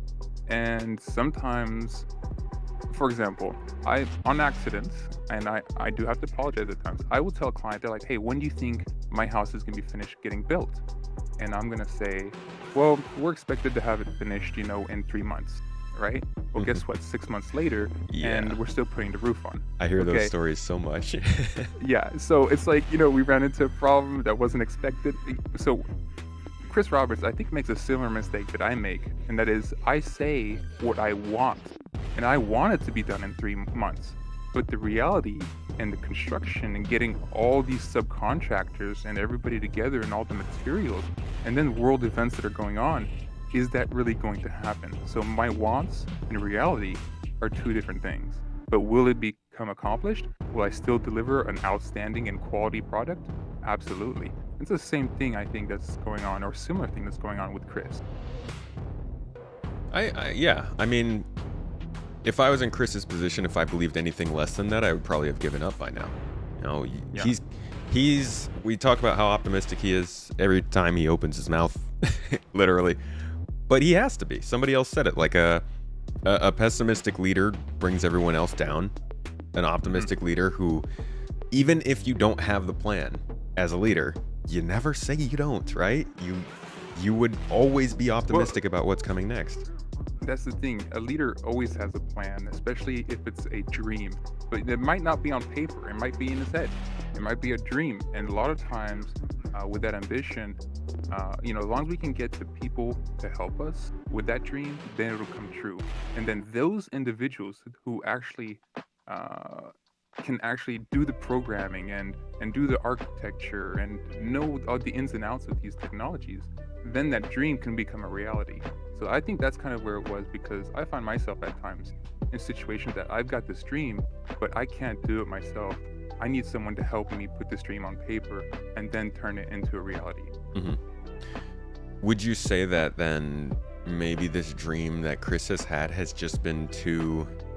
I'm trying to get to the crux of, I think, what the argument is regarding what me and you both agree on, which is what they're doing right now is building out the important stuff that needs to be there, but also the fact that it's being done at this time. And my next question was going to be, would you agree that the dream that Chris has set out was handled correctly? Do you think that he should have maybe kept his dream a little more compact and then expanded in the future? Or do you think what the way this has gone is the best it could have gone? Well, to kind of put my opinion aside, sort of, let's just look at the money flow. As long as they have a money flow, then, and he's in charge, and it's not some AAA company behind CIG, then it's gonna happen. So whether he did it correctly or not at this point, that's in the past. It doesn't matter. What matters is he does it right now. Make the right decisions, learn from the past, learn from those mistakes, and make the right decisions henceforth. Mm-hmm. And that's just what I think about it. Okay, that's fair. It's hard for me. I'll say this much, and I haven't this isn't in stone. I'm kind of thinking off the top of my head here, but when I think about the same idea of like, as long as they are working towards what I want, I'm happy. As long as I see that this game is still being built out with some sort of, gosh, I'm terrible at words this morning. Some sort of, I guess just responsibility. Like, I can tell that they're not sitting around and not doing things. If I see features coming in, if I see tech building forward, if I see improvements coming, I'm happy because the game that I want is still being built and I get to try it while it's happening. But at the same time, I'm also really aware of the possibility that the same mistakes that might have led to delays in the past could still be made again, and we have really no way of fighting against that or making sure that doesn't happen. That's all on them. So there's always that sense of kind of nervousness that I really do hope that the mistakes they're making, they take to heart and learn from it, so that we only continue to have a more smooth process going forward. You know what I mean?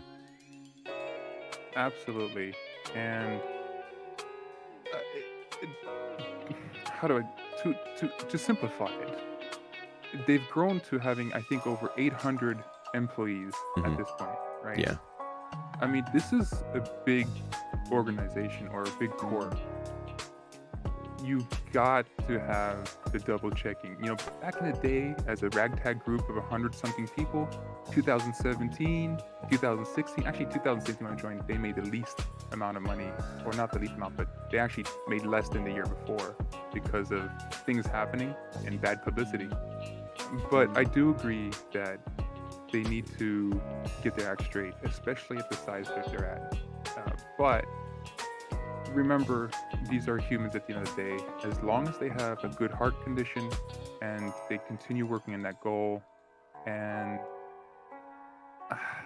could say my opinions about the whole ships coming out, but I guess they got to make money one way or the other right now. But I'm looking forward to other features that they're coming out with, especially Planet Tech organizations building things, etc. I did see Expat said something earlier, and he said, depends what they want finished product to be. You're gonna, I missed, where was it? So long story short, he said something along the lines of, if he hadn't quote unquote tickled our dopamines, then it wouldn't have been as great as it is. And we were talking about that earlier. That's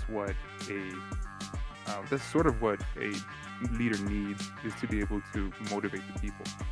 And so, a question, just to change subjects, like, when did you back? 2014. Oh. Yeah, I was in the fall of 2014. Okay. But I didn't really pay much attention to this game until probably like 2016, 2017. So like I backed in 2014 and I occasionally was hanging around. I wasn't really jumping in the game. Probably played like 4 times in those first 3 years.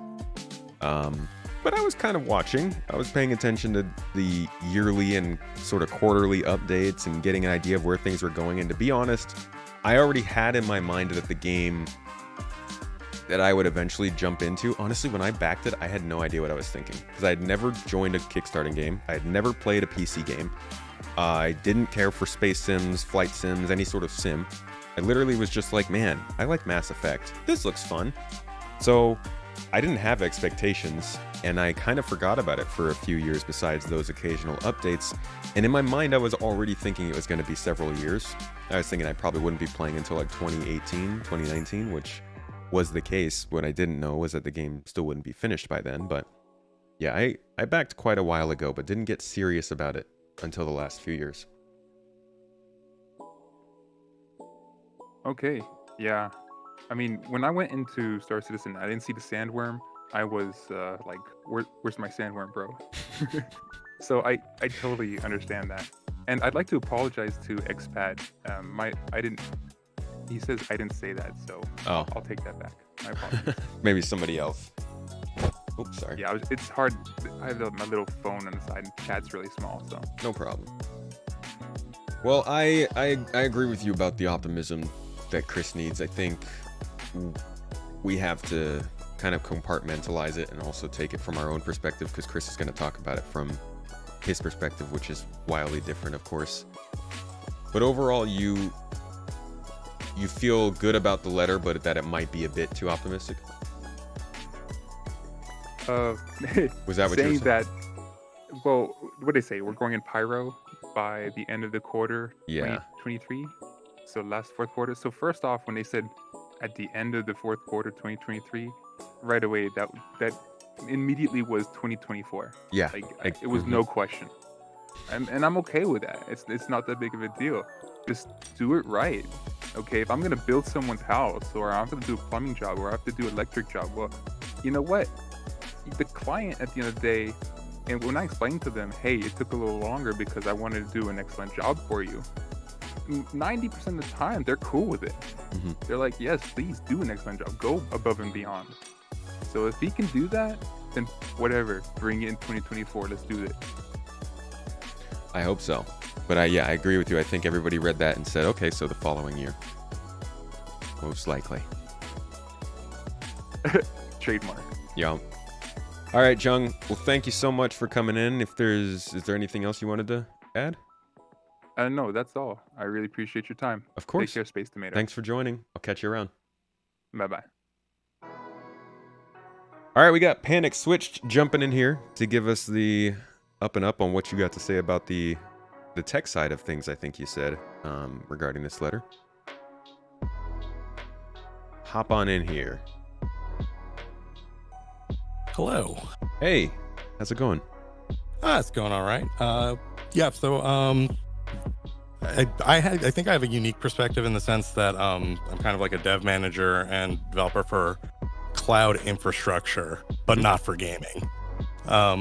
And I think that just to kind of keep it on topic initially, I think the letter to the chairman was actually, I think it's optimistic, but I do actually think they'll get static meshing out by the end of the year.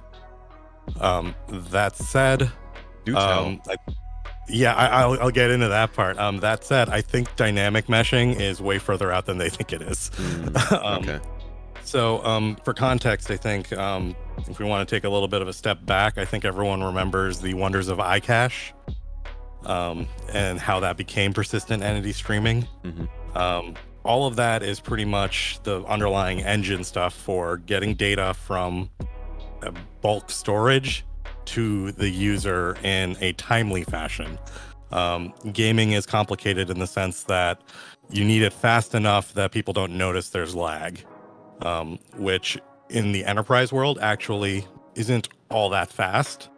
But the problem that SIG is trying to tackle here, or CIG is trying to tackle here, is they want to do that and get entities out to people, but they also need to update it from a lot of different locations at the same time. So iCache was a mechanism to do that, which we use pretty much everywhere else outside of gaming, which is like elastic block storage. You can store the data in one place and then you can call it a bunch of different times and use it. It works great. The problem I think they ran into when they were testing it and why iCache kind of slowly faded away was they couldn't keep it in sync with all of the instances that were trying to use it. That's why we got like object container streaming, iCache, and then when they put it in on the server side, it slowly kind of faded away. And then all of a sudden we started hearing about persistent entity streaming. And that's why they said it couldn't scale. Yeah. So persistent entity streaming, again, I have no insight information on how SIG does things. For context, my background is financial technology, write trading system software for big banks.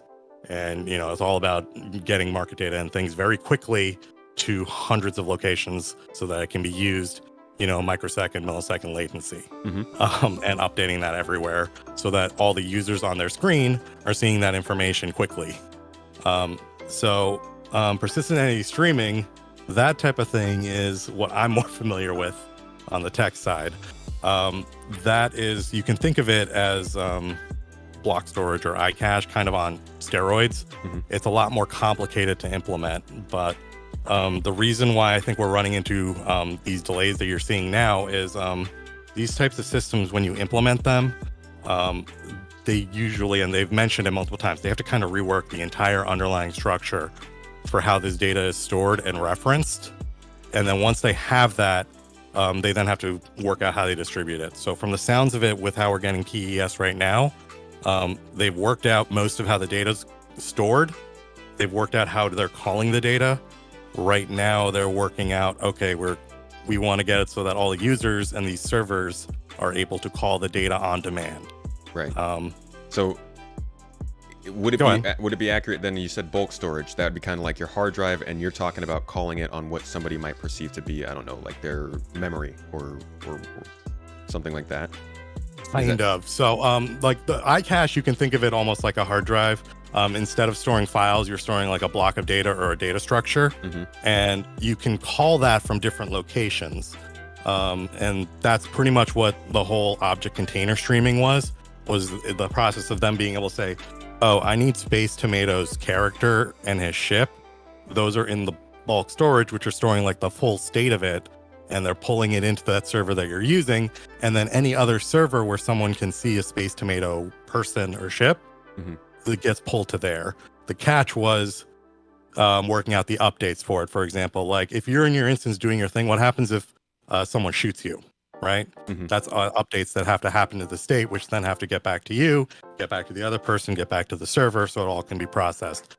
I believe, and again, this is all conjecture on my part, I believe that's the part that wasn't scaling well. And again, when they did the initial implementations, people were seeing issues with all the store terminals, everything just being really slow. You know, you try to buy something that stores terminals, all of that was just not updating quickly. I see. If you notice now, those terminals work a lot quicker. I suspect that has something to do with PES.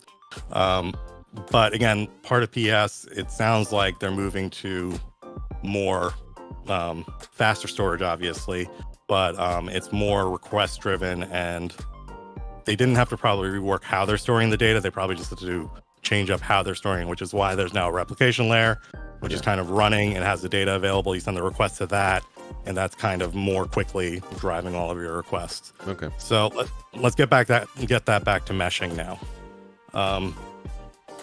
You have the way to get your data.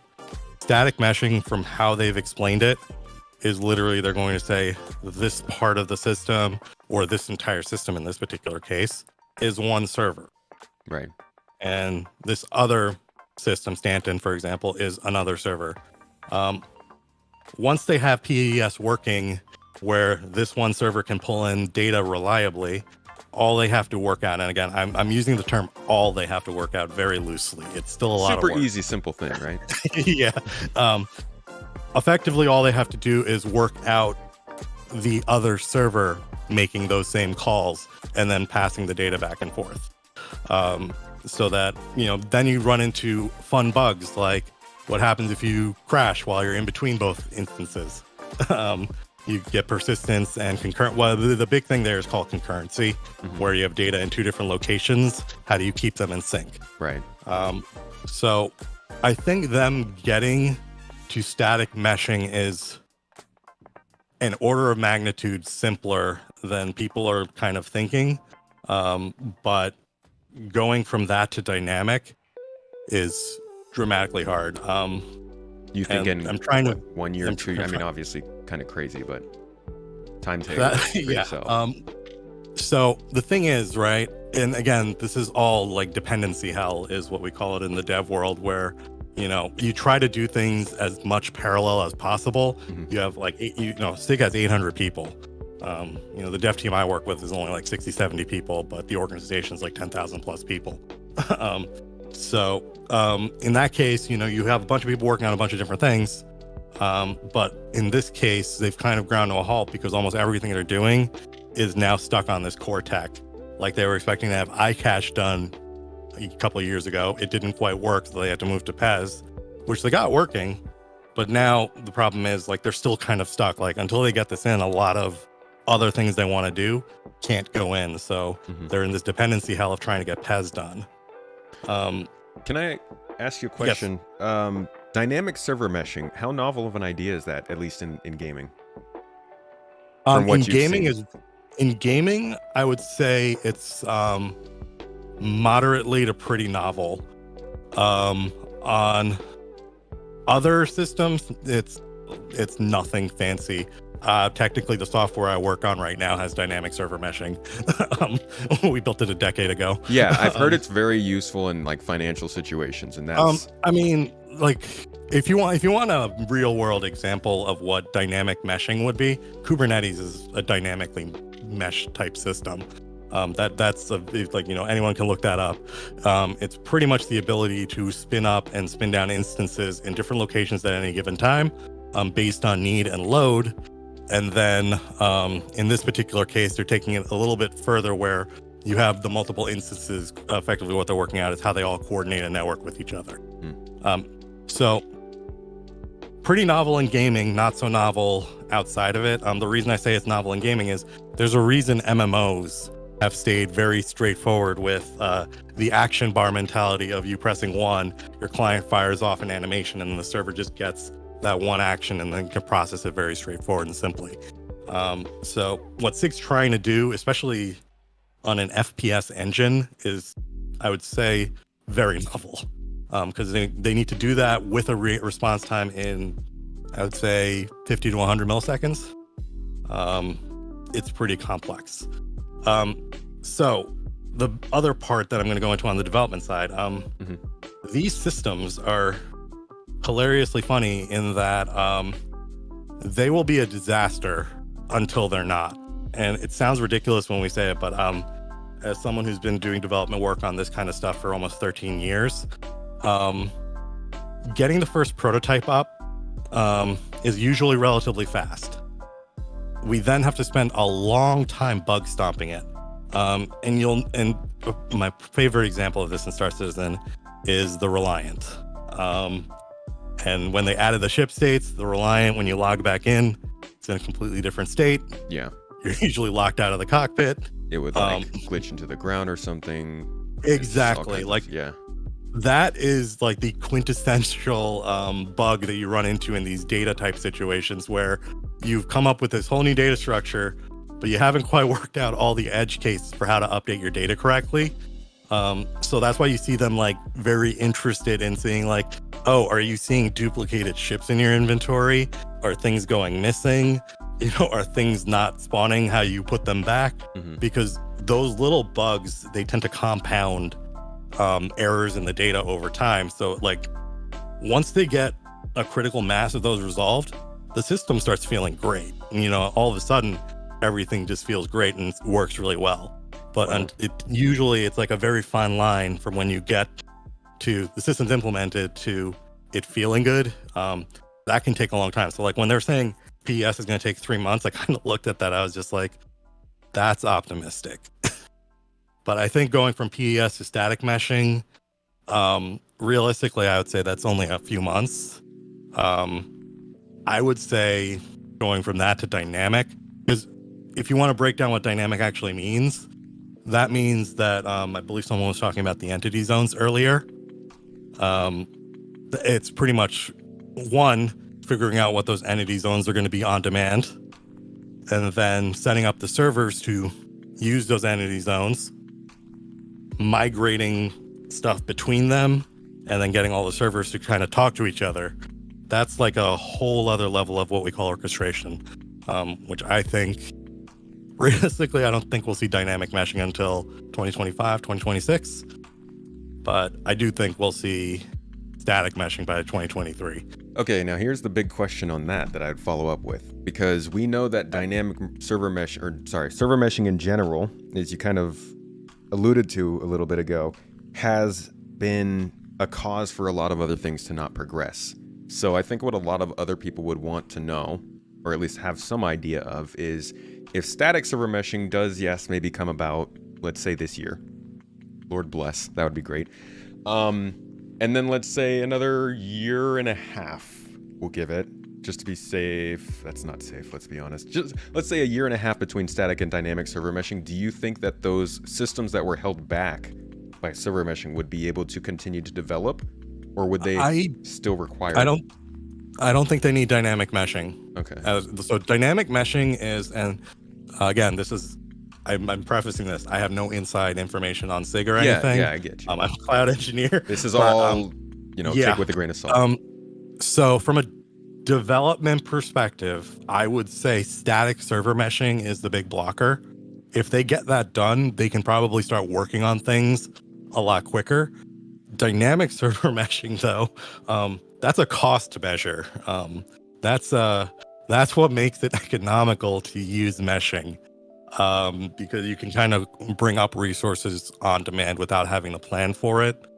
Static meshing, they kind of have to plan for everything, for what they need to do.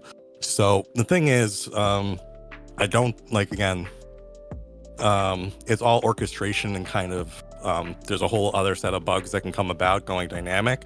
But from an underlying, I would say, engine perspective, I don't think there's that much of a complexity increase for the features they have to implement. If they can do it on a static mesh, they should be able to, that should work relatively well on dynamic. The dynamic is more the automation of being able to bring up, like, say, oh, there's 1,000 people coming towards Orison. We might need to break that off a bit. Versus with static meshing, they can be like, all right, we're just going to break up a couple of different games, a couple of distant star systems in individual servers. We know we have hotspots at Orison, New Babbage, and probably, Pyro will be like Ruin Station. So we'll spin off some static servers for those. And they can roll with that. They can still, start expanding. They can start scaling up. But I would say dynamic meshing is when you go from like second gear to fifth gear. Yeah. I think that's an important distinction to make, because that for me, and I think for a lot of other people, that's when we decide that the game is finally in its full development. Like, server meshing has been figured out. We know that they can start to look at Star Citizen as how it's supposed to be, and we can expect there to be a little bit of an increase in stability and features, honestly. So, my catch there, and again, I've been a backer since the Kickstarter. Like my backer number is in the 4 or 5 digits or something. So one thing I will say is they were definitely over optimistic early on. As someone who kind of lived through the dark ages, I get surprised when people are like, oh, development's not really in full swing or anything. Because at least I would say since end of 2017, whenever they switched to the quarterly releases, I think they really picked up on what they're delivering and how quickly they're delivering it. People are saying, oh, 2022 was a slow year. I'm like, you got a lot of stuff in that. It wasn't necessarily big version numbers, but they are delivering stuff at a good clip. They've been showing a lot of stuff. I think the big one is stuff that they showed at CitizenCon last year. We got a lot of it this year. And it's looking like a lot of the stuff they showed at CitizenCon this year, we are probably going to get in 2023. I would say 2012 to 2016, we were witnessing pre-production where they were trying to figure out how to do things. They put a lot of placeholders in, that whole vertical slice fiasco. I would say now they are in full development. A lot of the stuff they have been doing, they've been telling us like, look, we're not writing placeholder code. We're writing stuff for the final code. Yeah. Which is a big one. The way I put it's probably not the best. I guess when I say full development, I'm more looking at additions coming from multiple teams throughout the year, as opposed to, say, you see that, let's see, what's a good example? Like the USPU team has a lot of things on their docket in terms of work to do, but they spent almost all of half two of last year, at least as far as I understand, working on the cargo refactor. So when I say full development, I'm hoping that we would see A, something from the USPU team like the cargo refactor, as well as B, maybe FPS scanning the next quarter. Just sort of a more regular distribution of significant features. Because I agree with you. I think 2017 things sped up. 2021, I think things again sped up. And I'm just hoping that we see something a little bit when server meshing is in, and maybe some of the features that have been dragging their feet start to get updated a little bit more. Yeah, I would tend to agree then. If you're using that as the metric for quote unquote full development, I would say probably maybe a year after static meshing goes in, I think we would see a more regular cadence. Because if you think about it, there's still a lot of big ticket items. Oh yeah, they have to get in, like not just a cargo refactor, that is a big one, but like the resource system. For the ship resource system, kind of getting that in, that's like a foundational element of ship gameplay, which kind of facilitates a lot of things. the ship damage model, which I think also kind of falls into the resource system a bit. There's a lot of those like kind of, I don't want to say like if we say meshing and PES is like foundational stuff with building blocks. I would say like the tier 1 stuff would be like cargo system, damage system, even the flight model master mode stuff I would probably put there. They would want to get those out, and then we can probably start working on like tier 2 game features, which are like the actual gameplay loops, mining, salvage, bounty hunting. Like I would say that's probably like towards the middle or end of 2024 when we really start getting that in earnest. I'm hoping that we have a decent like 4 or 5 very solid career paths by the end of this year, and then more depth next year. Yeah, they've gotten pretty good with it, but yeah, like they like I like that they actually came back and said, well, we kind of want to focus on getting like the triad done of mining, refining, hauling, piracy, bounty hunting, because if they can get that, Chris Roberts wasn't wrong when he said that's more than most space games have now. Yeah, if they get the loop realized, that would be great. When we look at the letter itself, and like you mentioned, I think you said it might be a little optimistic, but you feel good about static server meshing. How about the rest of it? One thing that we haven't talked about much with all the people who have come on today to talk were the player numbers. Did you have any reaction to the numbers they mentioned in terms of players in 2022? It was an interesting one. I had a little bit of a chuckle out of it.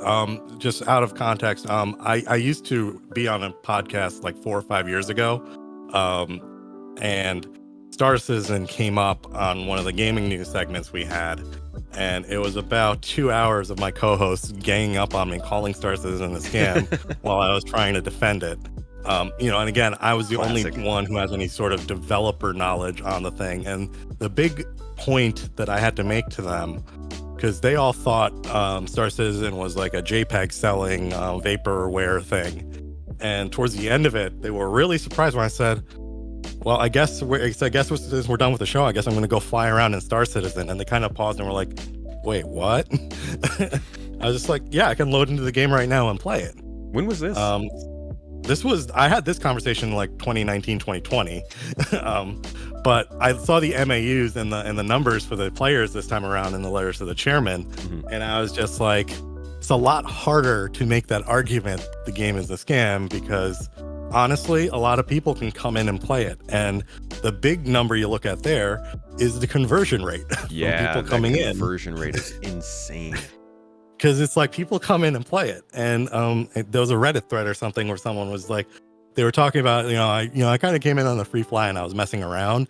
And he talked about like the most ridiculous emergent gameplay loop of his ship knocking him out in the middle of space and someone coming to pick him up. And then they went and did like a bunker raid together. And he was like talking about how epic this entire thing was. And I was just like, that's the reason I play Star Citizen. It's buggy, it's broken, it's missing a lot of things. But in a lot of the other games I've played, you have these emergent moments that are like epic that you don't see anywhere else.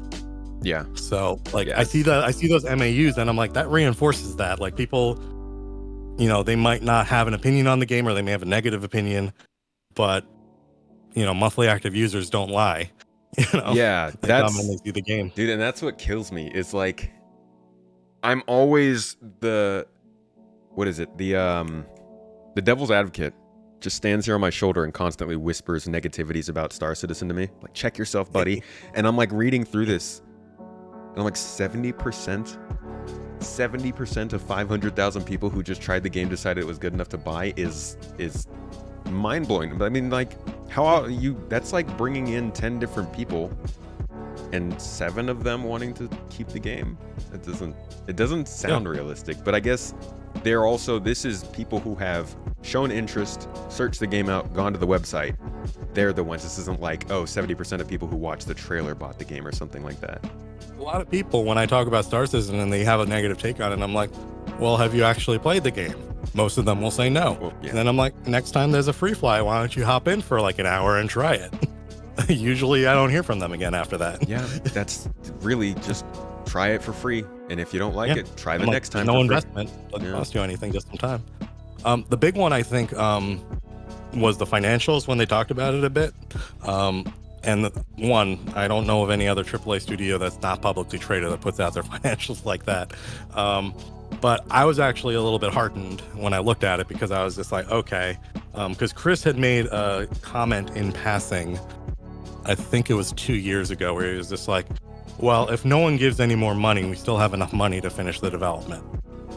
And I looked at it and I was just like, that's a bold claim. And then I looked at the financials and I was just like, they spent all the money that came in, but they still have like 63 million in the bank. So I looked at it, I'm like, yeah, they won't be able to do as many cool things, you know, if they're losing that much. But technically, with the amount they were spending not on capital for like new offices and stuff, they have enough for at least 2 or 3 years more of development, which is enough to get the games out. Yeah. So I was just like, and that's all right, good on you for matching backing that one up. And that's like, you know, they would have put that money towards Squadron. If that had happened, they would have just Star Citizen not gonna happen. Somebody asked, is it on Steam? Rukin, hey dude, how you doing? Asked, is it on Steam to see those numbers? No, these are self-reported numbers, which is why I was talking about that devil's advocate on my shoulder who stands there and goes, they're not real numbers, they're making them up. There's no knowing. Like, it's literally, CIG is the only one who knows this, but I think it would be really, really bad look if they tried to fake these numbers, because at some point they'll have to prove them out. And to be honest, I believe it. And like, you go on it's the servers, crazy. They're always full. Yeah, it's crazy to think, but I do believe that somebody was saying around 45,000 daily average users right now. I could see it. If there's 800,000 new accounts coming on every year, I could see 45,000 playing every day, and I think that's super healthy for a game at this state. Were there any other features or things that they mentioned during this letter that you were interested in or had some other insight on?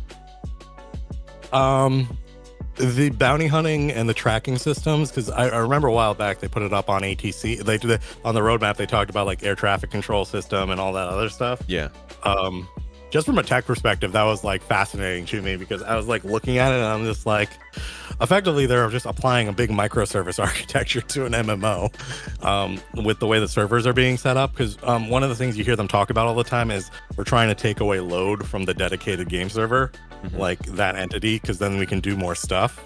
Tony Z talked a lot about it during the Quanta talk, but then like the bounty hunting and the ATC stuff is like, I was just like, that's a fascinating way to reduce load on a server, because effectively they can just have some like cloud process running somewhere that it just sends a request to saying, okay, on this shard, what's here, you know, allow a person to dock at a pad.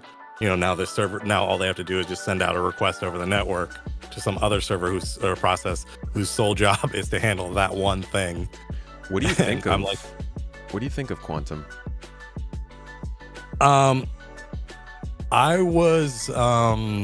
I interviewed with SIG, I think in 2017, to actually work on, I think, one of the precursors to that.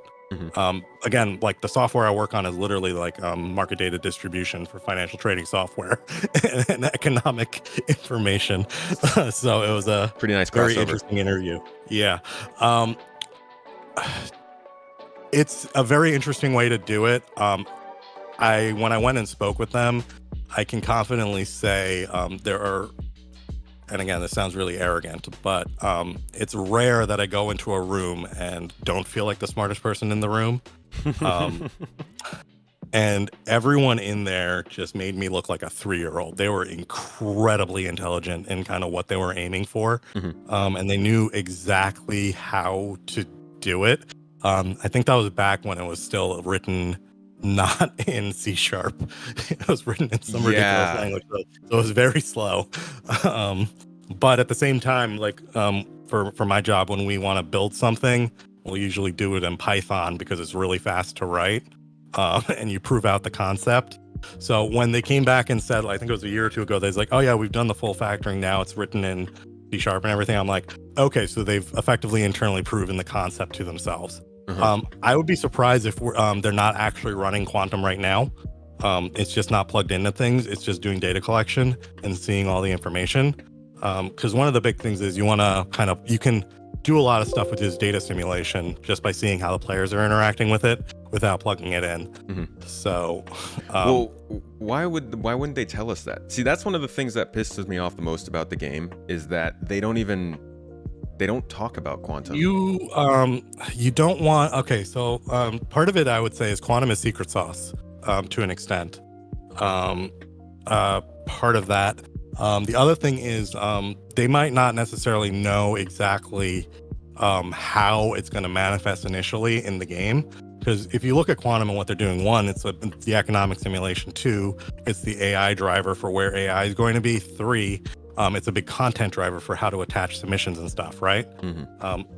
I would think they want to leave that open for them to decide how they're going to do it, in which order, before they tell us anything really material about it. Getting those Tony Z talks, I'm surprised they give it to us as much as they do, because that ultimately is the proprietary trade secret for how Star Citizen is going to have a lively universe. You know, you don't want to advertise that too much until you finish it, because then you end up like a Tesla with a Cybertruck, where, you know, they announced electric pickup trucks years in advance, but now they're not going to be the first to market with it. Right. Because, you know, other companies can do something similar, but at a lower watered down level versus what they're trying to do. So I feel like they're going to play that one kind of close to the chest until, you know, they'll be like, because I'm pretty sure they're running like the Jumptown events and Xenothreat off of like a tier 0 version of Quantum. They're just not going to publicize it until it's like ready to go with multiple systems and some stuff there and some meat. Well, I really hope you're right, because Quantum, I don't feel like this game's going to matter much in terms of trying to work and make money and get people to work for you and all that stuff. Really needs some better understanding of how money moves around in the game. Oh yeah. So I think Quantum was the one that got me like hooked. Like I was like, I'm one of the rare few that backed for Squadron 42. You know, PU's cool for me, but I'm a huge like Wing Commander story-driven game kind of guy. But when Tony Z talks about Quantum, I'm like, I am all in on that. I see him talk. I see the concepts. I like the concepts, but I don't necessarily take his word as why it will happen. I understand that he's pretty good at what he does, and he's got some grand ideas. He's the idea guy at the top level that really knows his stuff, but implementation of those things is complicated. So seems so. All right, Panic. Well, thank you so much for coming in and chatting. I think you gave some really good context for server meshing stuff and some information I personally didn't know. I hope everybody else got some good takeaways from that. But thanks, man. Thank you for having me. Of course. We'll catch you around. All right, peace. All right, folks. So that is actually our lineup for today. I don't see anybody else waiting. So that's the letter for the chairman, the kind of roadmap for the rest of the year, and I guess community opinions on that as well. I'm still kind of in the same place I was at the beginning of this stream. I think there's a lot of very good news here. Personally, the two biggest takeaways for me are the fact that there are so many people actually playing this game, and that we might be able to pick our shard within the next couple of quarters. I don't know how sure they are about that, but the ability to pick a shard is something I didn't really expect until late in the year at the earliest. So if we get the ability to pick shards in the next couple quarters, that'll be a big change too. New features coming are cool. Pyro's probably not going to be till next year, but overall things are looking pretty solid in my opinion. For the health of the game, maybe not for server meshing, but definitely for like the gameplay, things are looking really cool. And I know I pulled up this website, Rook, I think you sent it. I just double checked in their descriptions, and they use subreddit populations for these numbers. So I don't know how reliable this actually is, but they do have Star Citizen at number 10 of all MMOs, which is kind of insane. But yeah, I mean, from their own self-reported numbers, don't make it look as good as this, but still pretty good. Surprisingly good. Quantum is very easy to theorycraft and overhype into disappointment. Oh, I could theorycraft the heck out of Quantum. In fact, I got a video I have to release on it pretty soon, so that'll be that. When you get your player numbers up, magic happens. Yeah, and the player numbers for this game have been climbing very, very well. I mean, 2022 was a big year, surprisingly. But even the previous years from there, player numbers were going up pretty well. That 70% retention rate is crazy. Very good stream, very active and interesting chat. Yo, chat's wild out here. You guys just keep the conversation going and I love it. I just sit here and read, to be honest. I'm kind of a viewer. I lurk on your conversations, not gonna lie. I'm gonna send you all over though to another streamer. We're gonna do a little raid here, at least on Twitch. I'll see where you guys can go on YouTube. From a noob, what's a shard? No problem, Jerry. A shard is basically a server. So like in the traditional sense, a server being the hosted place where all the computers connect into and all the players play on that server, that's basically a shard. A shard is just another name for this. Okay, I'm not gonna say that. A shard is a collection of those servers. So you'd have a shard and you'd have 4 servers inside that shard. And then you have 5 computers inside each of those servers. To simplify it, that's not how it is every time, but it's kind of the overarching game space. A group of servers, yeah. Jabberwocky, Happy New Year. Good to see you in here. How you doing? How's your first week going?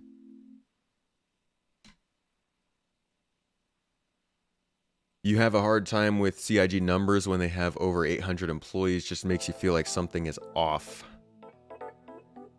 It's easy to if you're not looking at everything that's going on. They do release their financials. Where is that? So you can go in and like double check against that. Honestly, I think it's too much work. But they do give you access to the financials to see kind of where the money is going, where their developers are based out of, overhead costs, contractual costs, rent and stuff. It's all broken out into the items, and you could like probably do the math to figure out if it makes sense for 800 employees. But I think that's generally because just most of the work is not talked about to us. Like we get ISCs and citizen cons and stuff, which shows some of the stuff, but a lot of what many of these people are doing doesn't have to do with the forward-facing game development side. Some of them are working tech, some of them are working back-end stuff, some of them are HR, some of them are just managers, just like a lot of different positions besides the people who are specifically working on the game systems. You're very into the center, coming to SC later in the game. Former skeptic, now more of a realist, zero hopium or copium, but still very optimistic about what you're actually seeing and experiencing. I would say that's the best way to go about it. Don't get caught up in the hype. Trust what's in front of you, and if you like what they're doing at the moment, then the game is for you. If you don't, then hold off. But I think there's enough going on in Star Citizen to speak for itself. You don't really need to overhype it for yourself or anything like that. Not saying I don't. I still have fun with that. You finally got your Pico. Wait, how long did that take to get to you?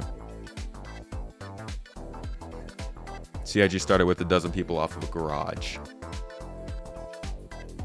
They did start very small.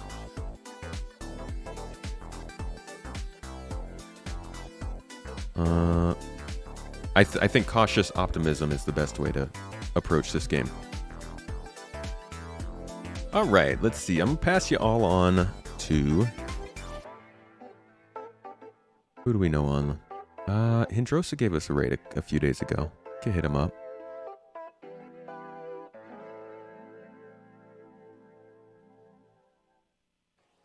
Let's see if there's anybody else we know on. Avengers on. And I think I saw Captain Richardson on, but he's not playing Star Citizen. I'll drop you with Androsa. It's been a little while since we shot a raid over to him. Hop into the chat. Say what's up. Drop some knowledge. I don't know what kind of knowledge to drop, but just do it. I guess, I don't know. Tell him that there are multiple species of shrimp. Seems like good enough knowledge for today. Happy Wednesday. No, but seriously, thank you all for being here. It's been a ton of fun. I always love these talking streams. And we will be back at this on Friday with some more PTU gameplay and showing off some more salvage and cargo refactor stuff. Appreciate you all. I hope you have a great week. I hope you had a wonderful, wonderful New Year's and Christmas, folks. As always, much love to the tomato to you. And I'll see you in a couple days. Peace out.